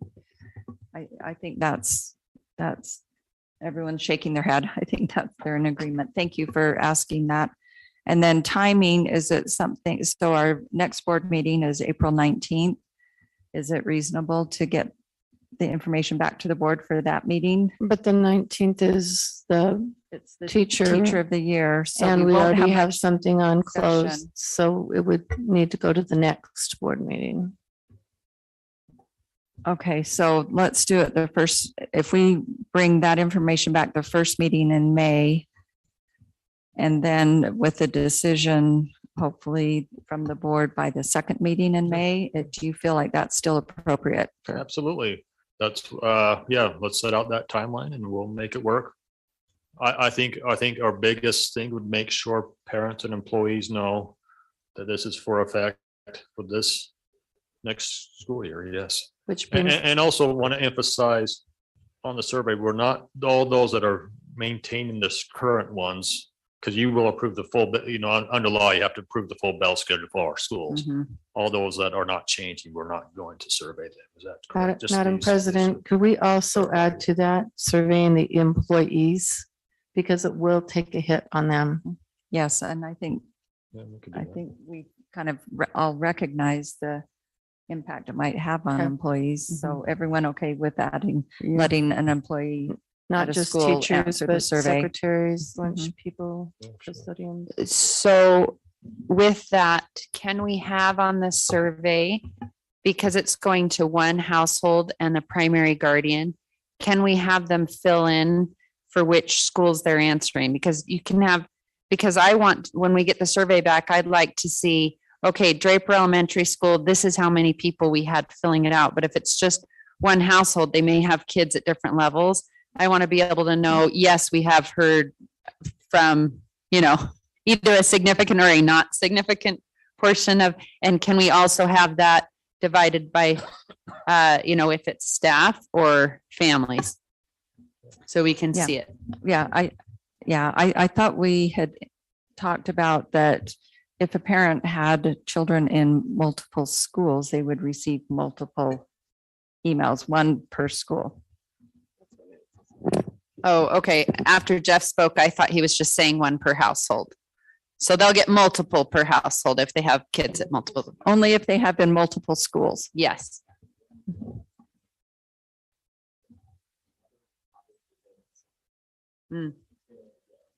One chance.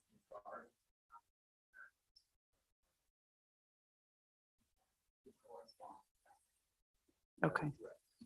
Okay, thank you. So, like we sent out the fee survey. It went to my wife's email because she's the primary, not to mine. And so that will go the same here. Now, my vote won't matter with my wife, so she will get it and complete it. And she'll probably get one for Both.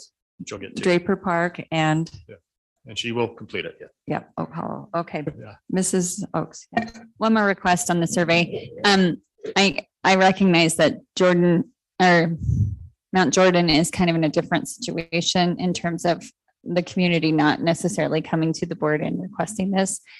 So in that context, I'm wondering if for those within the Draper Park feeder with the nut cone, if for the elementary schools, we could explain to them why this is coming forward, that we've had members of the SCC and large part of the Draper Park middle community who have requested this for a long time, so that they understand why. I mean, if I'm a parent that doesn't have a kid in middle school, I'd be like, where is this coming from? And understanding the context behind that makes a difference in how I'm going to answer the question.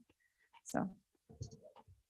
Well, and I think that explanation would probably be good on all of the surveys. Because because you will have people who don't have kids in middle school but will eventually. And Well, for the elementaries and even also- kids within the middle school, may even have at some- Draper the Park, who youngest- might. the wonder, youngest wait a might minute. be in Draper Park, but may not care about the middle school. But yeah, so you could have a little bit of that. But I think we got our directions. We'll look forward to bringing this back. I don't have any. That's the rest. Again, if you want to look at something on the more grander scale, it would be our recommendation. You start probably in September for the following year. That would be as we get Okay. the strategic plan. going that Okay. way. So, and then Do we, do you want all the schools that are not being affected by this potential change? Do we want to bring that separately, or it's okay to wait on that one until the second meeting in May? Yeah, it would be our preference. I think everybody knows that if we're not proposing a change, they know that. And so I would just recommend you just do one vote in the second meeting in May. Okay, Everyone, yeah. and I have thank one, you. oh, sorry, I have one thought. To look at this more widespread, as Mont suggested, could we, and should we first look at that in long range planning committee? Like in August, or to have it ready in September to talk to the board, or you had I mentioned think it earlier. I would like to discuss, I personally would like to discuss it in our roundtable and let the board kind of flesh out the parameters and things that they would like looked at. Great. Okay. All right. Okay, I think we've concluded that one. We'll move to our next item, which is late start or early out proposal for collaboration and professional learning communities. This is a second reading, and I will turn the time over to Alice Peck from School Performance.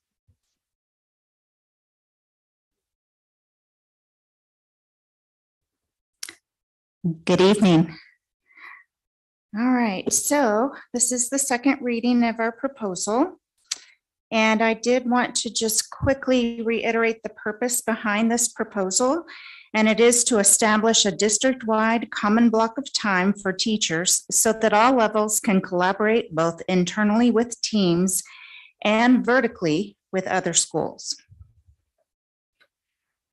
So currently, both our elementary and middle schools have short days that give them 90 minutes of common planning time. With the exception of Alta High School, our high schools do not have that same planning time. In our first reading, there was discussion around providing all of our levels with a total of 2 hours of common planning time. And this would have been an increase for elementary and middle schools of an additional 30 minutes over what they currently have now. So I just wanted to reiterate that we talked about that as an option. But under the current waiver, 2 hours of planning time would be feasible for all levels. However, in speaking with the State Board of Education, we're finding that there's no guarantee that the waiver won't be reversed. And if it is reversed, then we would be under the need to have the 4 hours for first grade or full day kindergarten through 12th grade And then we would also need to make sure that we had 2 hours for our half-day kindergarten. So therefore, in order for us to ensure future compliance with the 990 rule, we need to stay within the 90 minutes of planning time for all levels. So I just kind of wanted to make that clear because I know that there were some questions around that. Another consideration is our half-day kindergarten. In order for kindergarten requirements to meet the 2 hours per day, again, we can only provide 90 minutes of planning time at the elementary level in order to accommodate kindergarten transition times between classes and then that teacher prep time that is needed by the teacher. And so that's just another thing that we need to consider with the amount of time. And I'm going to go into a little more detail in the next few slides about how the half-day kinder is impacted. So let's look at, with all those things I just mentioned in mind, we're going to look at examples of schedules that would meet the 990 rule, again, if it's reinstated. So we're going to look now at the early out example for elementary. This is currently what is in place for our elementary schools. So start and end times are going to vary depending on the elementary school. So I just want to make it clear that this is just an example of a elementary school. Start times are going to vary slightly again because of transportation and busing. So the schedule for 1st through 5th grade in any schools with full day kindergarten classes, at this particular school, they would start at 9 o'clock and end at 1:55. And this would include serving lunch and recess and would meet that 4-hour seat time requirement. Now, the AM kindergarten would be from 9 to 11 and PM kindergarten would be from 12 to 2. This meets the 2-hour rule for kindergarten time and again provides that transition and prep time and the 30-minute duty-free lunch for the teachers as well. So what this equates to is the teachers would have a common planning time from 2 to 3:30. That would be the 90 minutes that they currently have. The only other thing to note with elementary is some schools may determine to do their common planning time during the boosters, which they have access to now from Monday through Thursday, or they could choose to use this time on early out days for their common planning time. So a late start example for elementary, teachers will have their common planning time first thing in the morning from 9 to 10:30. That would be the 90 minutes. Their schedule for 1st through 5th grade in schools with full day kindergarten, that would have the start time of 10:30 and their end time at 3:30. Again, this includes lunches and recess. Our AM and PM kindergarten is noted there in the 2 hours. And again, schools can determine if they do their PLC time during boosters Monday through Thursday, or if they would like to utilize that time on their early out days. Okay, so middle school, an early out example for middle school. We're just looking at Mount Jordan Middle School. It's important to keep in mind that this particular example has a 7-period day, but some of our schools have different periods. So all of this, their periods would depend on, or the length, of their periods would depend on the amount of periods that they have. So in this example, students would attend school from 7:30 to 12:30. And again, that 4 hours of seat time would be in place. And then the planning time for the teachers would come from 12:30 to 2:30. So that is where you're going to capture the 90 minutes. Alice? That's why I have Cindy come join me. Okay. Just so in 6 periods, it's about, these are 30 minutes, it's about 39 minutes for their classes. So it's that little bit longer, but the little bit here, the 12:28 to like 12:58, we typically have that 30 minutes after school before the PLCs begin. So at either end, because the buses will get there, so the teachers are available as part of their contract time to be available for students for that help. And then they would have the 90 minutes. So it's kind of all blocked there, but it's really, there's a 30-minute block that's dedicated for that component. And it's the same on the late start piece. And the buses on the late start, well, I'll wait till you get to that. Sorry, but No, that's okay. Yeah, thank you for clarifying it, because it looks like they're getting 2 hours and everyone else is getting 90 minutes. Yes. So your late start example was just mentioned. The difference here is that planning time would come before school. Students would then have their classes from 9:30 to 2:30. And this is the current schedule that's in place for middle is the late start. yes, so this is the schedule, Mount Jordan. So the teachers start at 7 and then they go till 9. Or not, sorry, 7:15, and then they go just before 9. Buses drop off at about 9, and that's when students are allowed in the building. And then teachers have that 9 to 9:30 time that they're available to help, and then classes start at 9:30.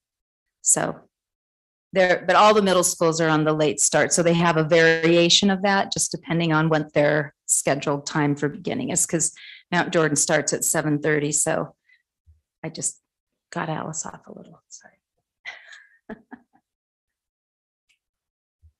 Okay, so early out example for high school. And I think if Bob were here, he would say all of our high schools are going to be slightly different. So again, this is just an example. But they would have their student engagement time for an early out example from 7:15 to 7:45. And then you can see all of the class time, 7:45 to 12:50. Students would be given lunch. They could choose to do a sack lunch and take with, or they would certainly be able to stay at the school.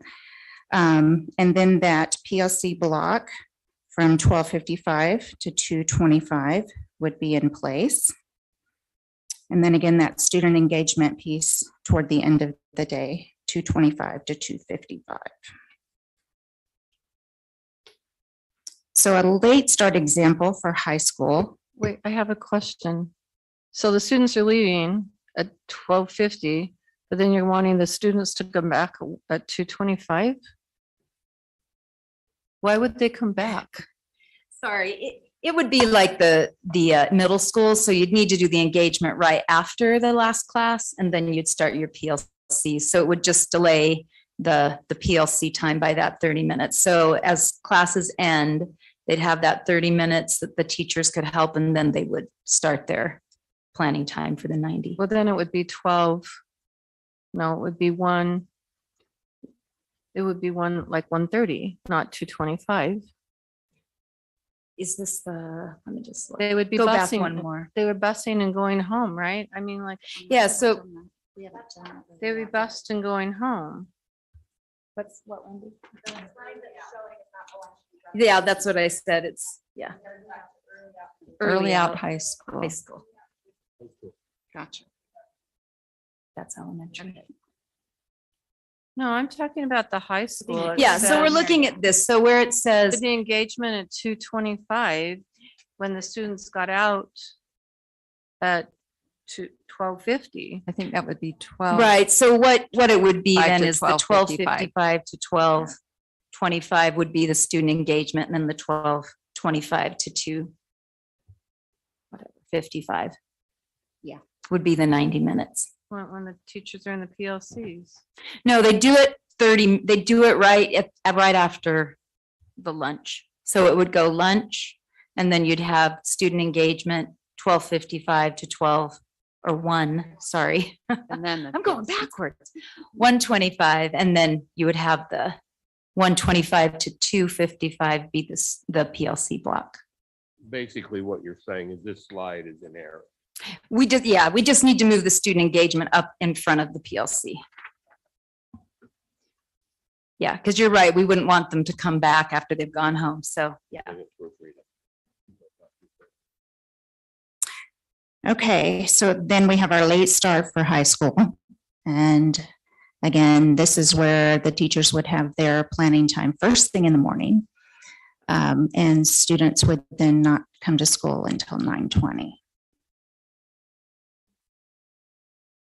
So once again, you have student engagement at Mhm. 7:15. It's the same. Yeah. I apologize. Yeah. If we split that, or if we flip those two, you'd have your student engagement backed up to the actual school time.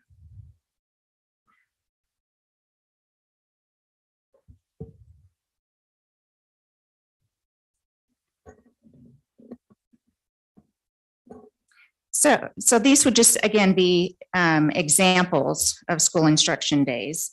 And these could be any day of the week. Just keep in mind that our middle school and high school schedules are going to vary slightly. So another question that was asked in the first reading was, how does this impact the high schools who have athletics or activities before or after class time? And so in asking questions, we found out that a large number of staff for athletics and activities are actually volunteers and paraprofessionals. So they would not be taking part in the professional learning communities. Every day of the week is impacted by games and competitions. So no one day has a real advantage over the other in terms of whether teachers would be able to take part in the PLCs or not. But the bottom line is there would be, depending on how many weeks a season is, if a teacher were taking part in athletics or other activities, there would be a period of time where they would not be able to take part in those PLCs.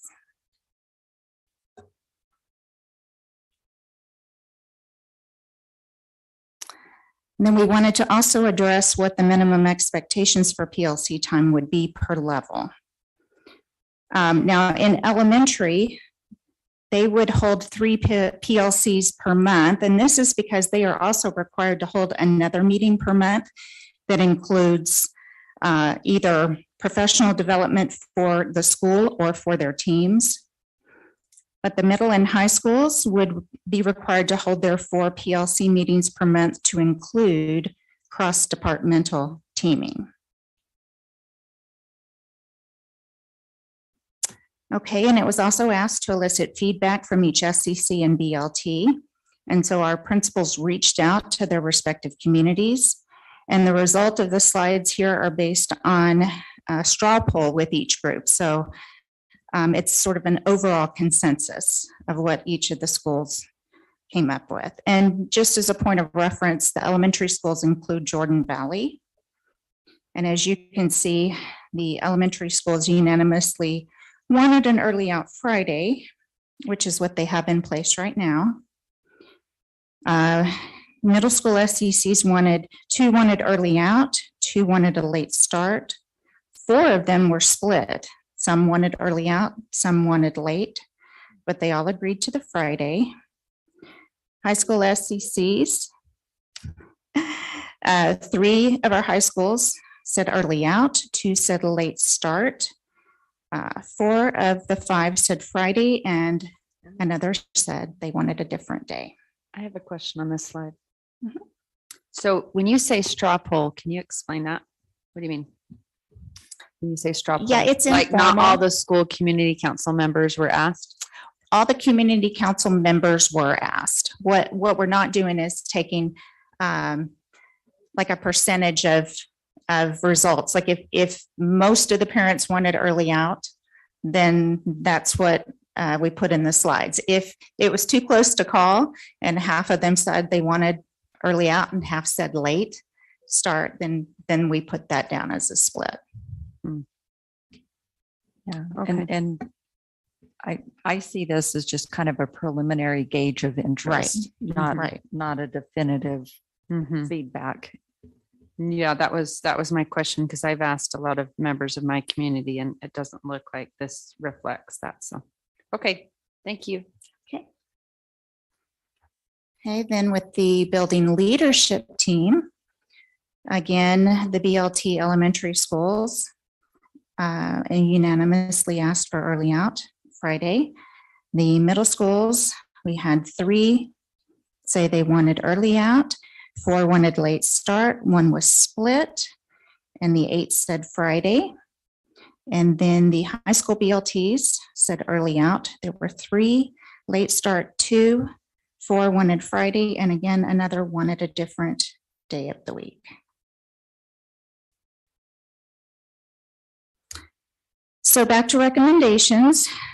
Our recommendation is still that we adopt a common early out on Fridays.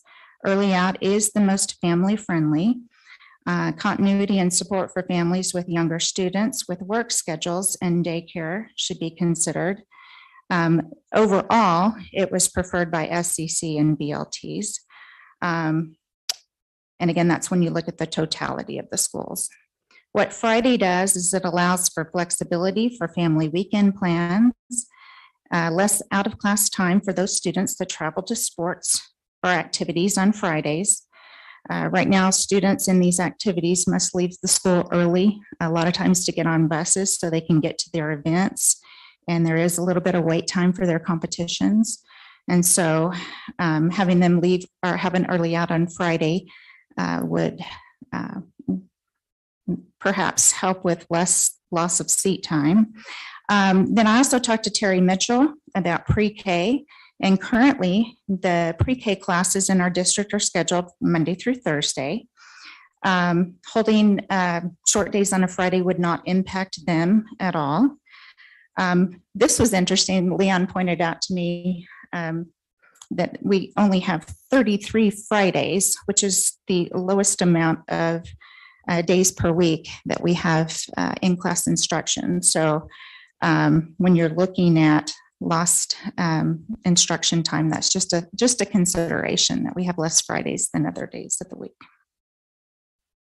So with that, my group and I will attempt to answer your questions. Okay, board, other questions? Mr. Millerberg and then Mrs. Neibauer. If I can get myself to turn on the microphone. If I can get you to go back to the middle school early out. Yes.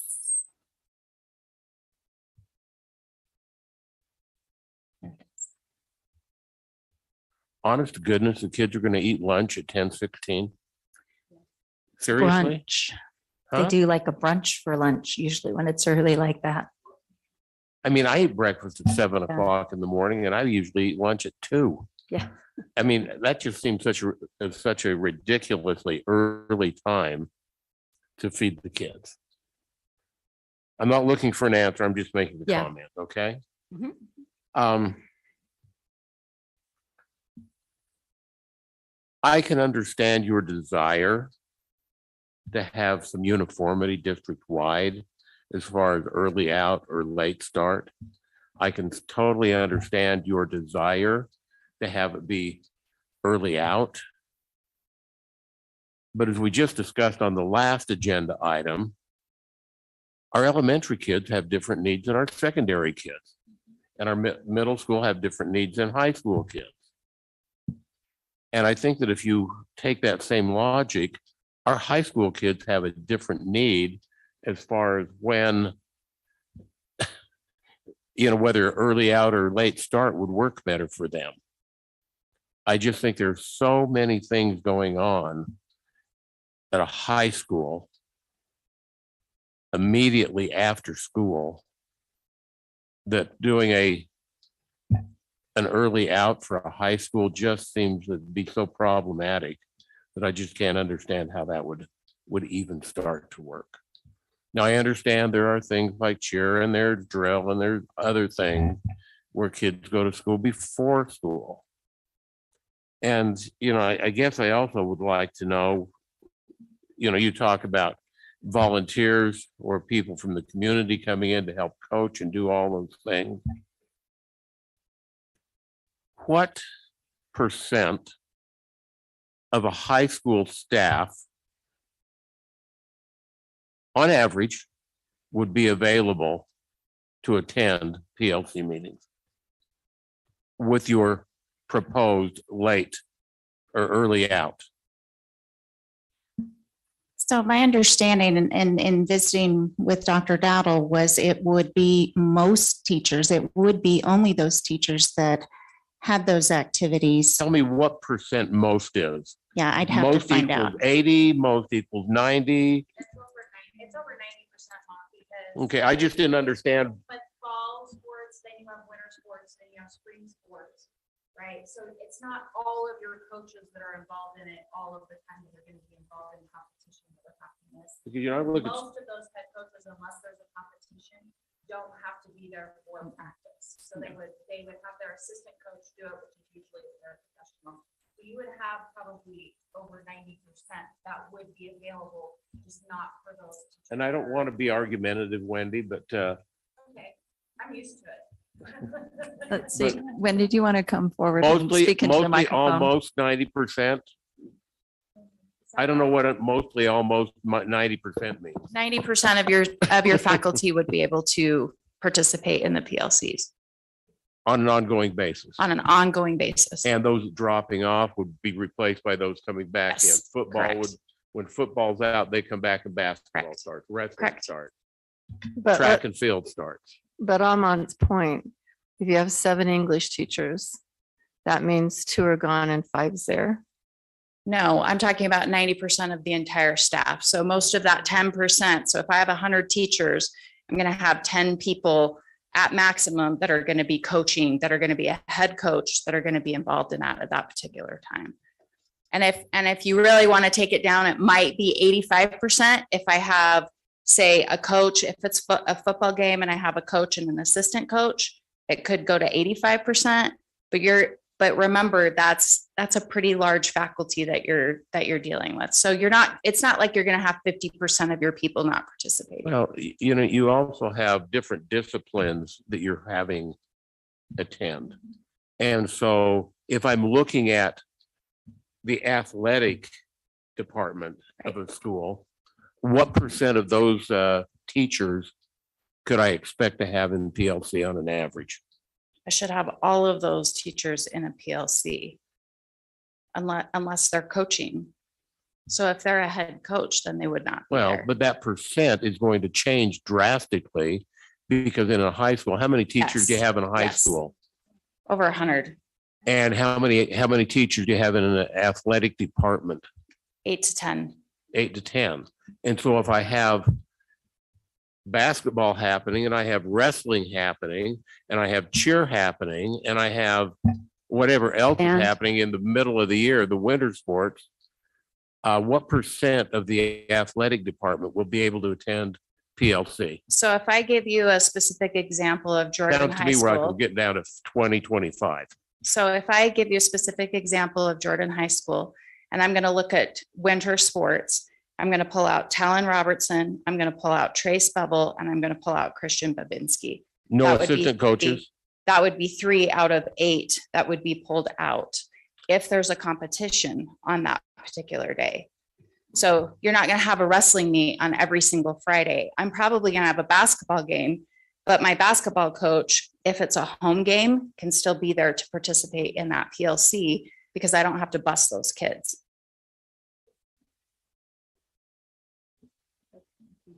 So it's only if it's an away game and they're. If it's an away game and they're coaching, yes, I'm gonna be pulling Mhm. more people out because then I am gonna have to pull out my head coach and I am gonna have to pull out assistant coaches at that point because they've got to ride the bus. Which at that point in time, maybe it's not worth having PLC on that Friday.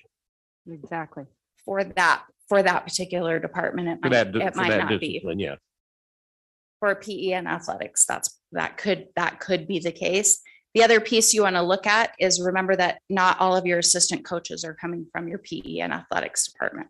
So for example, in basketball, I have an assistant coach that comes from English. I have an assistant coach that comes from social studies. So I'm only pulling out one teacher from each of And, those. you know, I guess what I'm really doing is looking for additional information Sure. here rather than guessing. Right. I'm guessing 90% or about 90. It's gonna vary based on the Yeah, school. but So what- yeah, so it's what I would difficult like to to do give you a is pick a specific school example. And give me real numbers and, you know, let me know what it would be. And then also give me those same real numbers based on late start. So if I were gonna, do you want an example from Jordan High for a late start? Yeah, I think this is some information that So, can be brought back okay. for the Yeah. next. Wendy, I next don't meeting. expect you to have that off the top of your head. I probably do, so. She is I that kinda good. did build a board. I know you for lived there high long school. enough that you I probably did. do, but Well, and I don't mean to put you on the spot and pin you down, but guessing is not No, really what I agree. want I to. agree, I agree. And so what I would like to do is I would like to have something summarized for me that says, if we do late start, this many teachers would be available to attend PLC. I think you could literally have that information in your hands from every high school principal by tomorrow morning. I think they would be happy to give it to you. Well, No, they probably. And But do the we'll just same bring it comparison back. for early We'll bring it back to the next one. Yeah. No, if we're awake, they need to be awake. Okay. and then if you have Just- the early morning, the same thing. So we have a comparison, because if we can Right. have a comparison, then we can look at it and say, well, we're going to lose less teachers if we do it in the morning, or we're going to lose less teachers if we do it in the afternoon. Well, and I think you also need to consider the students, because if you have several teams traveling and you're doing a late start, they're coming to school for this much time and then they're leaving on a bus and they're not going to be in school. If you did an early out, they'd be in school longer and then they wouldn't be missing their Yeah, class I time think for what we're that. asking for is maybe a little more granular information on what it would look like in a high school. So, Yes, I'm finished. okay. Mrs. Nybauer, then Mrs. Oak. Okay, along that same vein, one thing that needs to be looked at, it's not just game day. For example, I've had sons that play both basketball and football at Corner Canyon. There are only 4 weeks in the year that are moratoriums. Every other day they have practice after school, which means I happen to know the staff at Corner Canyon. I know how many of those are teachers. And so if I'm a head coach and I've got a PLC meeting, I'm going to be anxious to get to my athletes and go to practice. But in our strategic vision, it's quite innovative. We are promising that all educators will participate in effective collaborative teams. That means our ESP employees, that means our assistant coaches.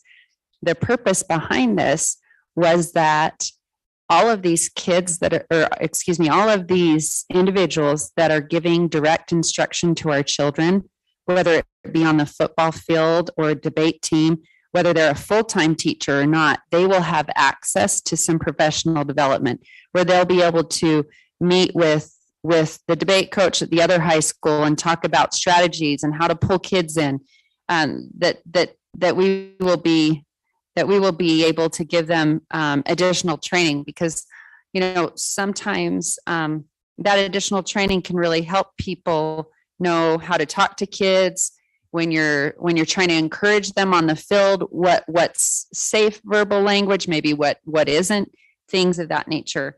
Okay. I went to my high school principal and I asked him, because right now, currently we have late start in middle school. We have early out in Friday on elementary. High schools are the only ones that haven't had this protected time. And I said, what would you like as the high school principal? And he said, undoubtedly, I would like a late start. The reason being, he said, because high school kids drive themselves. He said, my concern is that we have these PLCs going on and we may have a couple hundred kids. Maybe head coach is saying, no, I don't want practice to be by the assistant coach. I want to do the practice, but I have to go to this meeting. So then we have kids hanging around for practice. And so his concern was, who manages all those kids that are waiting for practice? The other thing is, I said, well, what do you think the other high school principals want? He said, oh, well, we just had a meeting and they all want late start too, because the majority of the practices in our schools are after school, not before school. So we are concerned about making sure we're providing the same access for all teachers and instructors to be able to participate in those PLCs. And he said, I put myself in the shoes of the head coach that's getting their athletes ready for the game tomorrow. My head's not going to really be in that PLC meeting, which I understand.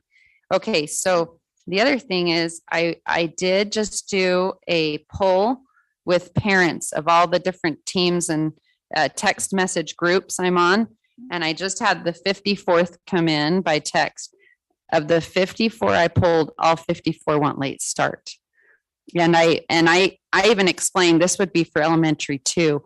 I agree with what Mont's saying. I think it's maybe okay to split them up. I know we're excited about vertical alignment, but maybe our vertical alignment planning can be between middle and high school. Maybe what we can do is have least disruption and look at keeping elementary at early out, but doing the late start middle and high. Because if we go to early out, we are taking that late start away from middle school, which that might be difficult. My largest concern is, what does the community want? I don't know that this SCC straw poll really reflects what the community wants. And just like with our previous discussion with Bell schedule, I would feel most comfortable sending this out to the community of what they would like. Because just in my very casual text messaging, tell me what you prefer, I had 54 that said they wanted a late start. Lastly, something that the administrators said, a concern they have with the Friday early out is excessive absences with people going on vacation. It's early out, we're going to miss the whole day. And so I know absences have been an issue. So that may be something we want to consider. But my primary thought is, let's put this out to the community of what they prefer. Because I'm not sure that the early out is the most family friendly. Okay, so, yeah, thank you. I mean, really, the purpose of this is to have the board see what other information we need and what other steps we would like to take before making a decision. So, Mrs. Oakes, Mrs. Arnold, and then Superintendent. So one question I have, and maybe this is partially for Leon, I am guessing that if we were to decide upon something like this, it would not be feasible for us to do that this coming school year. Is that correct?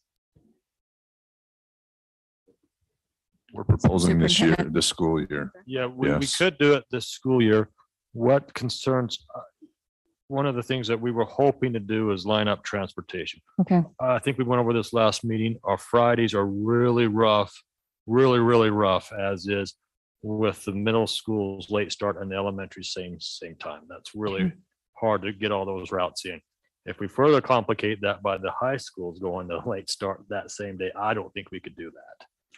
I really don't think there's that potential. So you're saying we could not change the two middle school start times? We could change the middle school start Okay. times, yeah.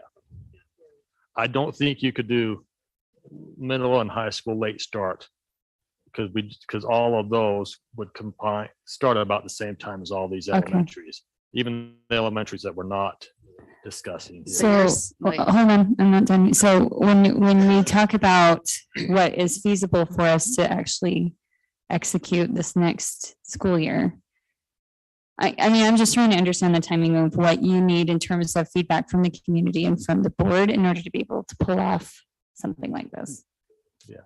Yeah. To pull it off, we'd either have to late start all three levels or early out all three levels. Okay, so it would have to all be unanimous across. Okay, You could look at what we're doing now. It's very difficult what we do now, but we probably could pull that off. But that would mean the high schools do not have an late start on Friday. Does that Okay. make sense? They'd have to be a different day. oh, it'd have to be different on Friday. Okay. We couldn't. So the suggestion or the recommendation from the administration currently were we to do like an early out on Friday would not be feasible to pull off by this coming. Yeah, no, School year. that would be. That would be, okay, That would be if they're all uniform, okay, if they're all uniform. that could, so all late starts or all early outs, we could pull Okay. that off. Yeah. And that would be our preference because like I said, Fridays is so difficult right now. Right, But okay. but- That's helpful for, so it sounds like you need data and information and decision-making from us fairly quickly. Okay, I think that's, that we talked about that 17th with the Bell schedule. This Okay. would tie into that, I would see. Yeah. okay. So one of the questions and concerns I do have, and Alice, you and I had this conversation. So yeah, last week I attended Alta's SCC meeting. And one of the comments and pieces of feedback I got from the SEC was they didn't understand why they were being asked this question. And when I was there and I said, okay, here's the reason why we want IPLCs. Here's what an IPLC is. It's not the same as professional development. It allows teachers to be able to collaborate with each other, improve teaching quality. Like we had that whole conversation afterwards. Parents looked at me and said, oh, it makes so much more sense. We get it. We understand that. One of them said that she was on the SEC for Indian Hills and said, we were asked that question individually through an email. We didn't understand why we were being asked that question. I feel really strongly that if we are going to send this out to the community at large, and I think that we should, that we really provide some clear context as to why we're looking at this, what the benefits are, how it fits with our strategic plan and our thoughts on that, and to help them understand the benefits that they themselves are going to experience, especially at the high school level. So anyway. Mrs. Arnold, Superintendent Robbins, and then Mr. Wrigley. So kind of piggybacking on what Amanda said, we need to know, I know what the difference between professional development is and a PLC. They are not the same. And so if we are going to put this out to parents and say, this is how we're going to use this time, there needs to be a definition to what a PLC is and what a PD is, because I don't remember us ever making promises that this early out would be professional development. However, you guys have put it into the elementary where 3 meetings are PLC and 1 meeting is the PD. However, we also know we have 4 days given to us by the state that we can use. And so maybe elementary doesn't have to have those PDs. I don't know. That's up to you guys, right? Because you're the ones, that's not my level of thinking. That's not our job. That's your level of thinking, your job, right? So just if we're going to explain to parents why we're going to either go to early out or late start, they do need a definition of what the professional development looks like and what a PLC looks like. There was one other thing on my thing. And I did want to just along those lines, when we created brain boosters for our elementary schools, that was the intended time for the PLCs and the PD. And that is still something that would be in place. The only difference is if a school chose that they wanted on those Fridays, instead of doing the PLCs or the planning during their boosters, they could choose to do it on a Friday, but it wouldn't necessarily be that they'd have to do PD or PLCs on their Friday. Another question, if you take up the whole Friday, then the teachers have no planning time and then they can't get their curriculum ready for Monday. Right. I mean, I get that they have, 30 minutes every day to try to do some planning, but in 30 minutes, by the time you walk to the bathroom and you get a drink and you go pick up your kids again, that time's gone. There is no real time as an elementary teacher to plan or get together with your team. And so once again, now the elementaries are going to have to figure out, when are we having our team meeting? And then when are we getting our copies made? And when am I getting this curriculum put together? So I have a hard time when we say, well, you have no Friday afternoon to do that anymore because this is now a 90-minute PLC. So to be clear, they would still have that Friday. If they chose, for whatever reason, to use that Friday differently, to use it for a PLC or a PD, then that brain booster time that they have during the week would be the time that they would have used on Friday for planning, for teaming, that sort of thing. Like I said, by the time you walk to the bathroom and you get your drink of water and you, anyway, the time is pretty well gone. Okay, that's fine. We're going to come back to this, so. Okay, Mr. Wrigley and then Superintendent Robbins. Sorry, Mrs. Schill.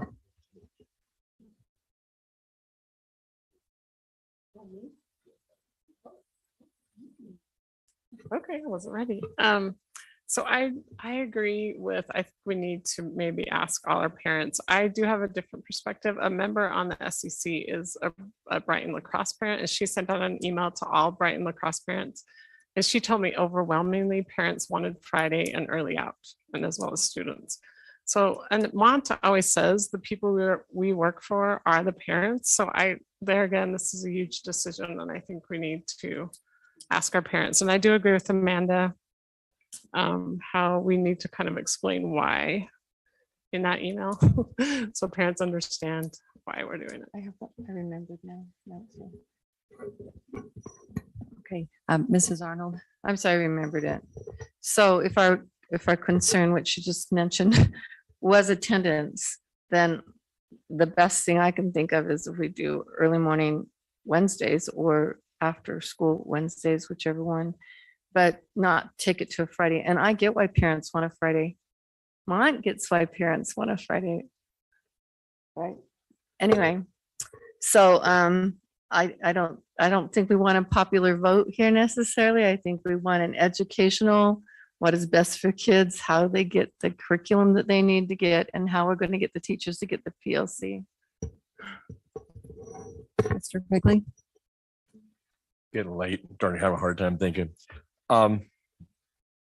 Originally, we wanted to start this because it was costing us a huge amount of money on Fridays with 10-hour overtimes, causing a whole bunch of trouble as far as absent. There are different bus drivers for the kids, and the intent was to try to get some structure to it, I think. The other one is we're trying to get some actual PLC time into our high schools. Yeah.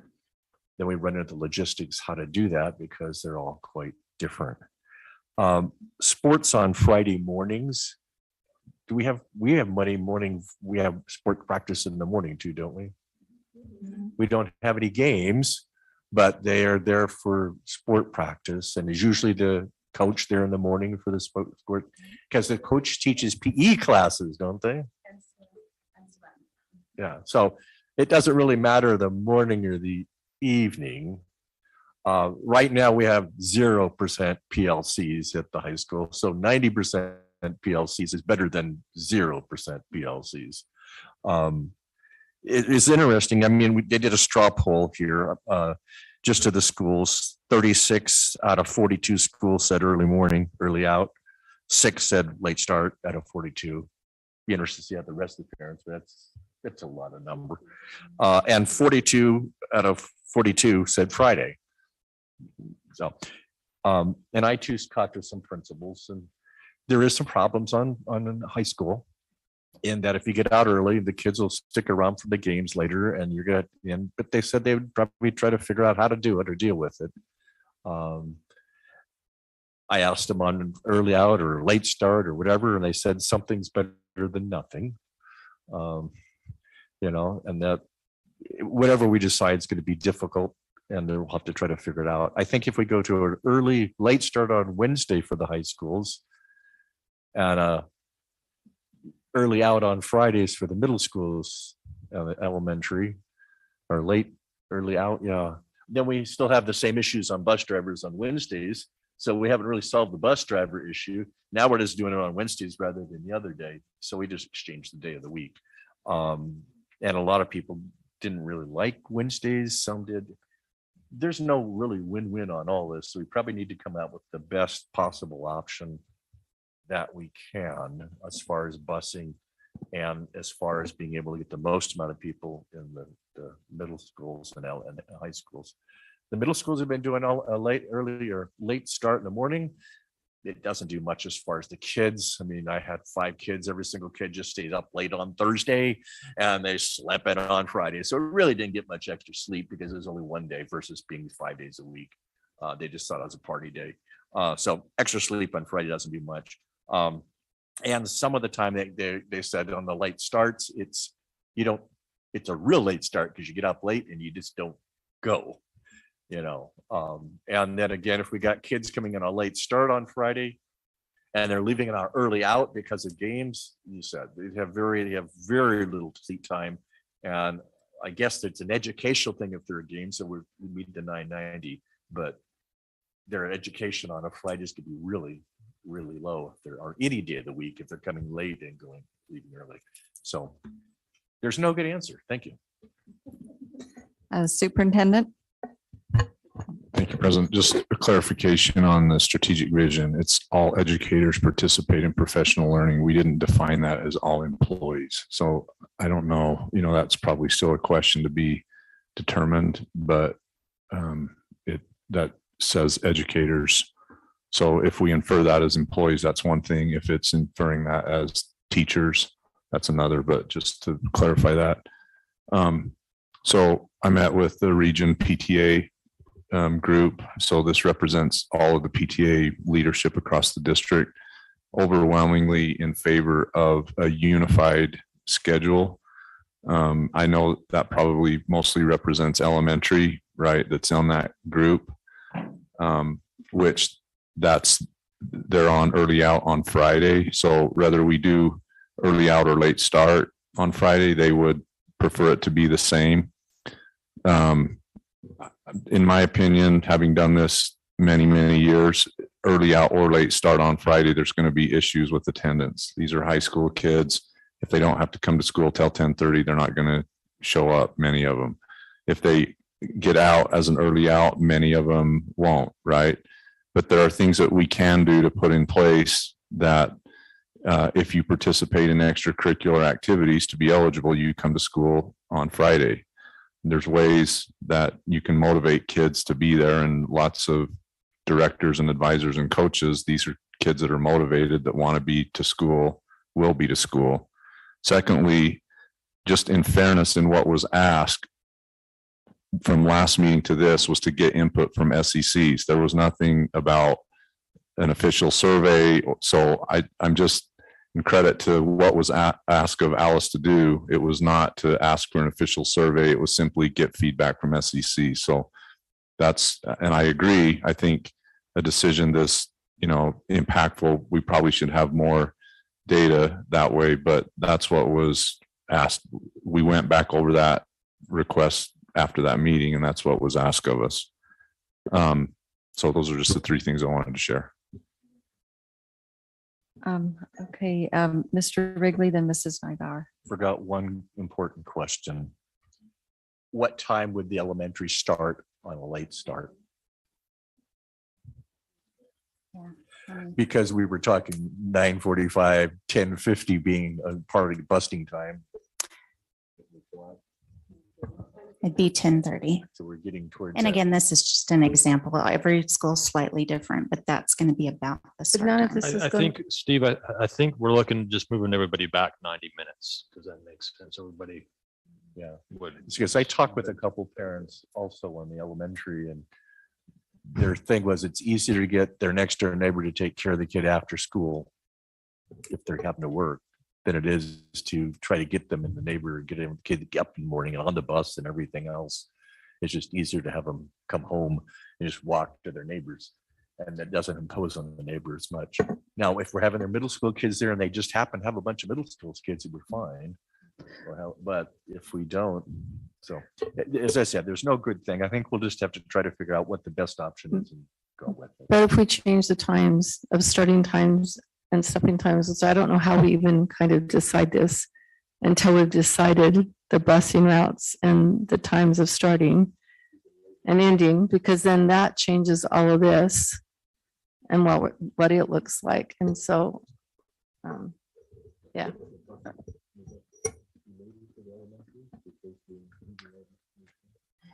No.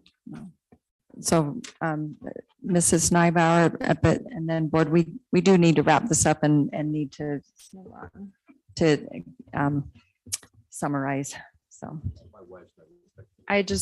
I am grateful that we're going to put this out to all the parents, because I do think it is impactful, and I would really be concerned about because we are taking away a late start from the middle schools. So without asking the parents' opinions, I would hate to take something away that we currently are providing. The other thought I wanted to mention is, and Dr. Robbins, you probably remember when we met as a smaller committee, one thing that was in our access to high quality learning experiences in the workbook from parents and teachers and administrators was the opportunity for those, whatever you want to call them, ESPs, paras, whatever the title or acronym, those assistant coaches that come in and impact our students with their direct instruction with whatever program it is. There was a lot of interest in providing some support and some professional development to them. And I know you and I just, so if you recall, you and I talked about it, that this would open up an opportunity possibly that some of these assistant coaches would in fact be able to do some, and we didn't call it, the reason why the language is this way, if you can. I agree, they need training, no question about it. I just think we're getting PLC time and collaboration. We're getting that mixed up with. But we're training not, for because you educators. and I had that direct conversation, Dr. Robbins, Okay. and we changed it from PLC to these opportunities for some job embedded training. We took out the acronym PLC. You must have forgotten, but you and I discussed it. And that was something that parents had expressed an interest in. So it's more of the idea that we didn't call it PLCs, but these people would maybe have an opportunity as well. I see that as a real need, even when we talk to our student advisory councils, that sometimes, these wonderful individuals that come in and help our students for the love of being with them and participating in whatever discipline they enjoy, would have an opportunity to maybe get a little more instruction with the portrait of the graduate with those skills. All right, so I think we're getting a little bit off track here.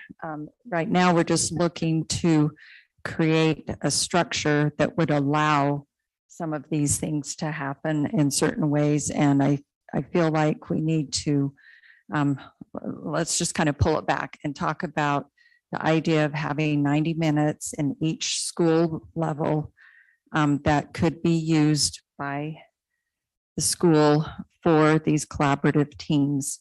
And so just to summarize up, it sounds like the board would like to have kind of more background information or more detail regarding how it would look like in a high school, the number of employees that may be affected at various times of the school year, right? And that's, the same coach or the same employee might only be taken out maybe 4 or 5 times during a school year out of 33 possibilities is kind of my take on it a little bit, but we want to have some numbers of how many that, some more specifics on that. And then to send out, get a broader range of input. And in doing that, we would want to have some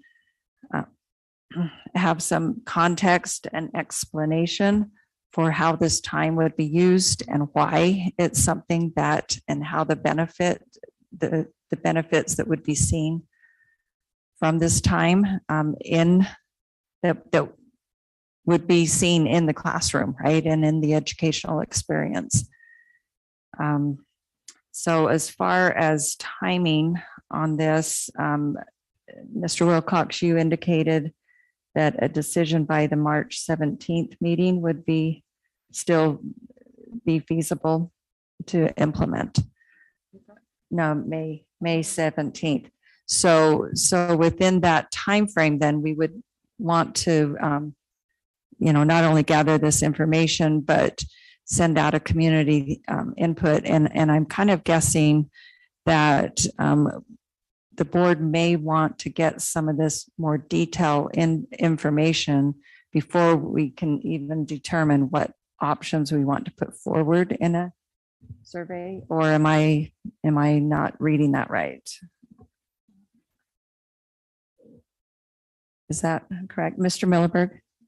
Just quickly, to make sure that we're all aware that things in high school other than athletics do happen.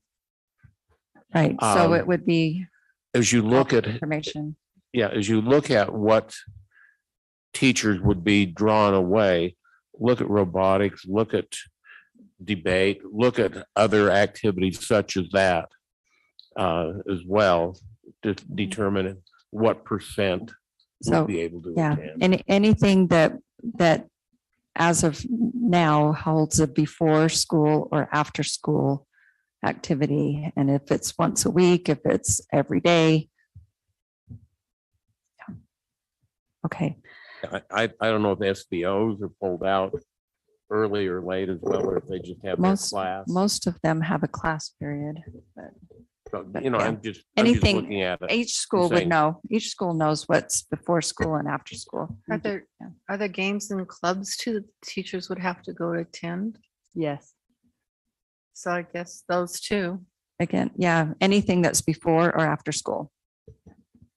Okay, and then so back to timing and survey. So if we have this information come back to the April 19th board meeting, then we could maybe give more instruction regarding a survey at that point.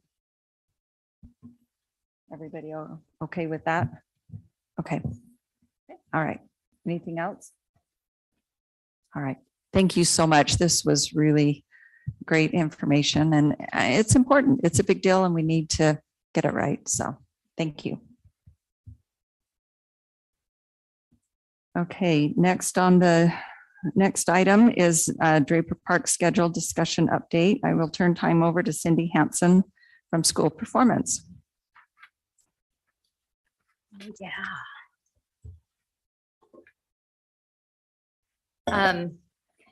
There, as you know, there's a lot of information. I don't plan to read you the slides, or I think you've gone through it. I will make a couple clarifications and see what questions you have as we go through the information, and see what we want to do moving forward. So as we met on the 15th, there were several items that were asked, and I tried to organize them basically in three categories. So there are the issues that were around instructionally based questions, and then data requests, and then just kind of some requests about looking at schedules, different options for schedules. So that's how the information is organized. When you look at that's just the overview, sorry.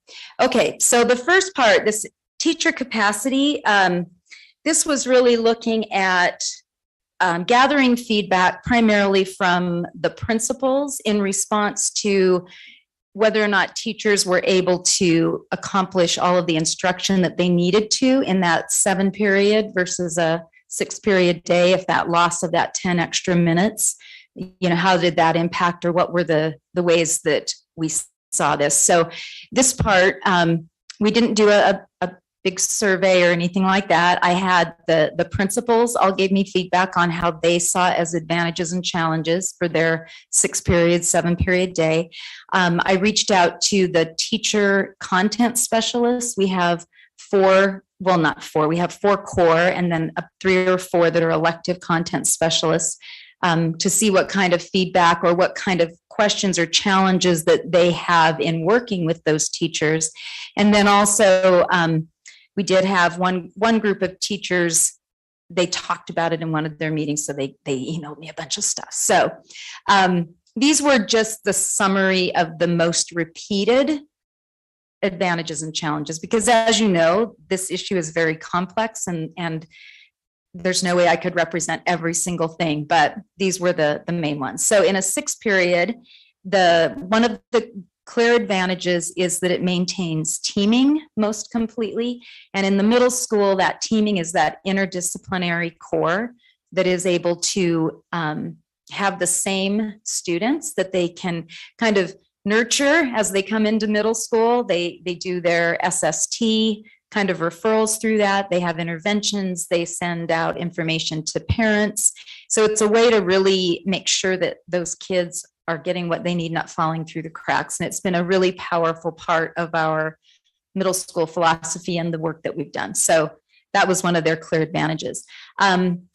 Several of the teachers and the principals mentioned that having that instructional time, they have a lower overall caseload number of students.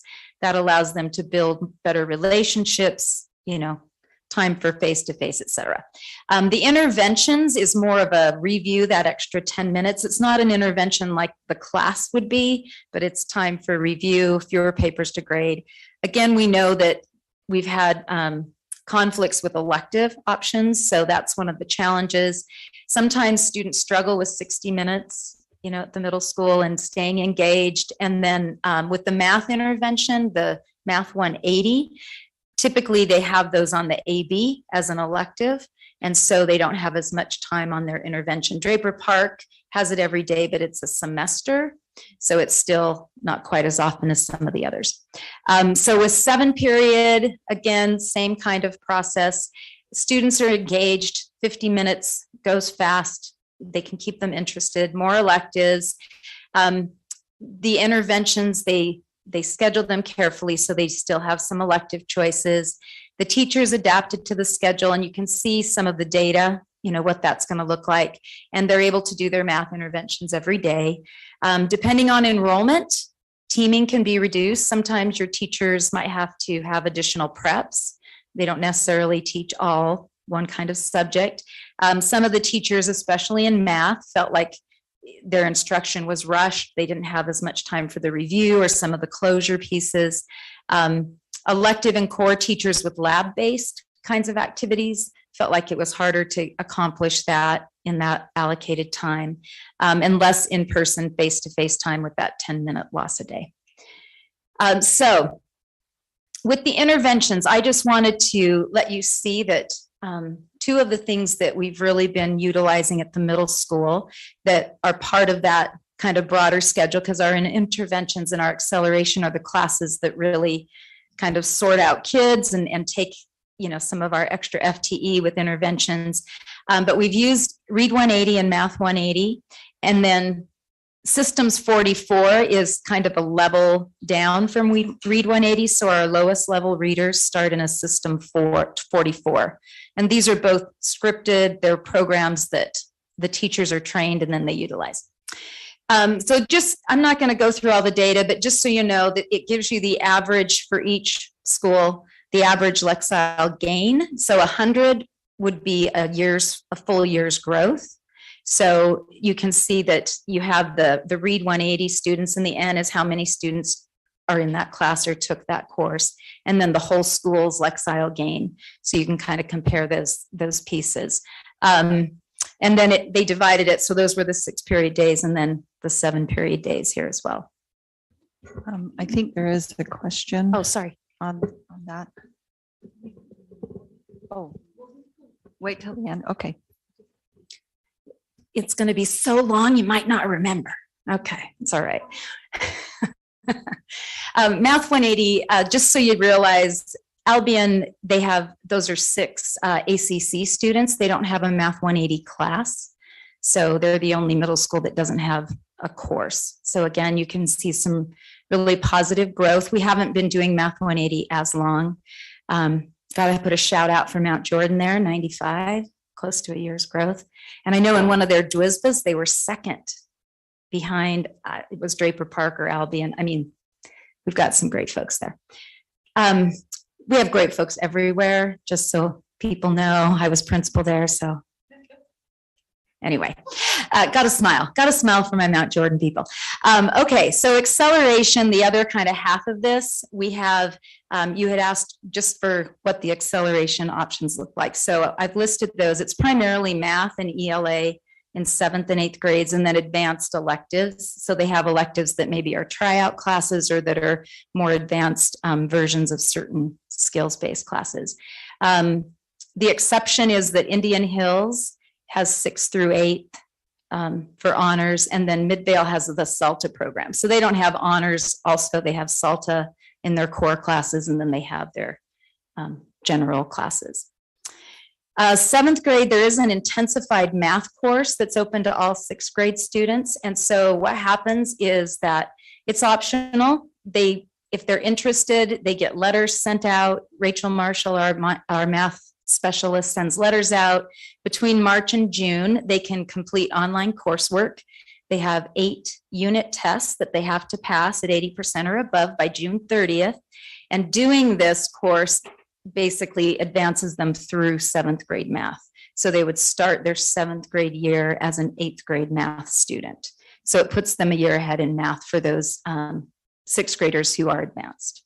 So there's that option across the district. And we're getting more and more students who have qualified for that. So honors classes, just so you know, the ones who are doing just ELA and math in 7th and 8th grade, they have a 6th grade designation.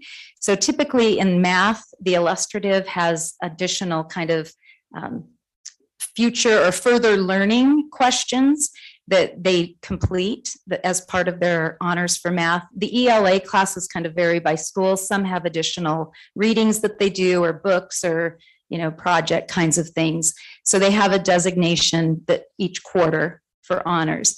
In terms of qualifying, like if there's testing in, a few of the middle schools they look at RI, MI, RISE, and they have minimum requirements that they, want kids to follow, because that gives them the best chance for success in an honors class.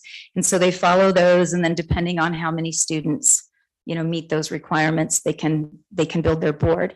There are some middle schools also who allow students to self-select. If they want to just try an honors, they can try an honors class. They have conversations with parents and students, providing that same kind of data of, if you score here on the RI or the MI or in your RISE testing, you probably will have a better chance of success in a rigorous course. There are not different standards. The state does not provide honors versus grade level standards for students. So the standards, the core standards, are the same regardless. The opt-outs, so you were asking for the state required opt-out electives at Draper Park. So currently there are 30 6th graders who have opted out of CCA, 57 7th graders who have opted out of health, and they did not have digital literacy this year. So none of them opted out of that. For next year, in the signups, they have 36 6th graders incoming, opting out of CCA, 71 health, and 131. They are offering digital literacy next year, and 131 of the 8th graders have opted out of about 500 kids. And so these are trend numbers that it's been pretty consistent for the last couple of years. The elective options at Draper Park. So we're looking at healthy lifestyles and some STEM. With healthy lifestyles, 6th grade has PE, dance 1 and 2. 7th grade has team sports, dance 1, 2, and 3. 8th grade has team sports, dance 1, 2, and 3. And then there's also a dance company that they can try out for. The STEM parts, they currently have 5 CTE STEM classes. So there is CCA, FACS, A and B. They have manufacturing tech, and I think it's called educational technology, and then they'll have digital literacy. The tricky part with our STEM classes at the middle school has been the licensing and the endorsements that are required. It's really hard, and the state doesn't, it's not like they have a lot of, under this umbrella, you can teach all these classes. And so they're pretty demanding in terms of how they go back and get those licenses and endorsements. So a lot of times schools are limited in what they offer based on what their teacher is qualified to actually teach. So that's something I think we want to work toward. So looking at options to bolster, especially for next year, what kinds of electives might be available at the school beyond their 6-period day. And this kind of refers back to, I think, what Leon was talking about earlier with the 0 period or the after school period. I know Dr. Watts has talked with teachers, and they're showing some interest. There's not like specific, I want to teach this class yet, but art, drama, FACS, manufacturing, tech, coding, and PE were people who jumped on first and said, yes, we'd be interested, but they're not exactly sure what that would look like, whether that's in a prep or whether that's a 0 hour or whether that's after school. Part of the thing with the 0 hour, if you're adjusting schedules, like if a teacher comes earlier and leaves earlier, then any meeting or anything you're doing after school in faculty meetings or whatever, they're not part of. And so you're automatically creating some division there. Same if they come later and leave later, then there's problems with any meetings or anything that is held before school. So there's trickiness with that. If you're looking at a stipend or a pay for a 7th period prep or whatever, that might be an extra prep period, then it's costly that way. So those are just some options. I know Dr. Watts was also interested in beefing up the Club Thursday and involving community members who could come in and offer some other kind of enrichment things. So those are some ideas for trying to get some things going. So we're looking more at what those specific class options might be for students. We should be able to have that information soon. So scheduling costs just across as we look at different schedules.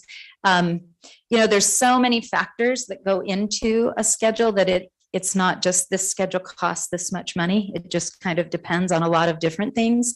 FTE, it depends on your enrollment, the kind of schedule you have, your teacher licenses, what they can actually teach. So you might need more, but you could maybe absorb that. It just kind of varies.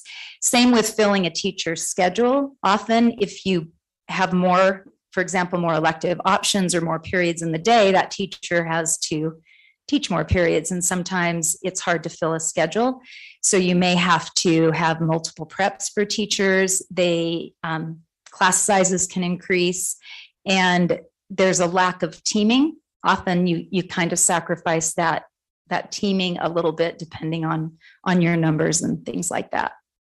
So those are all possible kinds of costs. Again, this is not a comprehensive list of every single thing. These are just some of the most pronounced. So the growth measures, I'm just going to go over kind of what the things mean, and then you can ask questions because there's a lot of those slides. And I do want to shout out to my ISD people that they gathered all this data for me, and Laura Tuesday and Hal and Rachel and all of the content specialists and Leslie. So 2016-17. So the request was to see the last year we were in 6 periods altogether. So that was 2016, 2017. And then what that data looks like as some schools have moved to 7 and some have stayed on 6. So just being aware that's our first year of data. Then the 17-18 is when we piloted, some of the schools piloted illustrative math. So not everybody was trying it out, but a few did pilot it. So that had some impact on data. And then 18-19 is when the SAGE became RISE. And that's when we implemented illustrative fully across the district. And so there were a lot of growing pains to learn how to be effective instructors and learners in that process. Okay, so these are just the slides that are related to RISE. You have all district, and then they're by middle school. So you can see, excuse me, over time from 2017 to 2019. We have the 2021 on a separate slide, and then it has their gain or decline. So all of them are listed here. So Eastmont, Indian Hills, and Mount Jordan are the 3 schools on a 7-period day. Okay, and then looking at the RISE, when you add the 2021, I know Mr. Sanderson was really wanted to make sure we didn't misinterpret, just recognizing that there's caution. We had lower participation rates. You can see there our district 89% in 6th, 88% in 7th, and 85% in 8th. And usually it requires a 95% participation rate by the state, so that's quite a bit less. We did still score above the state most of our schools. So that's the RISE data. This was just kind of an explanation for this slide, which just is from our state data gateway. It basically just shows schools that have common demographics and things like that and how they compare. And so it's showing you Draper Park there at the top. And then the ones in orange are target schools. So these are just our Canyon's target schools. So Albion and Butler, who scored above the target, which in this case, we made Draper Park the target. And then the other schools that were below them. And that was in 2021. So again, kind of an odd year. Draper Park is often our top performing middle school in RISE. Okay, so this is looking at then the RI, again, following that same set of years. So the number you're looking at from fall to winter and then from fall to spring is the proficiency. So the number of students who gained proficiency in those tests in that window of time. So it's not necessarily saying, oh, I had growth from below basic to basic. It's saying, no, this percentage, I had this improvement in proficiency or into the proficiency category. And so they're all designated for you. And then you have the 7 period as well. And then you can see with math, the math inventory changed between those 2 years. So there was some gaps there in some performance. And so, with union, when it says no testing there, they have permission. They've worked with ISD for a lot of years where they focus more on the RISE preparation in math for that spring test. So they use that rather than the MI. So that's why it says no test. Okay, so there's our 7th period. Okay, so you want me to just keep going? Okay. So there were costs to FTE. So one of the things that HR has been working on, Steve Diamond's worked on this really a lot for us, is trying to come up with an equity-based FTE allocation. So we're really trying to give all the schools the resources they need. And there are a number of factors. DLI is one of them. So he created a formula that the principals fill out. He was here. The principals fill out and then they give back to him. So it's part of our whole FTE allocation process. So we kind of know where we fall. So when you look at this, though, there's some differences because it depends on how the teacher or how the principal may fill that schedule. So for example, when you look at Butler and Draper Park, where they each have 4 teachers, at Butler, those Chinese teachers, they may be giving them additional preps outside of the dual language classes. Where in Draper Park, they're only teaching dual classes, which we talked about last time, where some of them had very, very low numbers. So the impact on their FTE is a little bit different because of that. But you can see it's at least that 3.474 total FTE. And then getting just to the schedule pieces. So this is Draper Park's 6-period day. And then again, advantages, challenges, some of them are similar to what the teachers and principals identified. And then these are some additional things as we've talked through that. So maintains teaming again. We talked about the additional instructional time. It has the most instructional time of the schedules that we looked at. Building relationships, feedback, the time for interventions. Again, I kind of want to clarify that. I know I've talked with some of you about the intervention is more of a pull-out with math and ELA, and it's more kind of review, time to close loops, time to, visit with kids, get help on answering questions. So it's less of a formalized intervention time. And then fewer teacher preps, similar challenges that we mentioned before. This is Mount Jordan's bell schedule. Again, students are engaged, electives. I don't know that there's a ton here that's different. We talked about the instructional time and then the filling the teacher's schedules and multiple preps. Those can be challenges as well. The 7-period modified block. This is one when I met with Sherry Jorgensen, it was one that she had looked at in our previous kind of discussion and research of 7 periods. I have yet to find one in Utah that looks like this exactly. This is an out-of-state schedule. I know when I taught at Murray High, we had this schedule for a number of years, but when you look at it, again, they're engaged, there's more electives, there's interventions with their elective choices. So very similar to 7 period. You have the additional AB days for lab. So you have actually, I think I forgot to write it on the slide, but 138.6 is the instructional hours.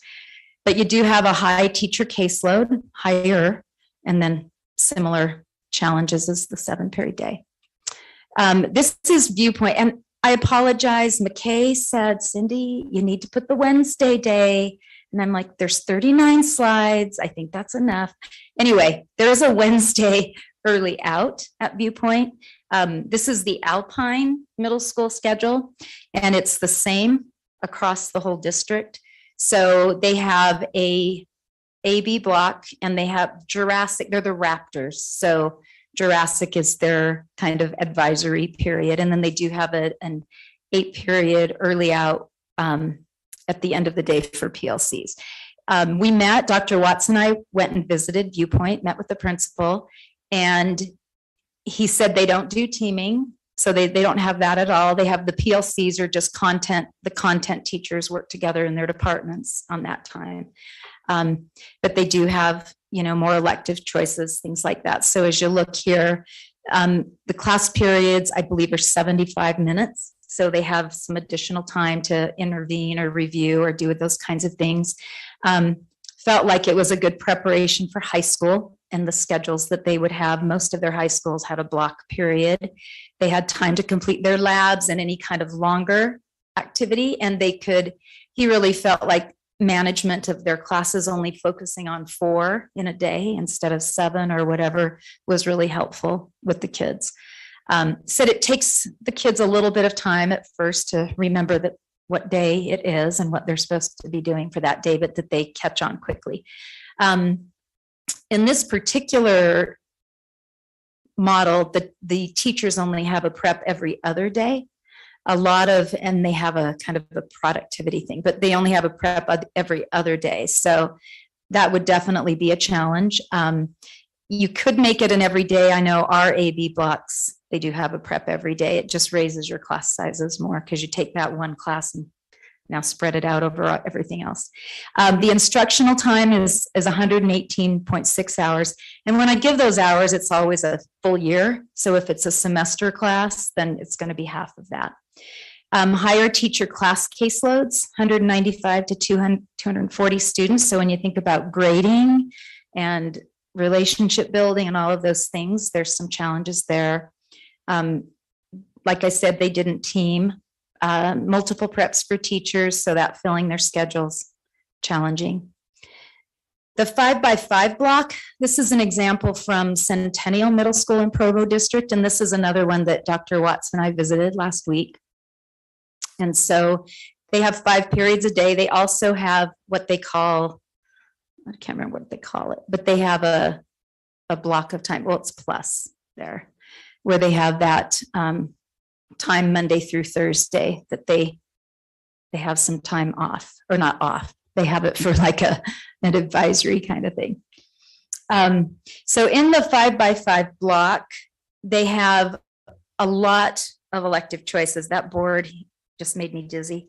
But there were a lot of things. Pretty much every teacher, core elective, every teacher had an elective or something else they were teaching besides their one subject.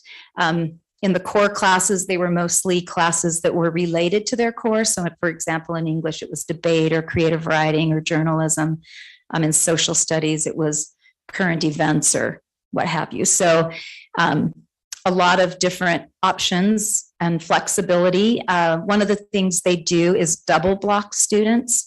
So if a student needs an intervention like we would use with RI or MI, one day they have the regular core, and then the next day they'd have their intervention. So those students have lots of time in that subject, but others don't.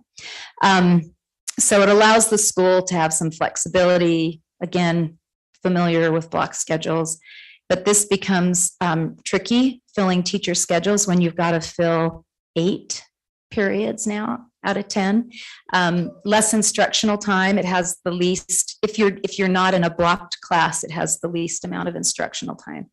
And then higher teacher caseloads, 240 to 260. I know this particular principal, when I asked him about the kids managing 10 classes and and all of that. He said, well, they don't do homework in any of the electives, and they have different ways to help them manage it. So lots of preps for teachers. Okay, that's the last one. Oh, thank you so much. That's Mhm. amazing how you were able to gather all of that in just 2 weeks. Took a village. Yes, thank you so much.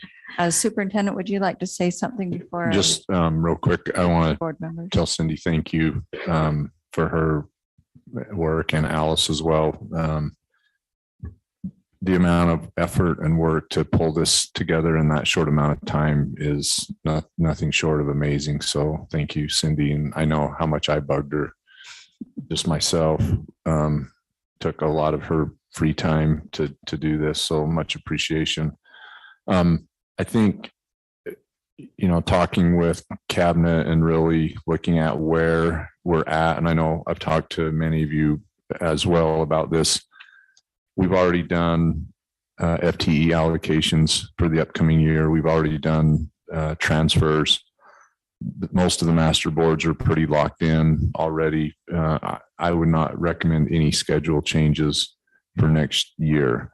Having said that, I think there is potential when you look at some of the possibilities with 0 hour. In my mind, that may be something that we utilize ESSER funds for. It's one time, it's meant for recovery that could apply here in looking at some type of elective offerings that are in a 0 hour setting that are not going to really change the master schedule that much. And it comes with its own issues, right? I mean, the timing of it may not be the best, but it would provide a temporary type of solution that would allow us to study this out. I think considering the foundation that we have now and the data and the study that already is underway with what's there, I think is a great start.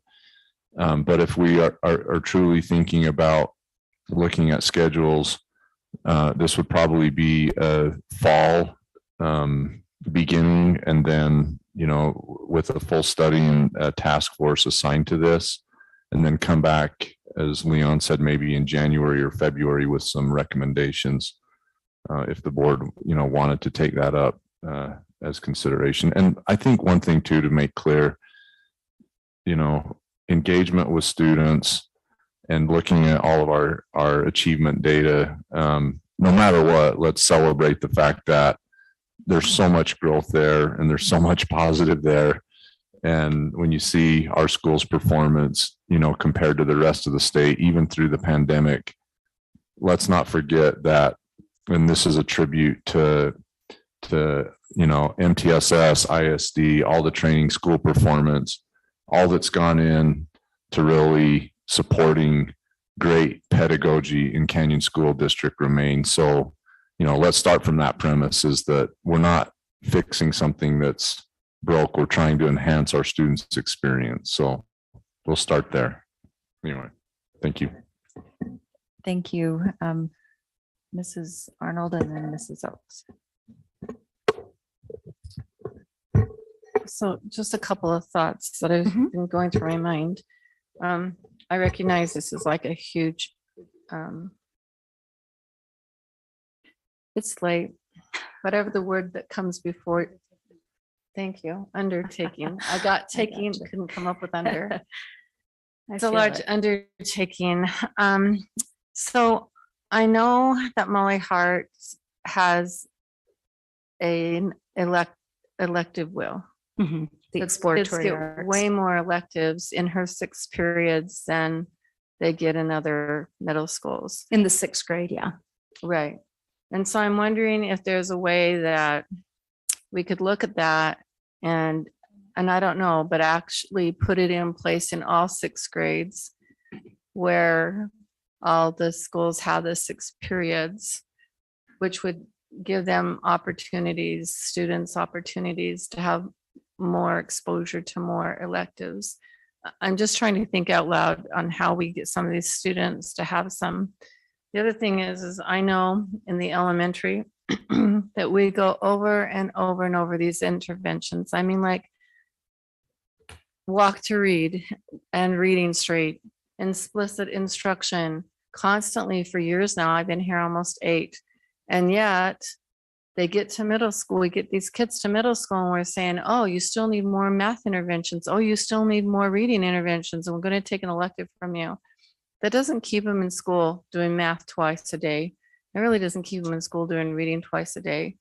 And I really think we need to maybe take another look at what we're doing with interventions, because I really do believe they can learn to read and learn all of those pieces of reading by singing music and or being in drama or being in plays or being in whatever else we use language for that are electives. And the same thing with math. I have gone to classes where it's music and they teach you through music how to do the fractions, how to do the multiplications, how to do things.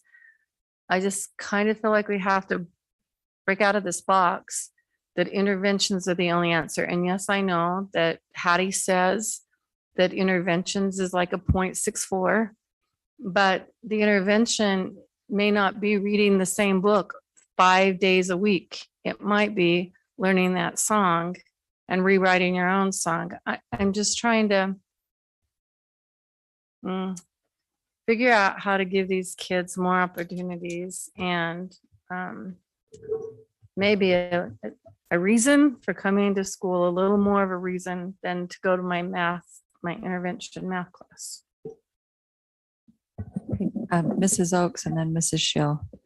Okay, so I have a lot to say because this is something I care a lot about. So please be patient with me. I want to tell you thank you for all of the information you've gathered, and especially for taking the time with Dr. Watts to go down to Alpine and Provo School District and check out those schedules. I recognize that's a lot of time and sacrifice in the midst of gathering so much information, Cindy. So thank you. I also feel similarly to what Crane was saying. The 0 period thing, I'm not thrilled with it. It feels more like a Band-Aid more than anything. My biggest concern is that those classes will start to feel extracurricular rather than co-curricular. My 6th grader has participated in Club Thursday, but there is a large difference between making Harry Potter wands versus learning STEM or robotics, where there's something that they're getting every day. So my one request is if we were to do a 0 period, that we're making sure that the content that they're receiving is rich, that it's not cursory or something that they can get at a youth activity outside of school, that it's something that it really is something driven by It's a real class. a teacher that has been trained in that particular area. I would be very interested in seeing if we could implement an arts wheel. If we really can't go outside of a 6th period next year because of staffing issues, let's find ways to encourage the opportunity for kids to be able to do things like that. I don't see why we couldn't, but maybe there's parts of this I'm not understanding. One of my other thoughts when I read through all of this is kind of, I don't know, it might seem obvious, and I know you addressed it in your beginning comments, but I'm concerned that we didn't ask enough elective teachers about their perspectives on the advantages versus the disadvantages. I didn't really ask any teachers. Yeah. So, yeah. I think it's easy to kind of generalize and look at your overall schedule as a school administrator and say, here are the advantages, disadvantages. But part of why we find ourselves in this place is because we've lost so many performing arts teachers over at Draper Park Middle, and understanding the advantages or disadvantages from those teachers and making sure that there's not an inequity between the core versus elective teachers, I think is really important. I mean, for instance, when I look at this, elective teachers actually have more students and a higher student caseload in many cases than any of the core teachers do. And I'm curious how they would feel about a 7 period, 8 period, or if they would actually feel like it was rushed. The other thing I wanted to address was instructional time. I think, a lot of things are brought up throughout this presentation about less instructional time, there's less face-to-face time. That's really the same argument. I think we're aware of that. I think we need to get down to a bigger picture about, okay, what's the trade-off exactly? We know that there's going to be less instructional time, but what are we gaining versus losing along with that? The thought I have is I'm actually kind of a big fan of the 7-period modified because it does allow for more time and lab-based activities balanced out with some other regular days. And I would like to take a deeper look at that. I also had that in high school and it was awesome. Our big labs that we had to do for science were always on Thursday or Friday, and it works very well with a late start or an early out. With regard to teaming, this has been brought up over the years a lot. I know that numbers fluctuate. Like for instance, next year Draper Park Middle is down 100 students, or about 100 students, right? Yeah. And with regard to their enrollment, and so those numbers do kind of shift and change. And I know that this last year DPMS adjusted to create a team that was a 7th and 8th grade team. So I know things can happen. I have a difficult time believing that there's absolutely no way to team on a different schedule. And so I'd like to look at what that would look like, maybe under some of those other schedules.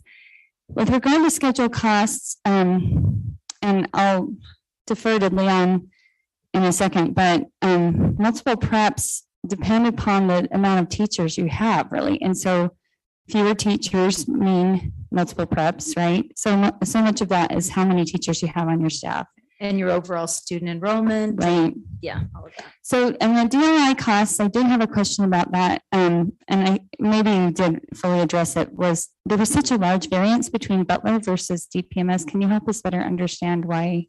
Yeah, so when I had asked Steve Diamond that same exact question, because he sends out the formulas and they fill out. So part of it's how the principal fills out the formula information, but a lot of it comes with how much of their schedule is strictly DLI. Mm-hmm. So if Chip's 4 teachers, or Dr. Watts, if his 4 teachers only teach DLI and some of those classes are 7 kids or 8 kids, then it has that higher impact on his FTE versus if Principal Logan does, this Chinese teacher has a Math 180 class or has, so I'm filling. They're teaching those other courses. Yes. Okay, I do remember you mentioning that. I'm sorry. No, that's okay. It is getting late. It's 11. Yeah, I'm so sorry.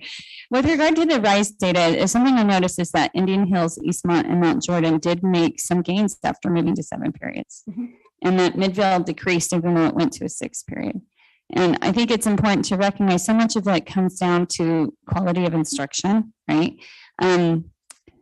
With regard to interventions, this is something I thought a lot about because I know that 4 of the original priorities when the district originally kind of shifted to 6th period in some of the schools, it included things like extended time, right? We talked about that. Making sure that there was opportunity for electives and choices, that teaming was piece of it, and also that there was scheduled intervention within that 60-minute period. My experience in talking to others is that those interventions, whether it was to accelerate certain students or to help with those that needed remediation or assistance, that hasn't always necessarily happened. And I feel like we're seeing that a little bit with the Read 180 and the Math 180 classes kind of being their own separate thing. Mm-hmm. I just wonder if we're really functioning the way that we originally envisioned and whether or not we're really meeting all 4 of those needs and not necessarily making, some of them subservient to the others. So those were just some of my basic concerns. And I wanted just to, leave the last question to Leon. I called him earlier today and I just mentioned that I would be asking a question about cost. Mm-hmm. FTE costs related to 6 period schedules versus 7 or 8 or whatnot. If you can just give us some basic perspective on that, that would be helpful. Sure. Just really brief. It all depends on the school, teaming, DLI, all these, as Cindy mentioned, there's no silver bullet. I will say this, usually 6, 7 periods require left. I don't want to go out and say that's a hard rule of thumb, but that's usually the case. I know, just to be anecdotal, years and many years ago, I was talking with Mike Royce, Cindy's predecessor, And he said, you know, adopting the schedule, it's when we adopted it back in 2013. He says it is going to be expensive with FTE. And it is. Most of our cushion does go to the middle schools. You know, the board has approved 25-ish, 30 FTE cushion, with the majority going to support middle schools.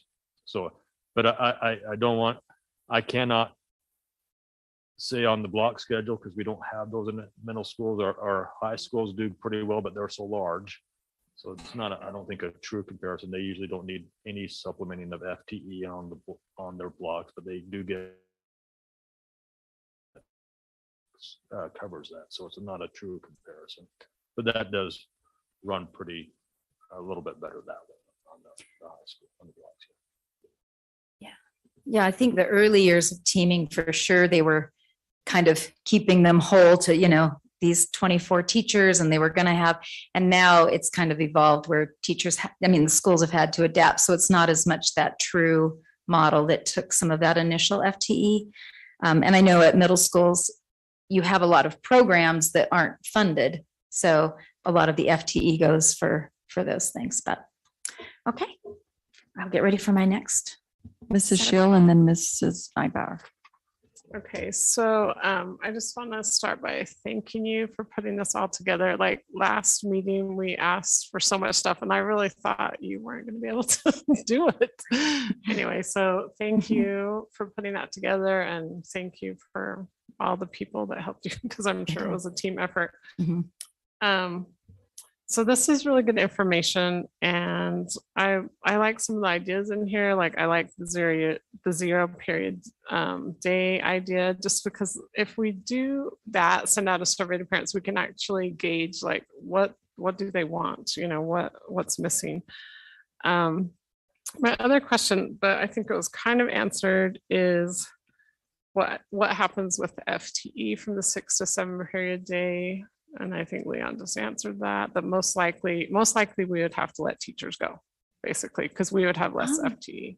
Well, it depends. I mean, I can give you, I was the principal at Mount Jordan when we switched from the 6 to the 7, and it really didn't really change much. You know, teachers had to absorb that in their prep. So we had more classes. So now an English teacher might need to teach a debate class or a creative writing class. Elective teachers, for some of them, because they'd been doing the AB, they'd had, 10 preps. So now they only had 6. So some of them had to let go of some preps and kind of revamp what their schedule looked like. So we were able to keep our FTE and make those adjustments in our master schedule. But again, there's variables depending on who you have that's qualified for what, and the numbers, what kids sign up for, all of that. Okay, but that's good to know. But it can cost you more. Like I said, it's hard to make it.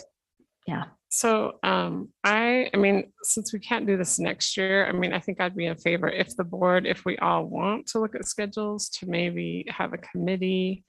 Also, I think we just need, like, we're just barely adopting our strategic plan. So I don't know if we just need to take a step back and maybe we need to prioritize what we're going to do next year. So maybe at our roundtable, we can talk about that, because maybe this is the most important thing we want to do. I don't know, but I think we should talk about it. So that's all. Thank you. Mrs. Nybauer. At the risk of sounding redundant, I also want to thank you. Thank you so much for the work. Thank you for meeting with me separately.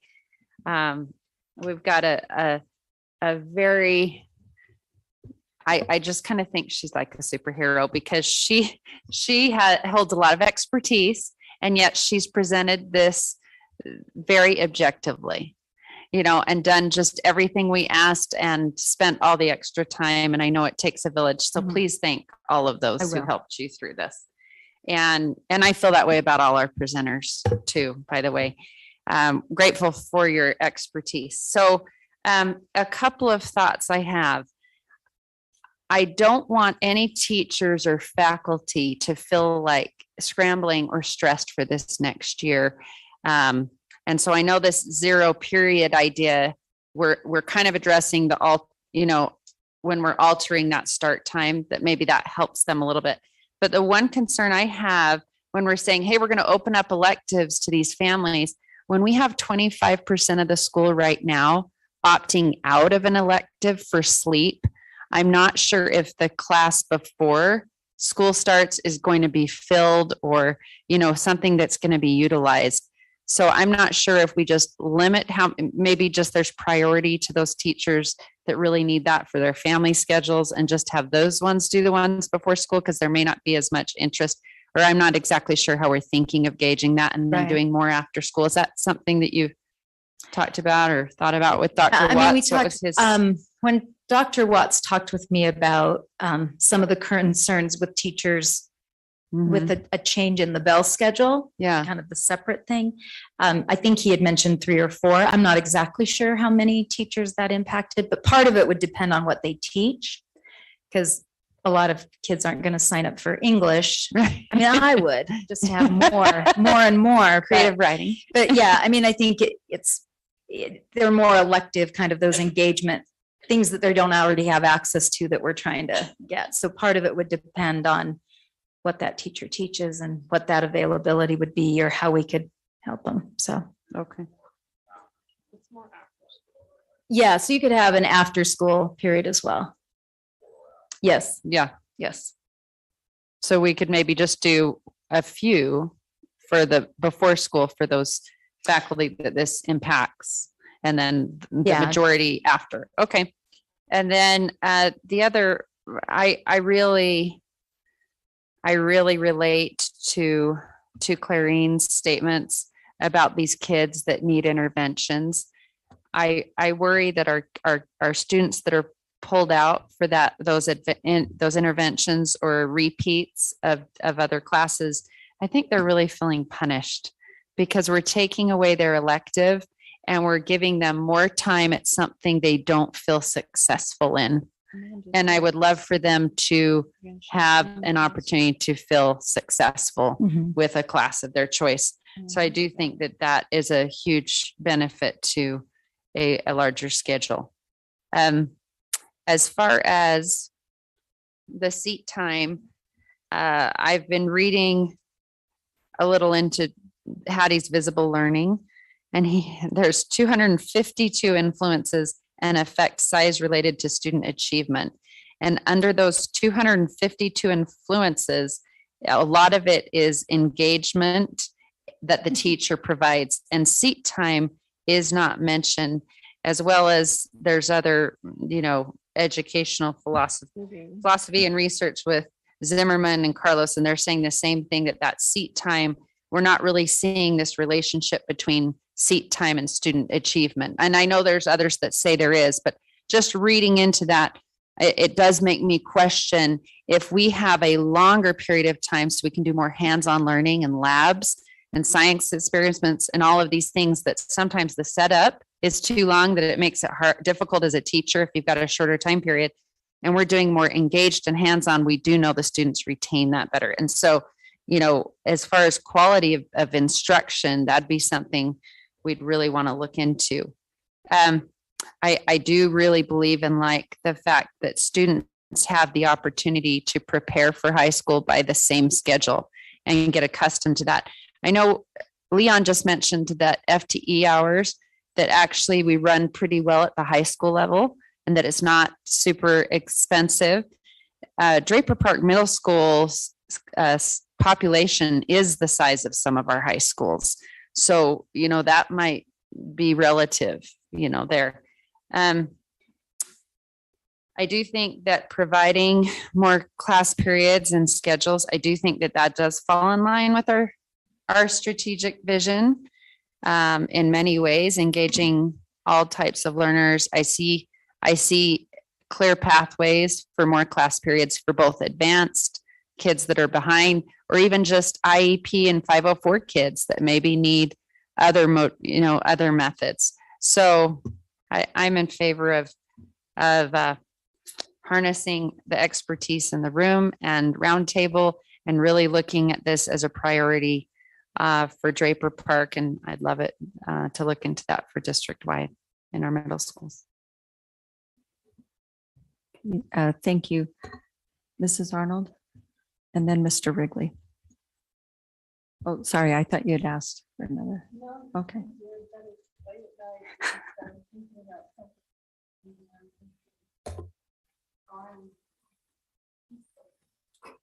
It's okay.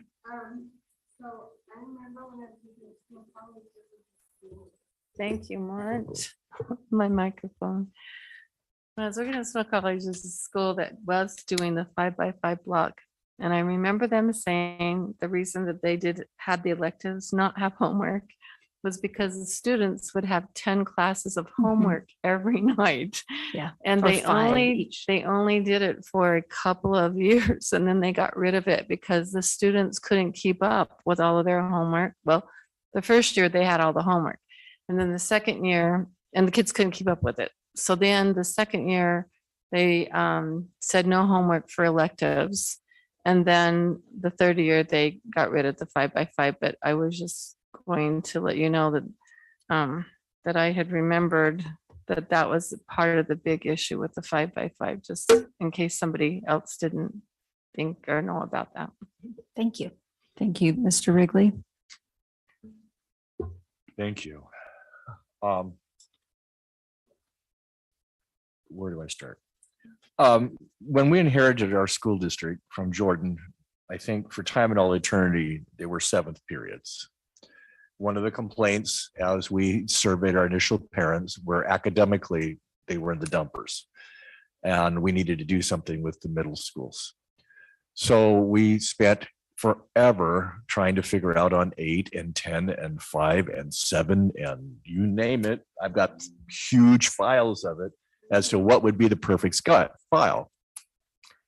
There was really no consensus other than the idea is we went to a 6, we'd have more academic time. And by having more academic time, our scores will go up. The data you pointed to me doesn't really show any clear things that was a significant difference between a 7, maybe I need to look at them more, between the 7th. But we also knew, as they did for the 6th period, that our arts programs and our music programs would go into the dumper. And that's what Corner Canyon music teacher told me, and it was true.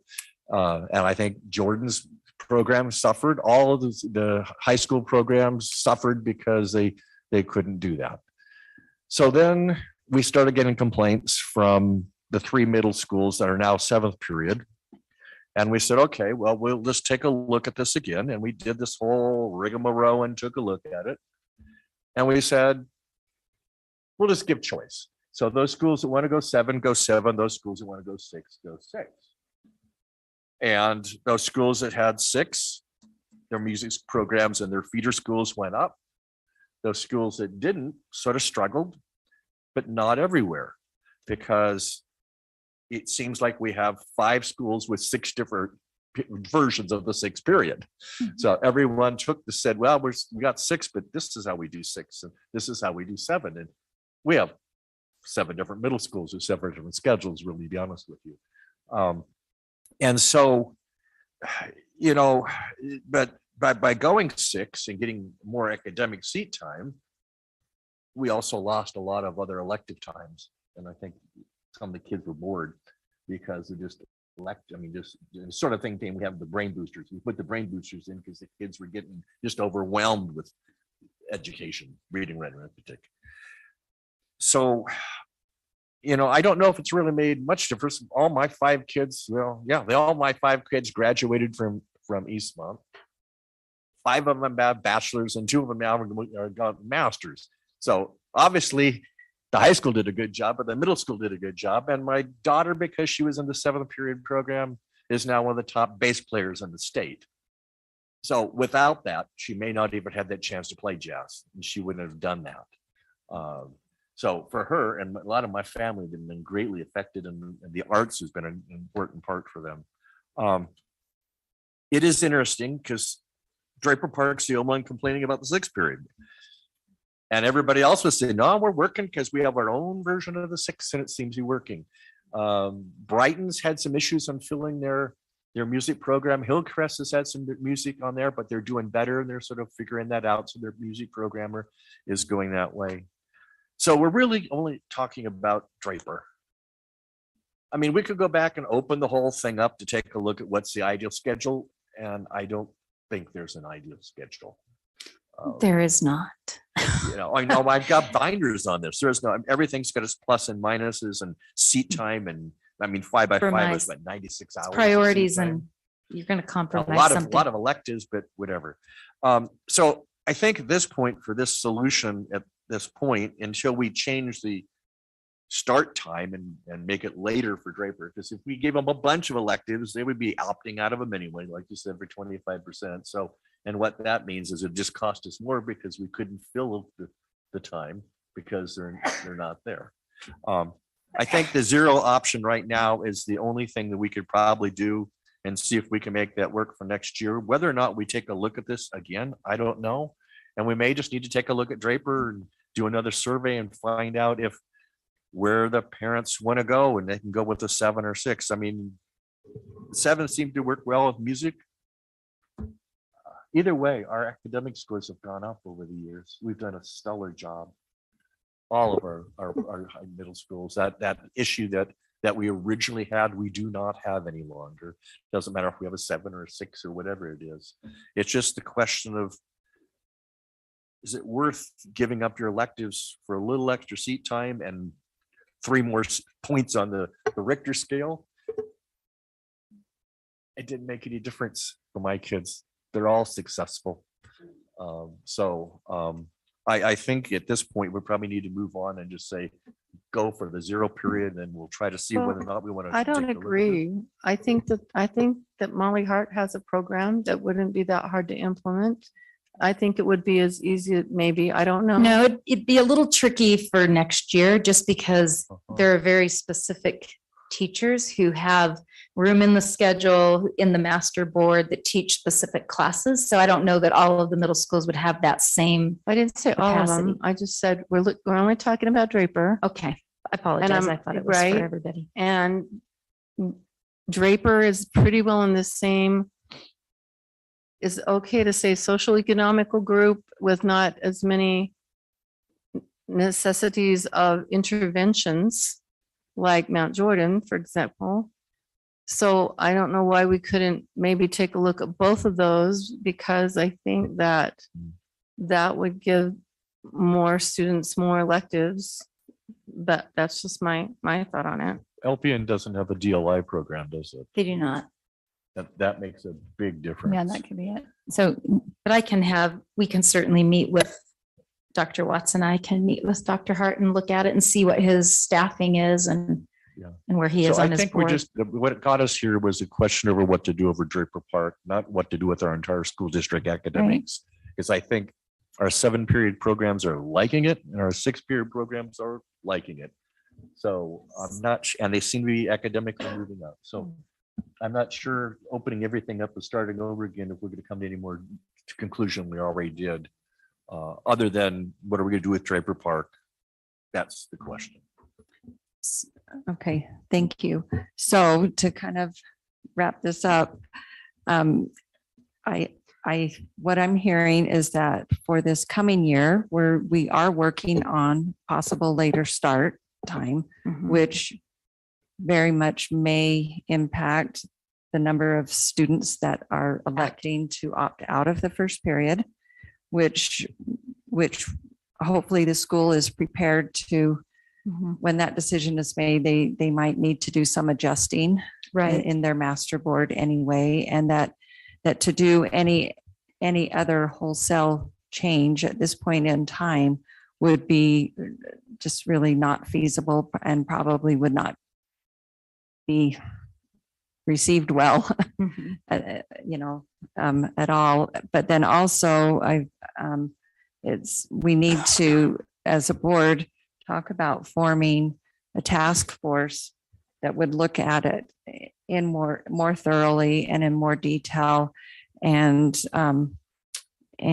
so I think another time that the board really ought to talk about that, because we also talked about it, and there's been board member requests for district-wide look at later starts and at secondary schedules. So I think all of this information is really good foundation for some of that work yet to come.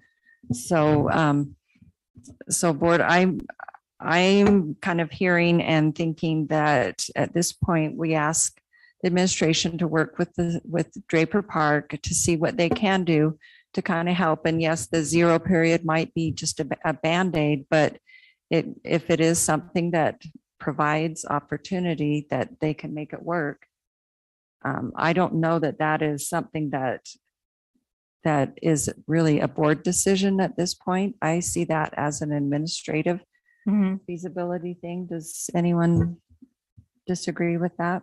Okay.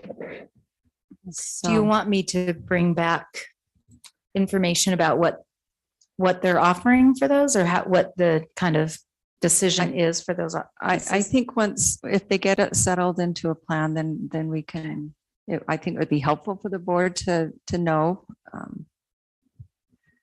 what that plan is. Okay. And so is there any other, okay, on that one? Mr. Wrigley. I think you summarized that well. I think the thing that we did gain from all of this is that even if Draper wanted to go to 7, it's unfeasible to do it for next year. That we're going to have to wait for the next year. And then during this time, we could meet with Draper community, decide if they're going to keep the 6, modify it if that works for them, or move to a 7. Going into 8, 9, 10, 5, that's a whole other issue. And we've done that 3 times now. Thank you. Mrs. Oaks. Yeah, so I just want to make it clear for the public, whoever might actually be listening to this, that we aren't backing away from a schedule change because we aren't supportive of the idea of changing to something that has more electives. It's because we can't get effective staff this late in the game, right? And we want really good teachers for the long term to be able to build programs and other things. So this is recognize that what we would be implementing next year would be a temporary solution until we can get further information.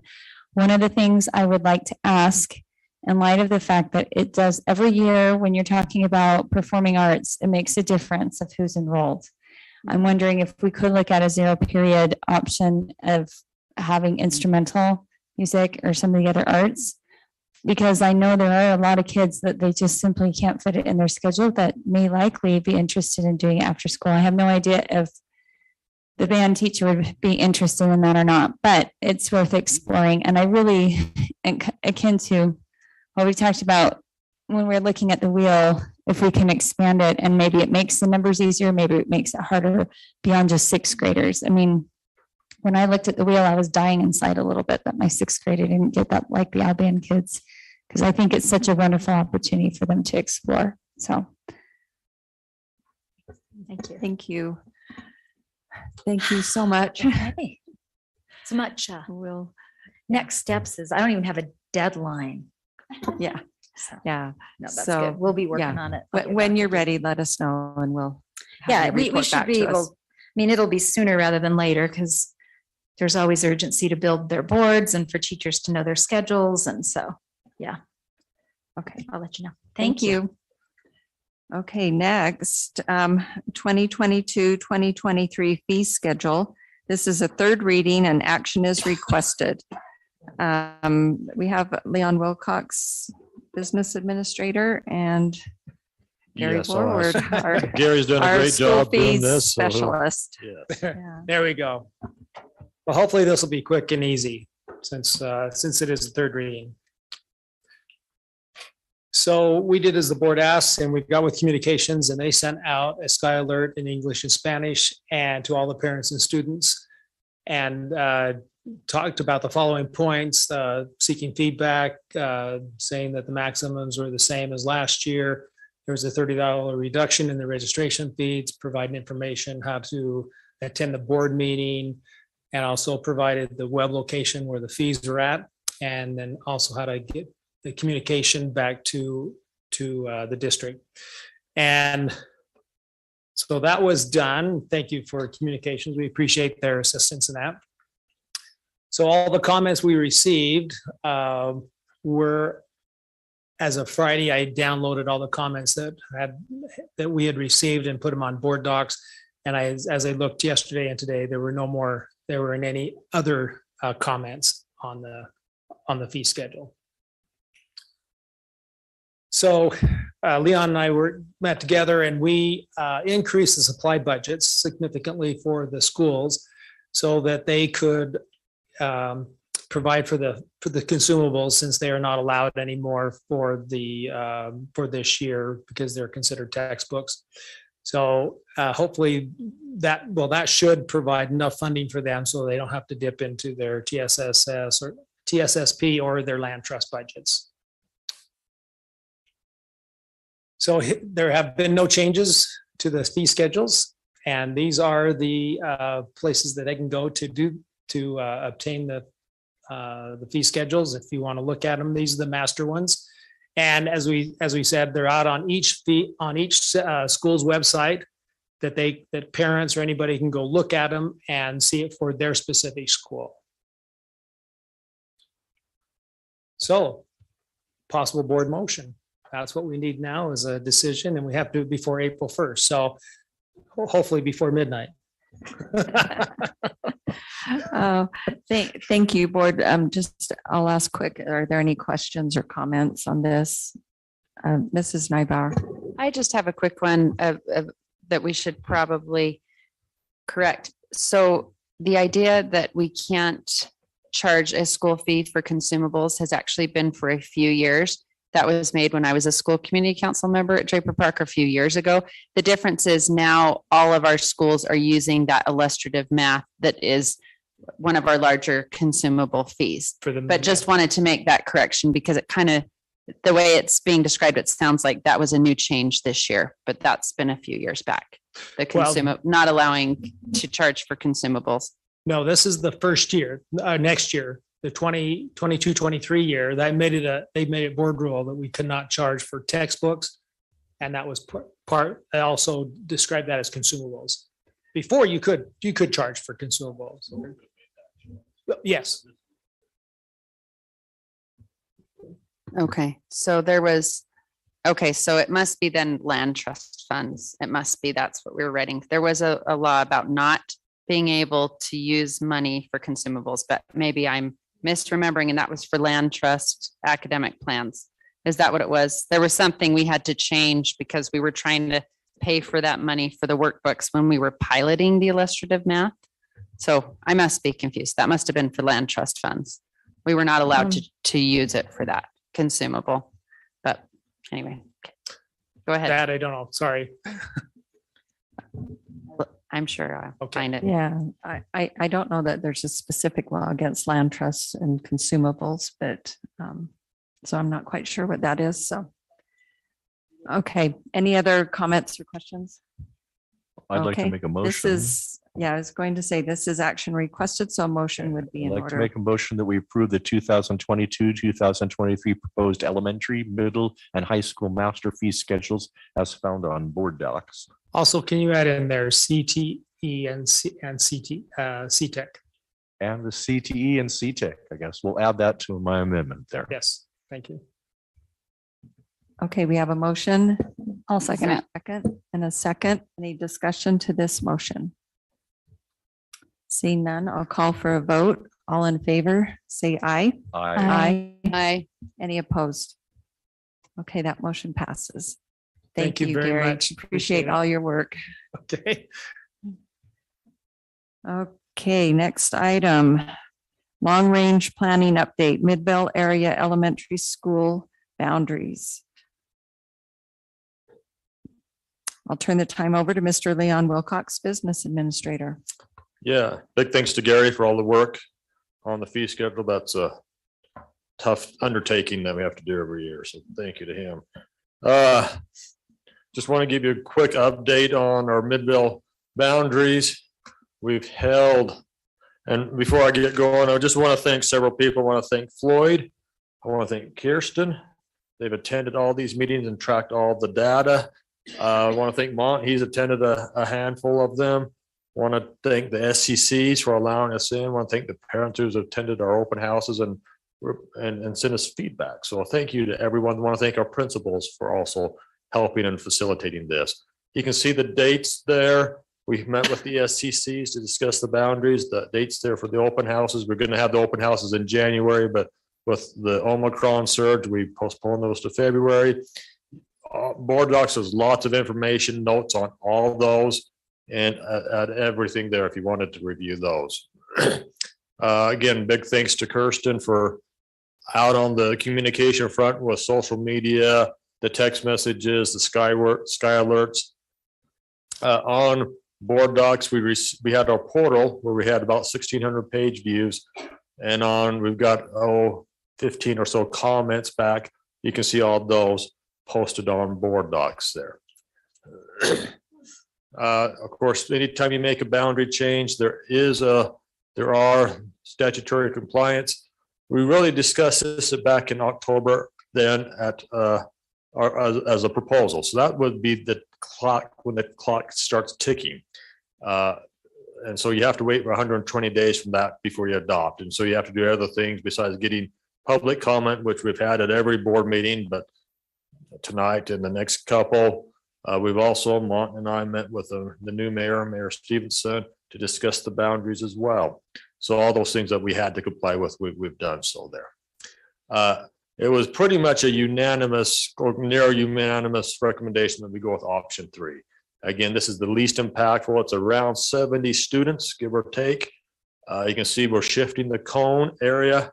We call it the cone, the east of State Street, from Copperview to Midvale. That's probably the biggest. Well, that is the biggest of the two. Again, we have little excess capacity in Midvale with the new school.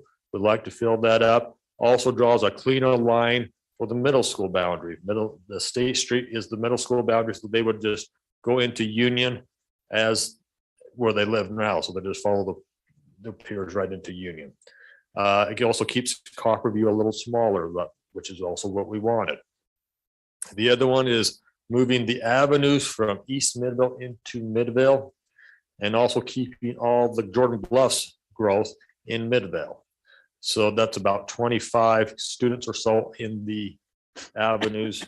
Again, almost a walking route down Main Street, all sidewalk and then underneath the sidewalk, underneath the freeway, and then into the school properties there.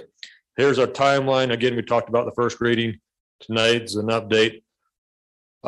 Depending on how you want to approach this, right now we have a second reading, but we have lots of bell schedules and policies and whatnot.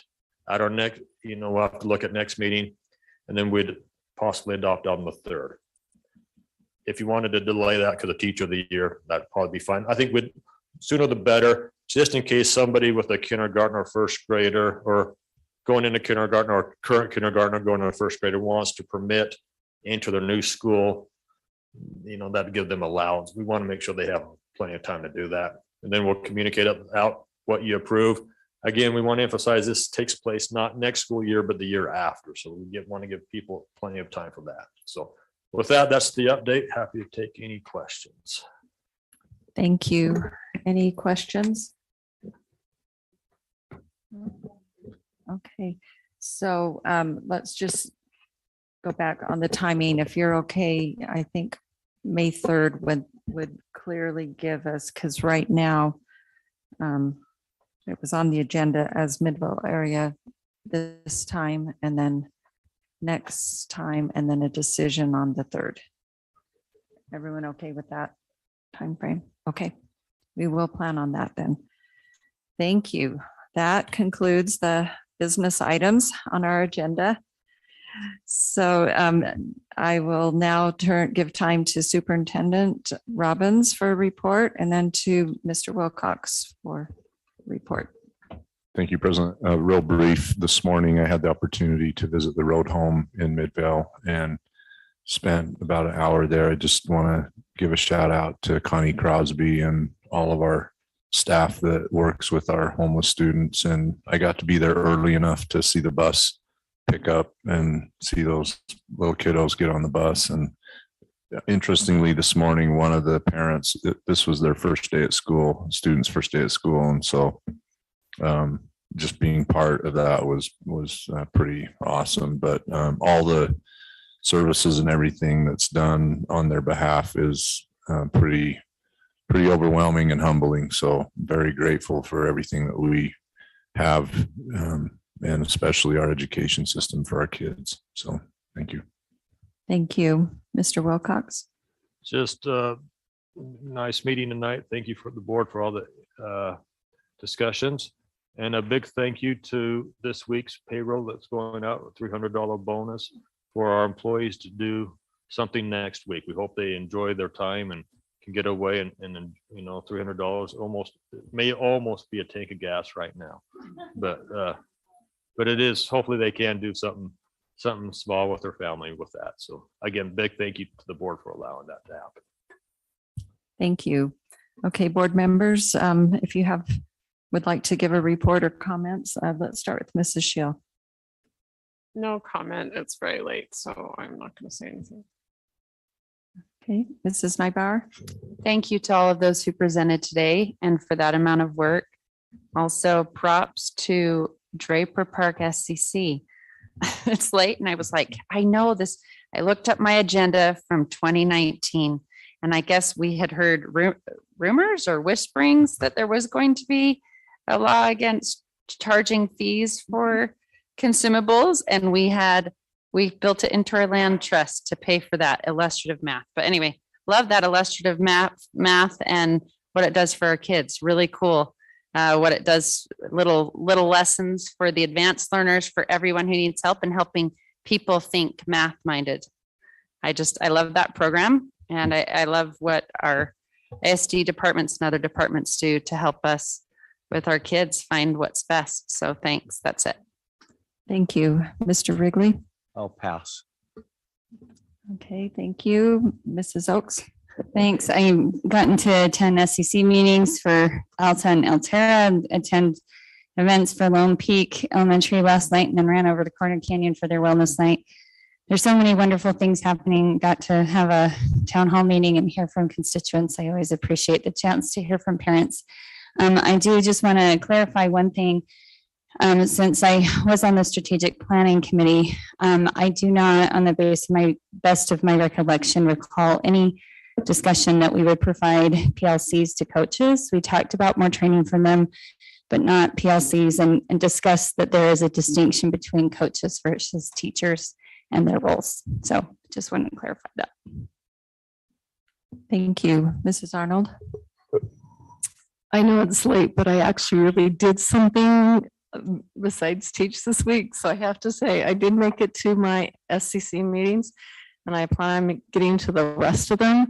And I did hear the plans for the land trust in the TSSA, and it was really interesting how each one of the schools took the approach of teaching that and explaining that and having input on that. And so I do want to tell all the principals that I will be coming to their SCC meetings in the next few weeks, so I can listen about the land trust and the TSSA rather than read them all in 1 or 2 nights that we have to read them.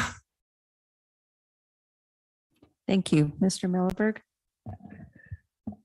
One item of note is I was able to attend the Midvale Elementary SEC a week ago.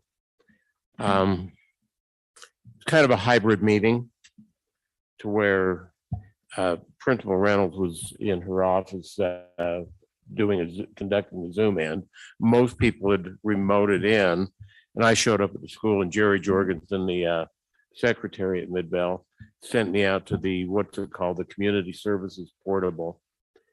And I walked in there and I was the only one that did not speak Spanish in there. And they had people translating what was coming over Zoom. And so I listened to Zoom and then they translate. And I mention this only because for years and years and years, they've been trying to get members of our Hispanic community to participate in SCC. And Principal Reynolds has done a great job reaching out to that community, and to have 7 people speaking Spanish in that room was just absolutely awesome. So I don't know what I'm more happy. Well, I do know. I was going to say, I don't know if I'm more happy about how Principal Reynolds has reached out to bring them in, or that we have the people participating. But I am so thrilled that we have those people that interested in the education of their kids. and just a great deal. Thanks. Thank you. And I just wanted to, because Land Trust and SEC came up, I wanted to thank Alice Peck and the team for getting those plans ready and to the board a little bit sooner than what we're used to having them, so that we do have a little more time, hopefully, to read and review and become familiar with them. I want to thank them for that. And then this last couple of weeks, I've been able to attend several school-based events, and art shows, STEM nights, STEAM nights, plays, productions. And I'm just so grateful that we're able to do those again. And it just has been such a bucket filler for me. So I thank all the schools and thank all of you. And if there's nothing else, I call this meeting adjourned.